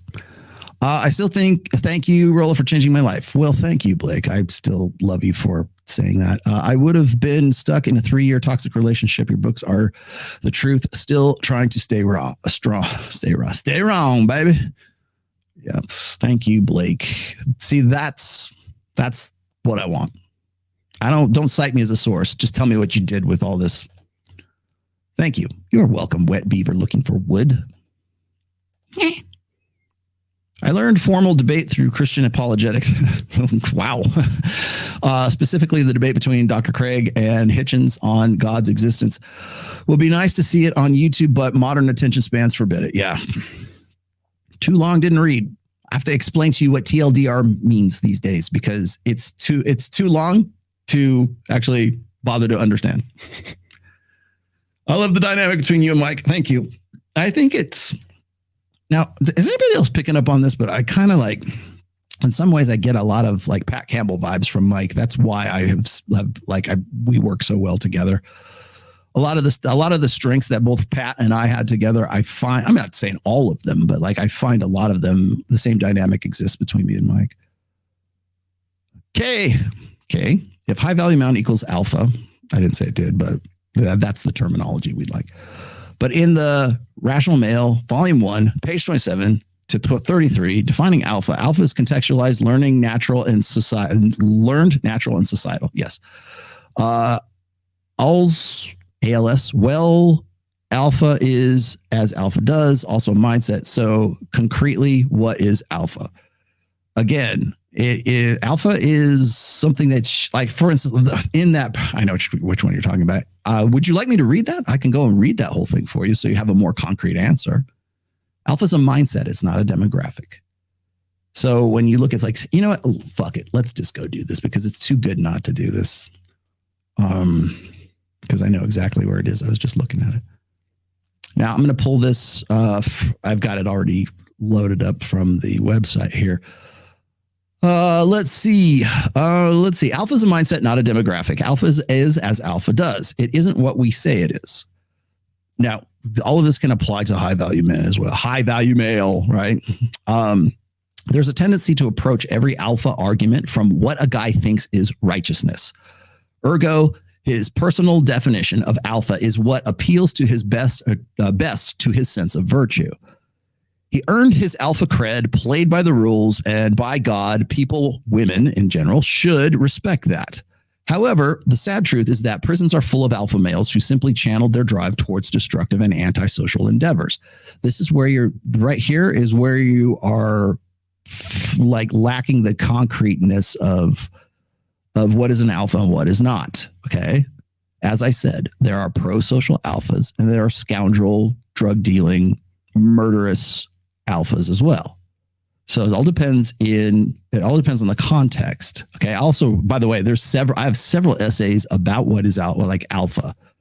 And again, these aren't like definitive like declarations on what fucking alpha is. They're explorations. So I'm not saying this is alpha. I'm not going up to the top of like Mount Sinai and coming down with the tablets or whatever the fuck it is and like saying, the Lord saith that this beeth alpha. That's not what I'm saying. This is not written in stone. This is an exploration, not a declaration.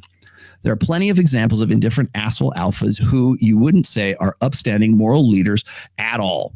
Yet women will literally kill each other or themselves in order to bang them because they exude a natural alpha-ness.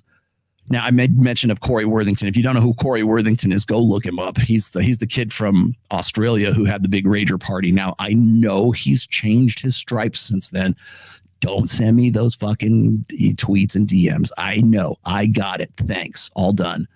Just as Corey does here. Okay. There are alpha drug dealing gang leaders and there are alpha husbands, fathers, and leaders of industry.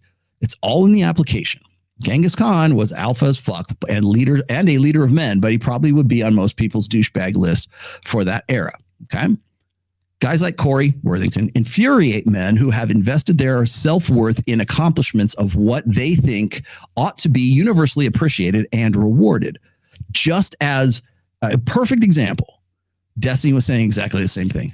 Well, women ought to appreciate and reward men for their accomplishments, for being good fathers, for being like vulnerable, for being good with the kids. And yet he glosses over the fact that men ought to be able to slit throats and change a baby in the same day. It's not. It's just men should just change diapers. That's all. And I mean, yes, I did watch the video with him and Not So Erudite where they're talking about Steven Crowder and how what's an appropriate display of anger and let's talk about it and let's all just mellow out and just fucking get in a drum circle and talk about our feelings and then like because that's the way we do it. Like I don't think you even like for a guy who's very invested in emotionalism. He doesn't understand that emotion is not something that you're rational about. It's literally the opposite of rationality. So it's like, oh, you just need to take deep breaths, count to 10, take a timeout. Okay. Timeout is for fucking misbehaving kids. Okay. Because the parent is the rational one and the child is the emotional one.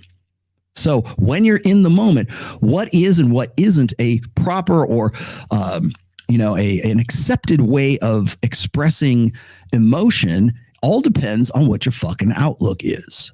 So you can say, well, we should just step back and be in the third person and say, you know what? I'm having an emotional reaction. Honey, I'm going to go outside and mow the lawn for a little while and I'll come right back. And then we'll talk about this and we'll resolve the problem. Nobody fucking does that. Sure as shit, Steven Crowder did. And I'll tell you that right now. Anyways, the conflict comes then from, okay, wait, where did I go here? Guys like Corey infuriate men who have invested their self-worth in accomplishments of what they think ought to be universally appreciated and rewarded. So when they're confronted with a natural alpha being undeservedly rewarded for brazenly acting out of accord with what they think the rules ought to be, they seethe with resentment. The natural response in the face of such an inconsistency is to redefine the term alpha, to cater to themselves and their accomplishments as real men and exclude the perpetrator, exclude the Corey Worthington out of that equation. Exactly to the letter what Destiny is doing in that video. Excluding. Those guys can't be alpha because they don't look like me. They don't smoke the same cigarettes. They don't have their hair dyed blue. They're really closeted homosexuals, even though I am. But the idea is this, is if they don't look like me, behave like me, think like me, then they cannot possibly be alpha because they don't get the same shit that I do. I'm living right. They're living wrong. That's what it comes down to. The conflict then comes from seeing this new definition of alpha not being rewarded or even appreciated as well as the natural alpha attitude, and the cycle continues. Ergo, guys like secret kings and gamma males always grind their teeth when they see the jock getting the girl that they think they ought to get because they think that they're the best selection and the best option. Deserves got nothing to do with it. So, your respect or anyone else's for an alpha has nothing to do with whether or not he possesses an alpha mindset. 3 failed marriages, 100 plus lays has nothing to do with his having or not having an alpha mindset. There are many well-respected betas who have never had a passing thought of infidelity or may have had 300 lays either with prostitutes or because they possess fame or some stunning good looks and women come to them naturally by a matter of course. The take-home message here, you want it simplified? I'll give it to you. The take-home message here is that you are not alpha because of your achievements. You have your achievements because you are alpha. You possess a mindset you either had to develop or it came to you naturally. I constantly field questions from young men asking me whether some action or behavior they displayed to a woman was alpha or alpha enough. The real answer is that the alpha behaviors are manifestations of an alpha mindset. So, guys like Corey Worthington, the introspect required to wonder if something was alpha or not wouldn't ever be a consideration enough to ask. So when people say, "Wait, Rollo, I'm a Sigma male," if you're calling yourself a Sigma male, you're not, because a Sigma male doesn't think about it. It's like this unconscious, like just the way he is. A guy who would be and I still have problems with the whole designation of what a Sigma male is or what it isn't. People love that because they think I'm outside of everything. I'm above it all. I'm a Sigma male. No, you're not. There are pro-social alphas and there are anti-social alphas. Let's see. You almost need to have a childlike understanding to really appreciate what alpha really is. Kids get alpha, even the picked on ones. The introverted beta to be kid has a better understanding of alpha than most adult men do because he lacks the abstract thinking required to rationalize alpha for himself, which is exactly, once again, what Destiny's doing in that video. Most men, by our socialization and to varying degrees, lose this inborn alpha mindset over time because usually it's beaten out of us. Remember how I say we raise our boys as if they're defective girls? It's that training and that conditioning that conditions out the natural innate alpha, if there was any to begin with, in that kid. So he's a more serviceable servant for the feminine imperative. The naturals, the Corey Worthingtons of the world, have a better grasp on its usefulness and repurpose it either to into their adult advantage or to their detriment. Like you can be alpha and shit can go sideways for you as well. So that's from, I just flat out just read that to you. It's story time. You say, "Well, Rollo, you don't give us any." Okay, well, there's your meat. That's your meat and potatoes. Now you have no excuse for not going and reading the rest of it. If that interested you, find it today on Amazon. So that was you. Glenn, what do you want? You don't need to when you got friends like me. Thanks. Yeah, go get them. Go eat them up. You have more time for like douche nozzles like Ruslan.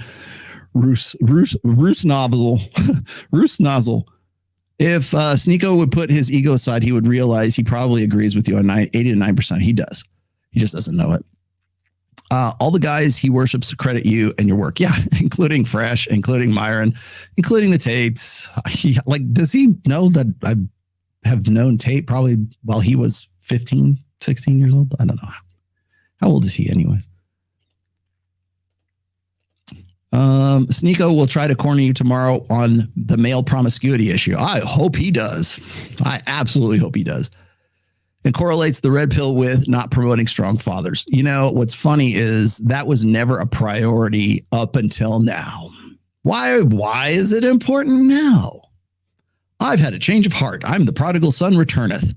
You know what? I was out there fucking a lot of women and I realized that wasn't the thing for me and it shouldn't be the thing for you too. So therefore, I'm getting back on board with Islam, with Judaism, with Christianity, with, I don't know, Hindu. You know who got it down? Let me tell you something. If like I made this joke, like Roche got like what, Eastern Orthodox Christianity. That's off the list. Tate got Islam.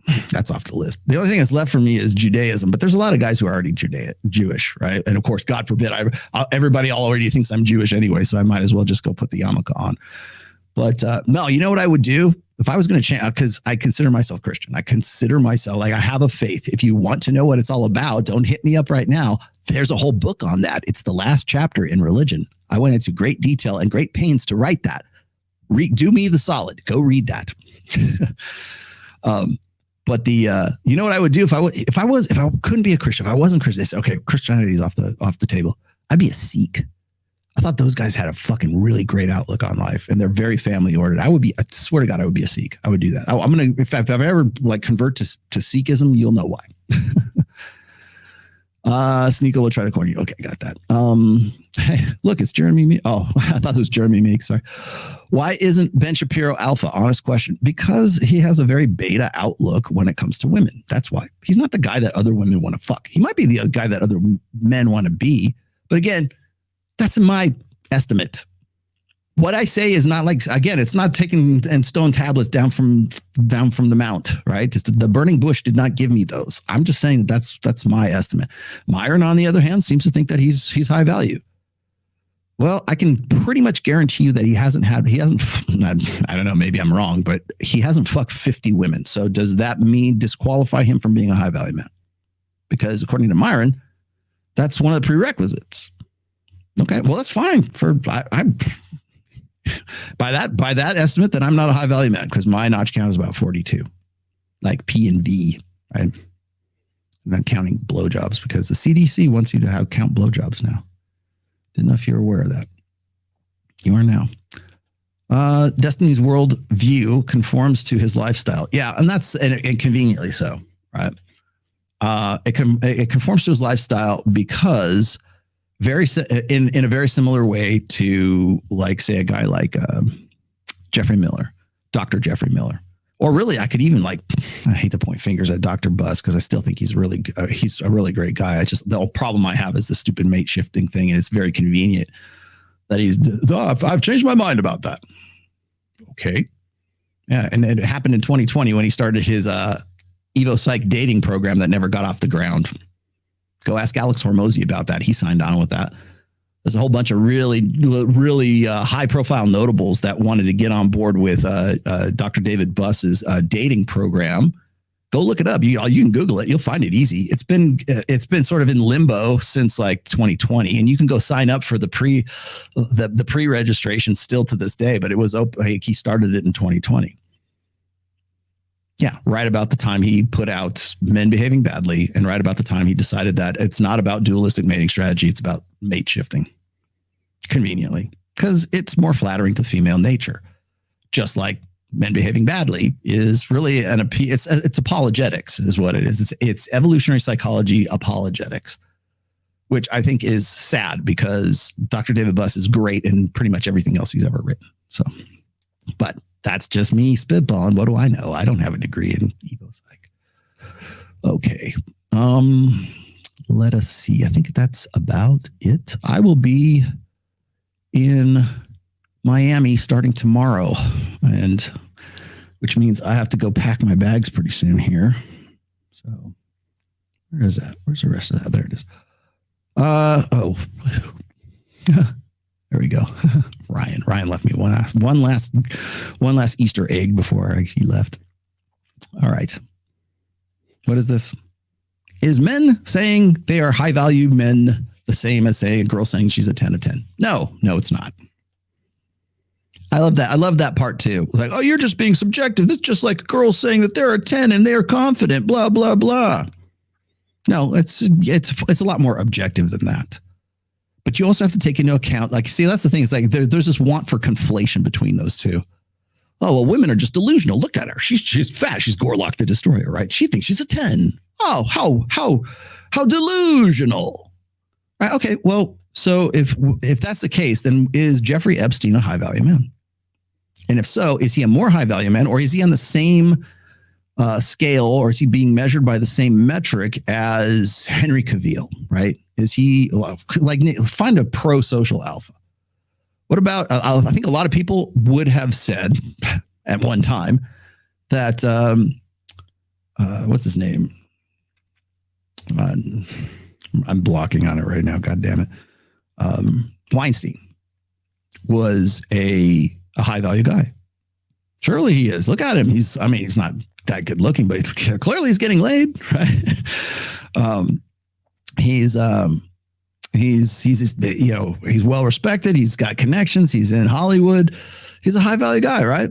So by that metric, is he a high value guy in the same sense that like Henry Cavill, or I don't know, name who could be like a pro-social alpha, a high value guy? That's what I'm talking about. I'm not saying like delusion. I'm actually really I'm pretending in my head that I'm a high value guy. That's not what I was saying. What I was saying is that there are environmental and contextual factors that go along with that. So as I said before, it's like saying a 10 of 10 for girls is a container word, which I guess in a way it can be. It's like, oh, well, you're saying that they're living their truth. Rollo, I thought there was one truth. Yeah. And the truth is this, is that a high value man is a container word. You're not high value if you don't believe in my religion. You're not high value if you don't have you don't have a 12% body fat, so you can't be high value. You don't have a 50 lay count, so you can't be high value. Whose high value definition are we working from? And that was really the point of being facetious and trolling with that shit. So follow up. Do you think the confusion over high value man by Kevin Samuels is a clear demographic? Yeah. Well, what I would disagree with that video, by the way, is that might work for Western, like weird cultures, Western industrialized, educated, rich, democratic, and I forget what the other one was, whatever, like those Western cultures. You could probably make a pretty strong case that might be a good metric by which we would measure alpha. But that doesn't apply, like I said, to the guy who is the leader of the town in the fishing village in Chile, along the coast of Chile. And that guy might be high value, and he would probably share a lot of the same sort of demographic, the same conventional attributes that the guy in Miami might share. But if you go down and you break it down into, well, you got to make X amount of money, you got to fuck X amount of women, you got to do, he's not high value. Simple as that. Follow up. Okay, I got to you. And what was this? I don't even know what that was. Thank you for whatever that was. Is Ned high value canine? Yes. All greyhounds are superior. They're like, there are dogs and there are greyhounds. That should answer that question. Thank you. And last but not least, can we cut the BS and say that high value man is a contextual alpha as verified by access to multiple women in the sexual marketplace? We can, but there's also more to it than that. I can do that. How come you? I can do that, and how come you can't do that? I'll tell you why. Because the minute I do that, people will say I am a degenerate fuck. That's what they'll say. They'll say, Rollo, you're a trans activist. Rollo, you're discouraging guys from marriage. You're contributing to the downfall of Western civilization. That's what they'll say. If we just, well, you guys just think with your dicks. But yet I'm the guy who's been married for 27 years. I'm the guy with the kid who's about to get married and who graduated with honors with a master's degree. Like, does that make me high value? Because of I produced that. Those are my achievements, such as they are. Right? Raised a good kid, still in love with my wife, still fuck her every time I get a chance. Not that I do these days because I'm always off somewhere else. But does that make me high value? Like because I've been in a relationship for 27 years? Or am I low value because I'm not fucking random chicks and I don't have it open on my end and close on her end? Same thing. It's not just about the sex part of it. If Destiny changes his mind about being monogamous with Melina, how long will it be until she dumps him for a better looking guy? The condition for his relationship with her is such a sad reality. I'll tell you this, Melina is actually starting to get more popularity than Destiny is. I see her almost, I don't even know anything about her honestly, but I see her more often on like Valuetainment than I do on like Destiny right now. She's becoming a celebrity in herself. And if you treat her like a celebrity, she'll treat you like a fan.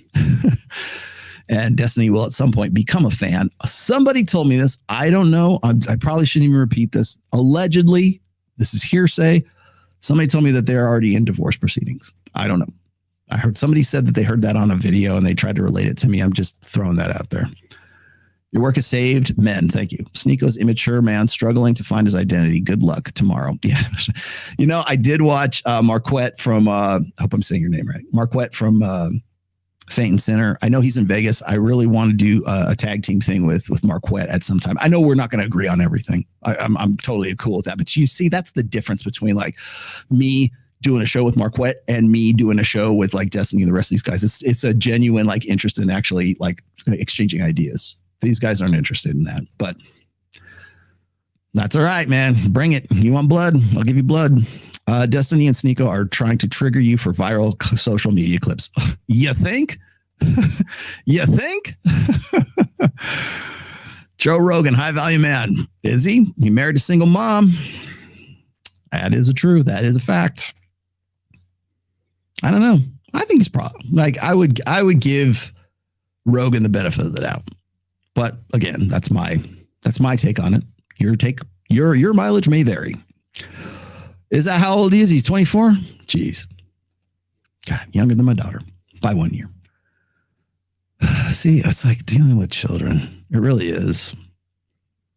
I don't mean that as an insult, by the way. It's just a statement of fact. It's like, oh, you're a 55-year-old. Yeah, well, maybe I know something. I figure something out between 25 and 55. Call me crazy.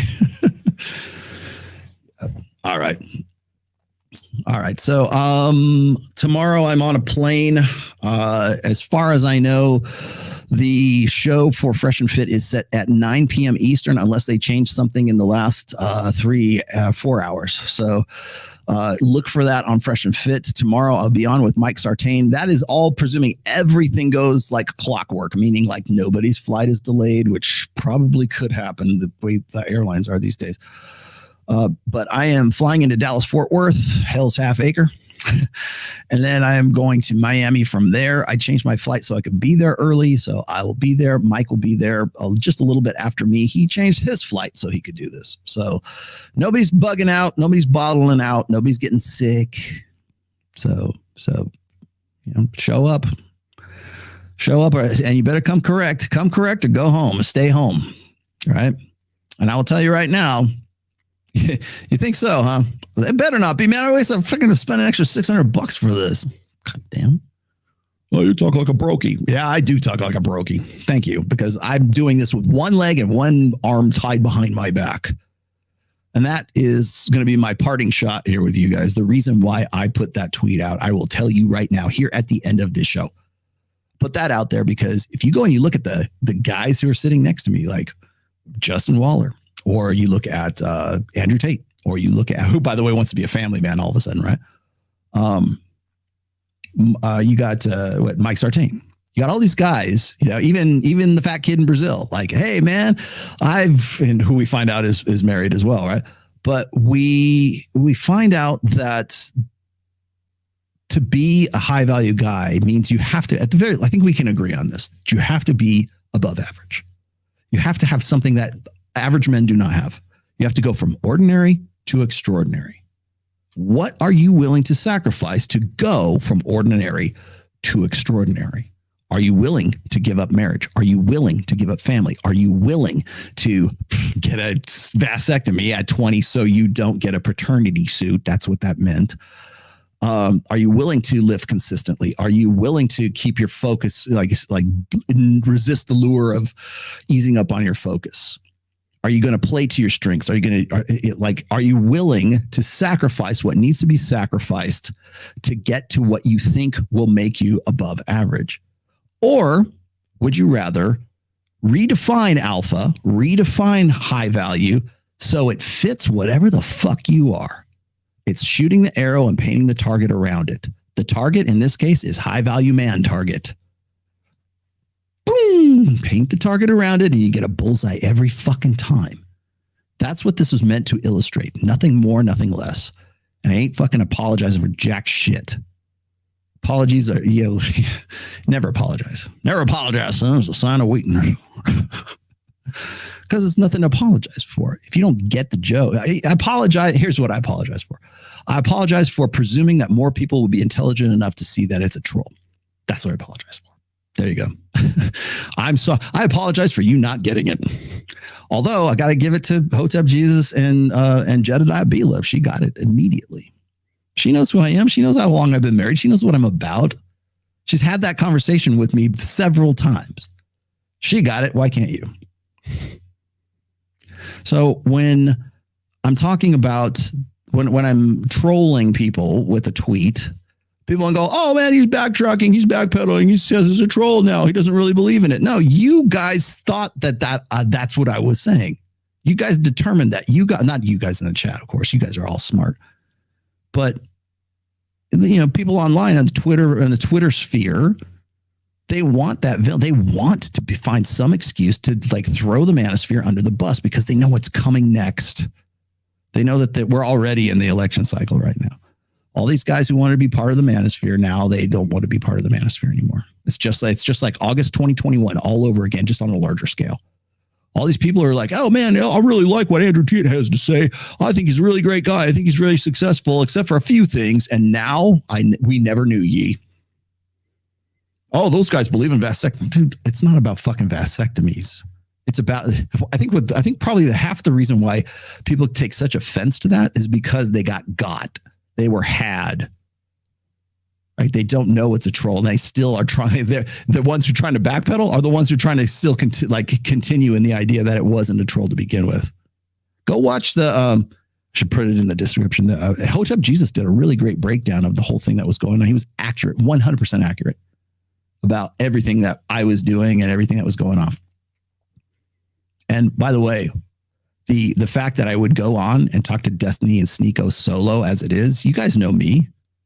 I'm the one who was saying, hey, I don't want to do debates unless you guys come to Vegas and you sit across the table from me. Do you think that I didn't think that perhaps maybe I could get these guys to sit across the table from me and Mike Sartain now in Miami when we were there? I can't get them to Vegas. They are in Florida, and I am willing to change my flight to get there and do it. So is Mike. Crazy like a fox. What is it? A law of power. What? Play a sucker to catch a sucker. Gotcha, motherfucker. What is it? Gotcha, bitch. Better come correct, man. You think how many, let's just, maybe we should take bets. We should take an over under. How many people do you think will be in the live views for that show tomorrow at 9 p.m. Eastern time? You guys think I'm stupid, man. You guys, I'll tell you what's funny is I think probably when people give, and I hate it when I hear this too because I know better, but when people give Fresh Walt, when they give him shit for being, he stutters at coconuts in Barbados, when they goof on Fresh loves that. Are you kidding? Please keep underestimating Fresh. Fresh is he's so much smarter than people will ever give him credit for. And that's his strength. Play a sucker to catch a sucker. Please keep thinking he's stupid. He is the most Fresh is, and I hate to sound like I'm simping or stroking him off or anything like that, but he is one of the most savvy, I'll say influencers. He's one of the most savvy networkers that I have ever met in my life. And that is high praise coming from me. I've seen him in action. I know what he does. People go, oh, he's stupid. He is dude, he was driving a McLaren in August. So how was 7 months? 7 months after they started Fresh and Fit, he's bought his first McLaren. Do you think he's stupid? Really? Do you think that he doesn't know how to manage dissatisfaction? Do you think he didn't know what he was doing when Abba and Preach came at him in August of 2021? Do you think he didn't know what he was doing? Every time there's a scandal, every time there's some sort of new drama going on Fresh and Fit, do you think they don't know? They're unprepared for that? Do you think that they were unprepared for when Ethan Klein came at him and tried to accuse them of SA with that one girl who was on the show who came on and started talking? Do you think they weren't prepared? They knew exactly what they were doing. They had that whole show with the rebuttal show that came after that. Fucking genius. Absolutely genius. That's the 3D chess that's going on. And you know who's the master of that? Fucking Fresh is the master of 3D chess, and you guys don't even realize it. That's what's like. It's like watching an artist work. So anyways, yeah, Sartorial Shooter is very much underrated too. I would agree with this. I think so as well. For a guy who's behind the scenes, absolutely, most definitely. So, anyways, you didn't like that? Oh, he's praising Fresh. He's defending his boy. Yeah, and I will continue to do so. And you know what? When people gave me shit for defending him with Amanda or not, what's her name? Who's the girl? Oh, God, I can't even remember the chick's name.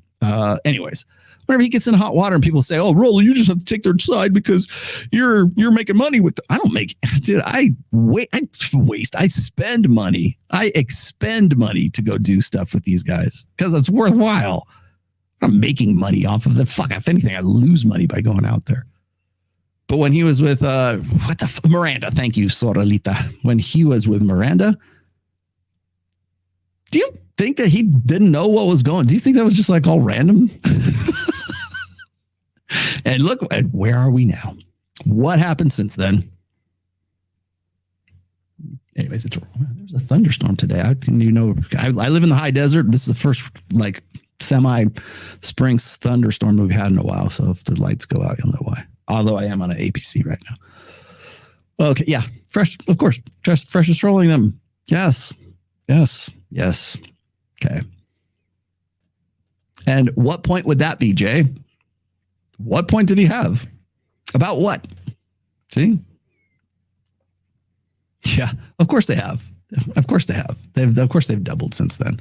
Anyways, yeah. So I will be in Miami starting tomorrow. And by the way, that's not the only thing I'm doing. I've got one big announcement here for you guys at the end who stuck it out. So here's your Easter egg. The second part 2 of the Dr. Phil show will air. Ready? On May 17th. I couldn't have fucking timed it better.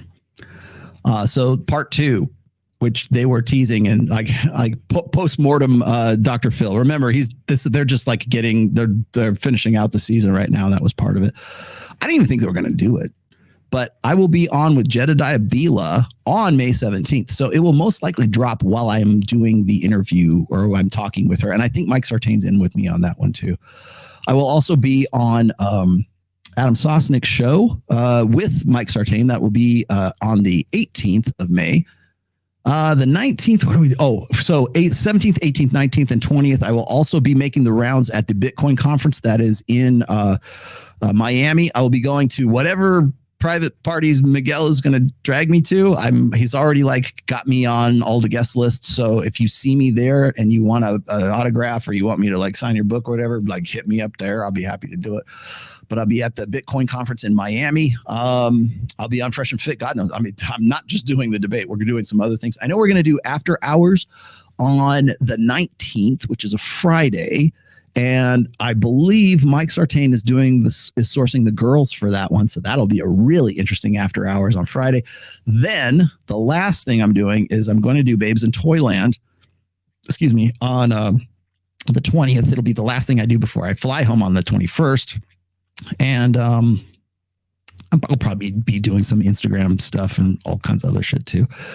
So I think I've pretty much rebutted that totally. And clearly you haven't actually watched any of this show today. So there you go. There's the attention you were looking for. What's this?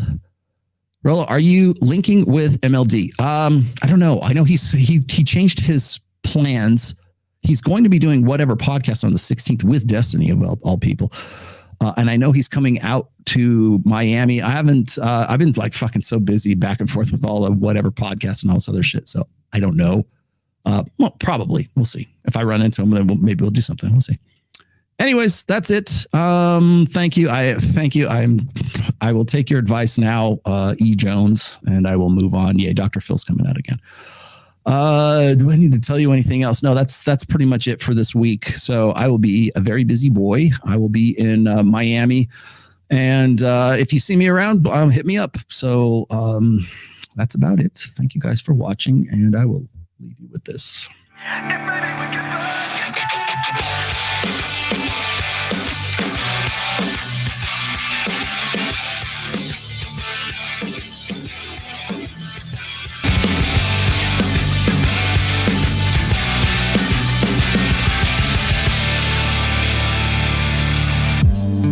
Would you do it again? I need to feel you on top of me. It was my first time, but I was just a kid when we met and went to bed. It was my first time. What do you expect from me? I'm breaking up the rules now in the game. I've got some new tools, please do the same. Time came by and went over like a matchbox stereo. Time to get my thoughts now, let go. Bound to keep me up all night. But maybe we can fuck again, and maybe things be different. Goddamn, baby, one more again. Won't you put it on me one more again? I need to know if maybe we can fuck again, then maybe things be different. Goddamn, baby, one more again. Then I could have the best in my life. What is your major malfunction, numbnuts?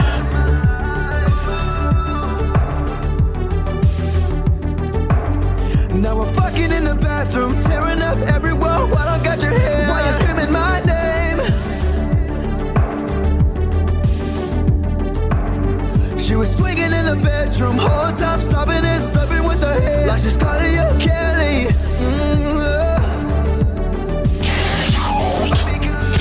Run me up and down like a pony, turning up my song, getting messy, working up and down on your body. Run me up and down like a pony, turning up my song on your body. Tell these bitches to go to it all night. But maybe we can fuck again, and maybe things be different. Goddamn, baby, one more again. Won't you put it on me one more again? I need to know if maybe we can fuck again, then maybe things be different. Goddamn, baby, one more again. Then I can have some more.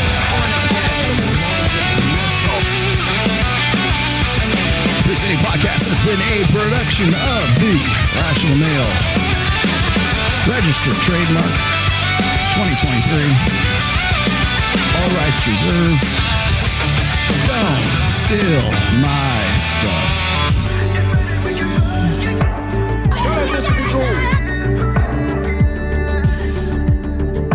Well, I'm a whore.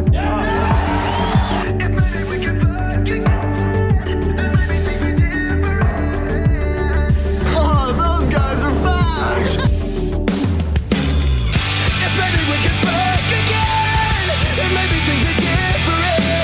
Goddamn, baby, one more again. Won't you put it on me one more again? I need to know. If maybe we can fuck again, then maybe things are different. Goddamn, baby, one more again. That's in my life.